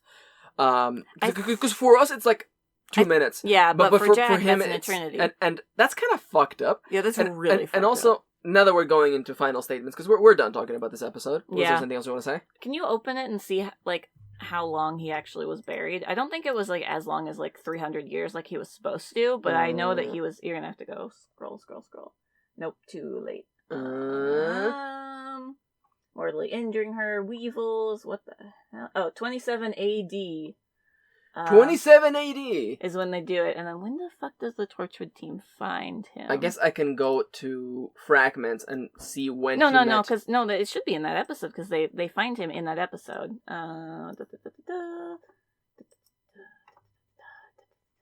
Nope, still going. Jack reveals that he was discovered in 1901. Okay, that's a long fucking time. Yeah, it was about almost 2,000 years. You're right, Kitty. I'm happier now that I know. See? Wouldn't you rather have known than not known? Okay. Alright, real talk, though. Yeah, that's fucked up. That's fucked up. And the fact that Jack would step out of the frozen machine and then be like, I am the same Jack you knew. I'm fine. That's bad storytelling. The idea that he would remain the exact same person after 2,000 years of going through death over and over and over and over again. That's bullshit. That's complete bullshit. Yeah. I don't like it. No. And let's zoom out for a little. Let's look at this from the bird's eye view. Mm-hmm. I didn't write Torchwood Season 1, but we watched it and we enjoyed it and we analyzed those episodes. And to me, it felt like the mission statement of Torchwood Season 1 was to be a queerer, edgier, more adult Doctor Who. Mm-hmm. And I'm gonna say that the edginess remains for Season 2, but the queerness is gone. Is gone. No, there's a little, but definitely not as much. And the science fiction's kind of gone. We have a bit of weird bullshit magic. Like the concept of death shows up, and we have the film people who take souls. Yeah, we stepped more into the fantastical. We step away from grounded and we move into just random shit. And I know that you said that as a throwaway comment, but legitimately, this season could be known as Torchwood 2 random shit. And that's not to say that Torchwood Season 1 didn't have its moments, but those were also the worst episodes. Fairies, random shoes. Yeah. And I don't know, man. Like, this season is kind of it's a letdown emotionally, sure. Mm-hmm. It's a letdown, writing-wise as well. Writing-wise, and characters like Tosh come out of this season with less than what they had when the season started. Yeah, like, I feel like, unfortunately, in this season, Tosh gets reduced to, she like Owen. And she's sad. And someone in the comments, I can feel it across time and space. I hear you. Is like, y'all are just mad that Toshko died. And it's like, No, and I'm gonna tell you right now. Like, I don't mind when characters die. No. And I think, like, had she not gone through all that bullshit leading up, that final tape would have been way more, like, it would have been really emotional, because in this tape, she's thanking Jack for giving her a new life, essentially. There's things in that are really powerful. It's the way that they handled it and the way that they handled her character up until that point. Yeah. Because, like, I like that idea of, like, her owing gratitude to, not owing gratitude, but, like, showing gratitude to Jack for showing her a whole new life, something that she didn't think she would ever get to experience. Yeah. And that shows a lot about Jack's character as well, and that moment where Jack, lets her in, essentially. Mm. But the way that it was framed before does not really, and also, let us appreciate that. Also, let's just call a spade a spade. There is so very little of the Torchwood team other than Wen and Owen in this season. Like, Toshko has an episode. Tosh has an episode. Yes, that episode happens to not be about her. It happens to be about her the boy. love interest. Yeah, who's ultimately a love interest. And I know she had a love interest in Greeks Bearing Gifts, but that was way more interesting because she had agency. She also had she got to learn what people thought about her. She had moments on her own as well. Yeah, moments on her own. And she saved the family from getting murdered. Mm-hmm. Like, she did things. And, like, I know that we've talked about this before, and we will keep talking about it as we move into other projects. But, like, I feel that team-ups are way more effective when you have a large cast of characters than just, like, here is an episode where Tosh spends most of it with a random boy who she later fucks, by the way, don't forget. Don't forget, and he's like 17. Yeah. Sorry, you just reminded me, it's like, we just appreciate team-ups when you got a large cast. That's why everyone was hype when all the subunits for Love Live were announced, and we're like, yo, guilty kiss, though. Yes. This is fair. Mm-hmm. This season for me is a total downer. Mm-hmm. Not only emotionally, but also potentially in the potential of the show, because the queerness of Torchwood is completely gone here. It's reduced to haha Yanto and Jack Bang, and I feel that you can feel the absence of Russell T Davies because he wrote not a single one of these episodes. Oh, there's a boy. There's a boy. That was a loud boy. And I don't know. I know that at this point in the timeline, because we're reading The Writer's Tale by Benjamin Cook and Russell T Davies, he was really busy with season 3 and season 4 of Doctor Who, and he didn't have the time to write Torchwood, and I get that, but I wonder what this season would have looked like with him heading it. He was still him writing it. Yeah, with him writing in it, because like I'm not gonna say that Chris Chibnall did a bad job. He not did necessarily.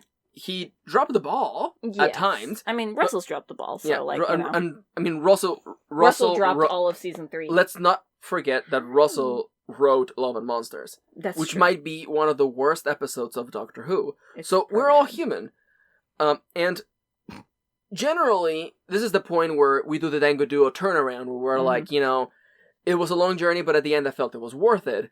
Not in this case. I don't know if season 2 was worth it. No. It makes me... You ruined a perfectly good show. You ruined a perfectly good show. And it only gets worse from here. And it's interesting because it makes me more fun for season 1 because it was so queer. It was so focused on sexuality.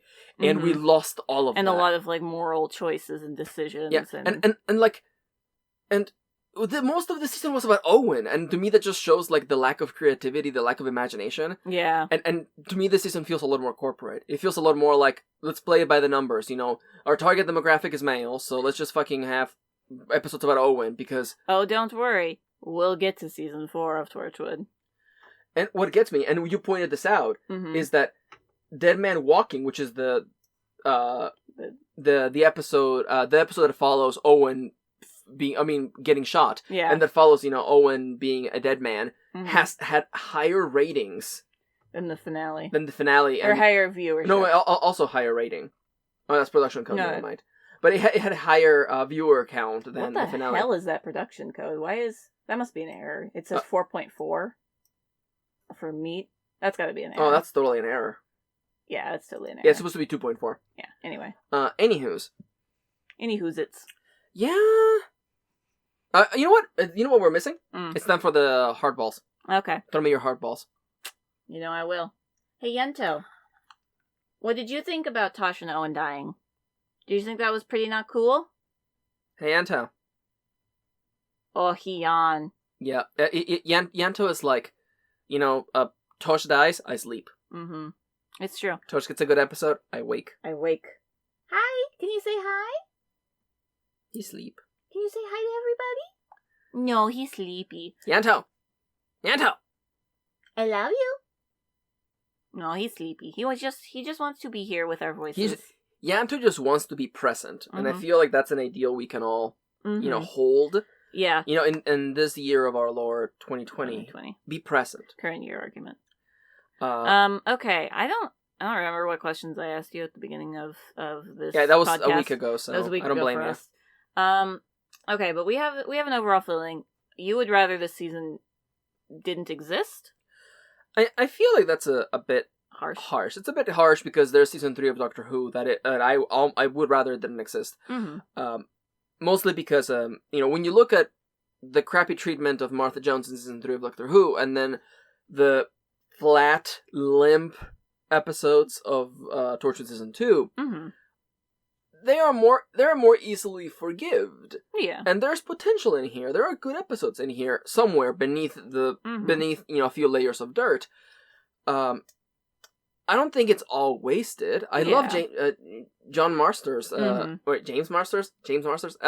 John Hart. Yeah. John Hart is fucking great. I wish he had been in more than 2 episodes. Yeah. That's one of the biggest disappointments for me. That's fair. Because I saw him in the first episode, and I'm like, oh my god, he is. We're gonna have a recurring baddie who shows up. Hell yeah! Yeah, he's essentially the baddie of this season, except surprise plot twist. It was Grey the whole time. Yeah, and Grey.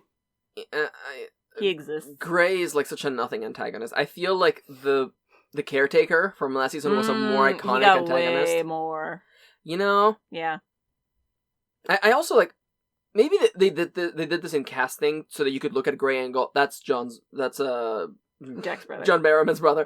That's Jack Harkness's brother. Mm-hmm. But I don't get why Grey has to be all buff. He has to be a model. I almost feel it would have been more powerful had he been real scrawny. Real scrawny. You could, I don't want to say that he should have looked like the kind of stereotypical, person who's been locked up in a cell for, 20 years of his life. Right. But had you seen the effects of, the torture that he had gone through? Mm-hmm. It would have been been a lot more powerful. Yeah. But I understand that people would look at him and look at Jack and be like, you two don't look like siblings. Right. So, I don't know. Yeah. I feel like we have to further define potential. Mm-hmm. There is large amounts of potential and then low amounts of potential. And I feel that in this season there was low amount of potential. You would have to hard rewrite a lot of episodes. Mm-hmm. There's potential in Adrift, yes. but you have to reframe the whole episode. Yeah. And that's maybe a little bit too much work for me to do mentally. And there's there's potential in Fragments of just expanding it. And also, expanding on those things doesn't add the queerness that I'm missing in this season. No, and unless you rewrite. And that to me is at that point, I'm imagining a completely different show, and it's unrealistic for me to be I dislike Torchwood season 2 because it isn't the show I wanted. Yeah, and so we have to judge it. We have to judge it for what it is. Mm-hmm. And looking back on it, having seen it and having talked about it for 2 hours, I look at it and I go, that was kind of a waste. You're now that we're talking about this pretty in depth, I hadn't realized the sheer what's the word that I'm looking for? The normalized heterosexuality in season 2. Yeah. I guess like season 3 feels fonder because there are more queer moments, and even if You they're mean not season 1? Sorry, excuse me, season 1. Season 3? But yeah, season 1 feels a little more fonder because it has a lot more queerness in it. Yeah, and I guess like the like at first, things seem normal, but the more that you look at it, that you're like, yeah, why did Owen have a heterosexual backstory? Why All of Tosh's interactions Why are does about Tosh, her. get a heterosexual relationship in episode 3? Why, like, the only queer people that show up are the 2 lesbians, and then And even then, it's kind of like a throwaway thing. it's almost a gag. And also, it's. I didn't mention this. I was kind of saving it and also kind of still angry about it. That these aren't like that character is a character who happens to be a lesbian. They're pretty much the same kind of character that showed up. Are you ready for a throwback in Orange Host Club? They might as well be. And just less Nazi. They might as well have been the lesbian Nazis, basically, because like they look at Jack and they're like, "Oh, it's a man, ew," and I'm like, "I'm gonna kiss my girlfriend instead." Isn't it? Chris Chibnall wrote that, and I fucking hate. I hate that, and I hate that it has to be that trope. That is like, it has to be. It's the opposite of the predatory gay, because it's more of like the dismissive lesbian. I guess I do see it now that we're zoomed out in bird's eye view. I do see it more as like without Russell writing the show, with Chris Chibnall more writing the show, it has less queer because inherent biases come through in writing. Yeah, and I assume Chris Chibnall is a straight man. I guess we should... I guess we should check, but I have the faint feeling. Also, one of the things that we gotta remember at this is that Russell T Davies wrote a show, the first show that I think he created called Queer as Folk, which was a really big British television show about gay men. Yes, and that this has kind of been his MO for a while of normalizing. We'll just see if he has a spouse. Madeline Chibnall is his spouse. I mean, his wife, I mean, he doesn't have to be bi. He could be bi or pan, but at least surface wise. Yeah. But yeah, no, like Russell wanted to make a queerer Doctor Who. Yeah, and that was his MO, and I feel and from season 1, yes, with Jack. Yeah, with centering on Jack, his very queer, OC essentially they put into Doctor Who. Like, I guess I feel like Chris Chibnall kind of let it drop. Yeah, he let everybody down. Do you think that's the thing where like, without Russell actively writing queer characters for Torchwood, they just revert back to the quote-unquote normal. And okay, you know what? Let's go back to, because Chris Chibnall wrote Day One, which it was very queer. But it was, I mean, yeah. But I mean, it's still within the first, like, because there's a difference between planning the show and then shooting it versus we are now in the cycle of creating the next season. That's why by season 3 of Doctor Who, Russell was like almost burnt out. Yeah. So like that's why that anyone's gonna be like, oh, you guys are reading too much into it. There is a clear progression in which the writing gets worse, leading towards season 3 of Doctor Who, and that's clearly because of the burnout. Yeah, and when you're burnt out, you can't create as effectively. Yeah, Chris Chibnall also wrote Cyberwoman and Countryside. Countryside is good.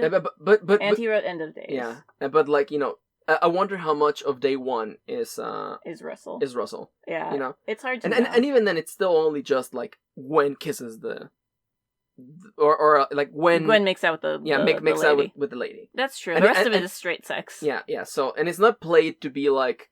It's played hot. I could read it both ways. We did like Day One more than the first actual episode of the show. So and I think the reason for that was because that was just like the first episode is more like a prologue, and then we actually get a real first episode that encapsulates all of Torchwood, which is a queer science fiction, edgier. Mm-hmm. And that's fair. And I don't know. It's just it's hard to know like what went on that made it go so wrong. Yeah. Like, I wonder if he's going to talk about season 2 at all in the book. Well, he's going to talk about season 3. Oh yeah. I'm excited to read more of the writer's tale. I can't believe the writer's tale spoiled me. The writer's tale spoiled me on the big Torchwood Season 3 thing. Yeah, the big It's controversy. literally in the first, 2 pages. I know, I can't believe it. It's from the lips of Russell, so... I should have probably warned you, but... I figured as much because of my reaction to Season 3. Yeah. Well, that and also, maybe I shouldn't say anything. But also, yeah. Season 3 just sucks. And Season 3, Season 3 sucked so much that right now, at this moment, we're in the middle of JoJo Part 3. Because we decided to do a JoJo podcast. To help catch us up with Doctor Who. Yeah, because we're actually pretty ahead in Doctor Who. We have finished Tennant. Yeah, and I don't want to, record so far in advance that we've forgotten everything. Because look at how far in advance we are of Season 2, and I'm like, what happened in this episode? Yeah, no, that's why we're probably going to do some in-between projects to buy some time. Yeah. And we will release the JoJo podcast, don't you wait, but it will probably be after we're done with Russell T. Davies. Yeah. Yeah, so we have there's a bit. Don't worry, we'll talk about all that dumb shit in JoJo, don't worry about it. Oh, don't worry. And the cool shit. Get it. But anyhow, we watched that one yesterday. We did.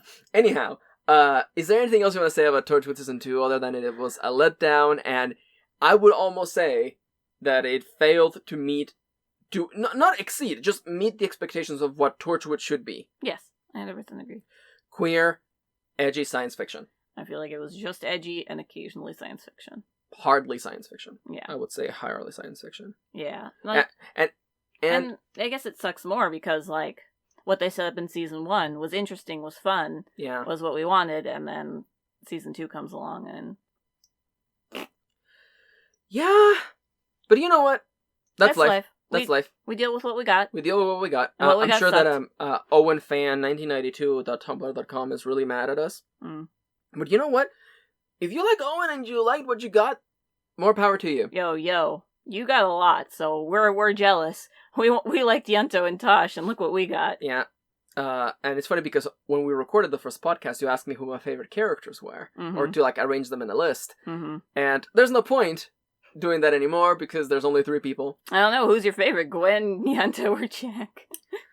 Well, knowing what I know, I think I'm they're all fine. It's sad because Jack didn't even get that much this season, and Jack was my favorite. Backstory, and that was it. And I want to stress this really badly. Mm-hmm. I don't like prequels because they don't give character development. Mm-hmm. Knowing what happened before doesn't make the character now more interesting to me. It doesn't make them grow as a person. We differ super on that. But... I guess it depends on what the backstory is. Yeah. But and how the story frames them it at that point, during the present. Yeah. Before they go back. And especially to the past.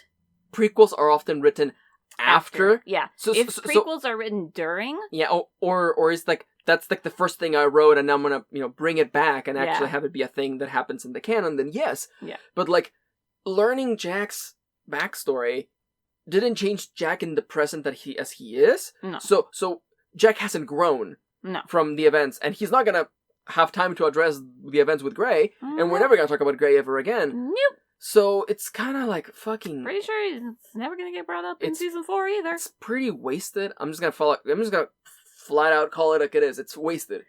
I do wonder. Wow, Season 3 has a lot of viewership. Way more than half of Season 2. Yeah. Same director, and most of it is written by Russell T. Davies. Yeah. About half and half.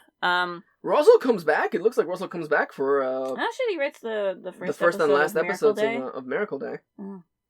Miracle Day. That's.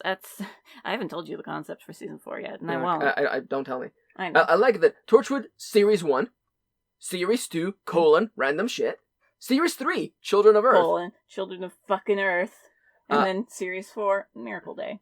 Yeah. Well, we're not going to talk about it, and hopefully people in the comments... I mean, by the time this goes up, we have already seen it. We probably have. And we have seen all of JoJo, and we have probably seen all of One Piece. We're not going to do that. Don't we're not gonna ever do that. curse us with that. Don't get excited. Yeah, I think One Piece is a decade old now. Yeah. And I have absolutely no interest. Literally zero. I feel like One Piece would have to come out and be by the way, the entire cast is now queer. And I'd be like... They were queer this whole time. And that's the day where I... You give One Piece a chance. No, I was gonna say, I reach under my desk and I pull out my ninja bandana and And you we pull watch. out your pirate hat, Yeah. and we watch all of One Piece. I put on my ninja bandana and we start watching Naruto. Naruto's not queer. No. It's so heteronormative. Even though there's a fan theory about Naruto and... I mean, it's not a fan theory when they literally kiss in the second episode, but it's a joke. Yeah, anyhow. I owned that manga. Yeah, that first volume. everyone owned that manga. I owned Everyone like owned it. that's why everybody owned Volume 1 of Naruto and Volume 1 of Yu Yu Hakusho. Yeah. It's true. It's true. Look, I'm like... Alright, let's get out of here.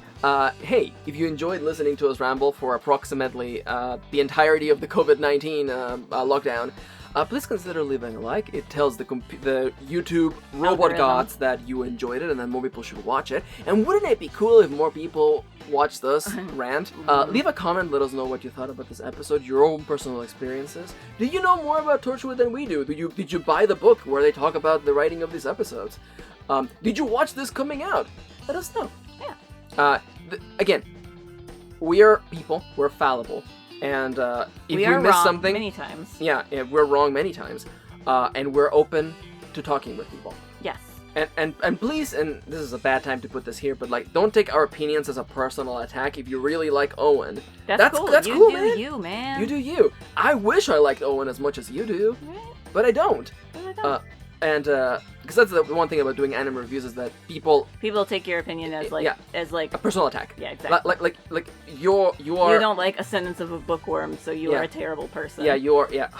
How dare you go after a small fandom like ours? I think that someone actually told us. 800 views. I can't believe that. And some motherfuckers like, how dare you go after a small little fandom? And I'm like, dude, we just watched the first episode. Dude, it's a 3-minute video reviewing episode 1 of an anime. Of an anime that sucks and got cancelled. I'm sorry that... Personal attacks aside. Hey. Kitty and I have a lot of fun recording these podcasts. And it's a nice little window into our world during, these uncertain times. And I know that podcasts have been something that has helped us to get through these uncertain times. Yeah. And it's one of those things, part of the drive of being a creative person is to create the stories we want to see. Mm-hmm. And we also create the content that helps us heal. Yes. And that's why we just love listening to people talking about the stuff that they're passionate about. Yeah. And we create that. And if you've enjoyed this, let us know. We appreciate it. If you ever think that you're like, oh, Dango WHO gets compliments all the time, we don't. No one on the internet gets compliments all the time. Also, we don't because we review it. We review the anime. We usually just get attacks. Yeah. No, like, back when I was doing writing advice videos, like 3 times a week, like, people would be like, oh, I bet you get complimented all the time. I didn't. I got 90% of my comments were hate that I would get on my writing advice videos. That's why I stopped doing them. Like, I just, my mental health just, and I burnt out. But like 90% of the comments I got on my videos were people telling me that I was wrong or homophobic and transphobic comments. So like, I can assure you, if you enjoy anyone's content on YouTube, just tell them. Just actually tell them. Not to get super real on this. In this good podcast where we get super real in this podcast, but it's just like, it's that sentiment that like, if you think that someone knows that people like the thing they do, you should still just tell them. You should just tell them. And it's not to say, because everybody dies one day, and there will be a time when, like, you're gonna miss, you're gonna be chance. Like, I wish I told, there are online creators that I wished I had told them that I enjoyed their stuff before they vanished from the internet or they ceased to exist, It's that kind of thing where I'm like, man, I really wish I told that person that I really actually like their videos or their content inspired me. Like, I think about that all the time. Like, I'm like, I wish that I had actually posted on every one of their videos and told them, yo, what you're doing is hilarious and it brightens my day and it helps me get through, tough times. Yeah. But anyhow, we're not... Anyway, are you saying we should go back and comment on every episode of Northern Lion Plays The Binding of Isaac Afterbirth Plus? Well, I'm not saying we should. But we should start today. Yeah, but then we watch him play Monster Train, and then he's so bad. And then he's kind of bad, but we would never tell him that he's bad. We would never tell him. We would just be like, I enjoyed watching this video. In spite of all the misplays. Anyhow, thank you for watching. Thanks. I think you're spending a little bit of your day with us. A little chunk of your day with us. If you're listening, like, a little bit a day. It's been like weeks of just listening to us. Have you been enjoying your car ride? Have you been drawing? Have you been walking your dog? Wear a mask, stay safe, uncertain times and all that. And we'll see you on the next one. Next one.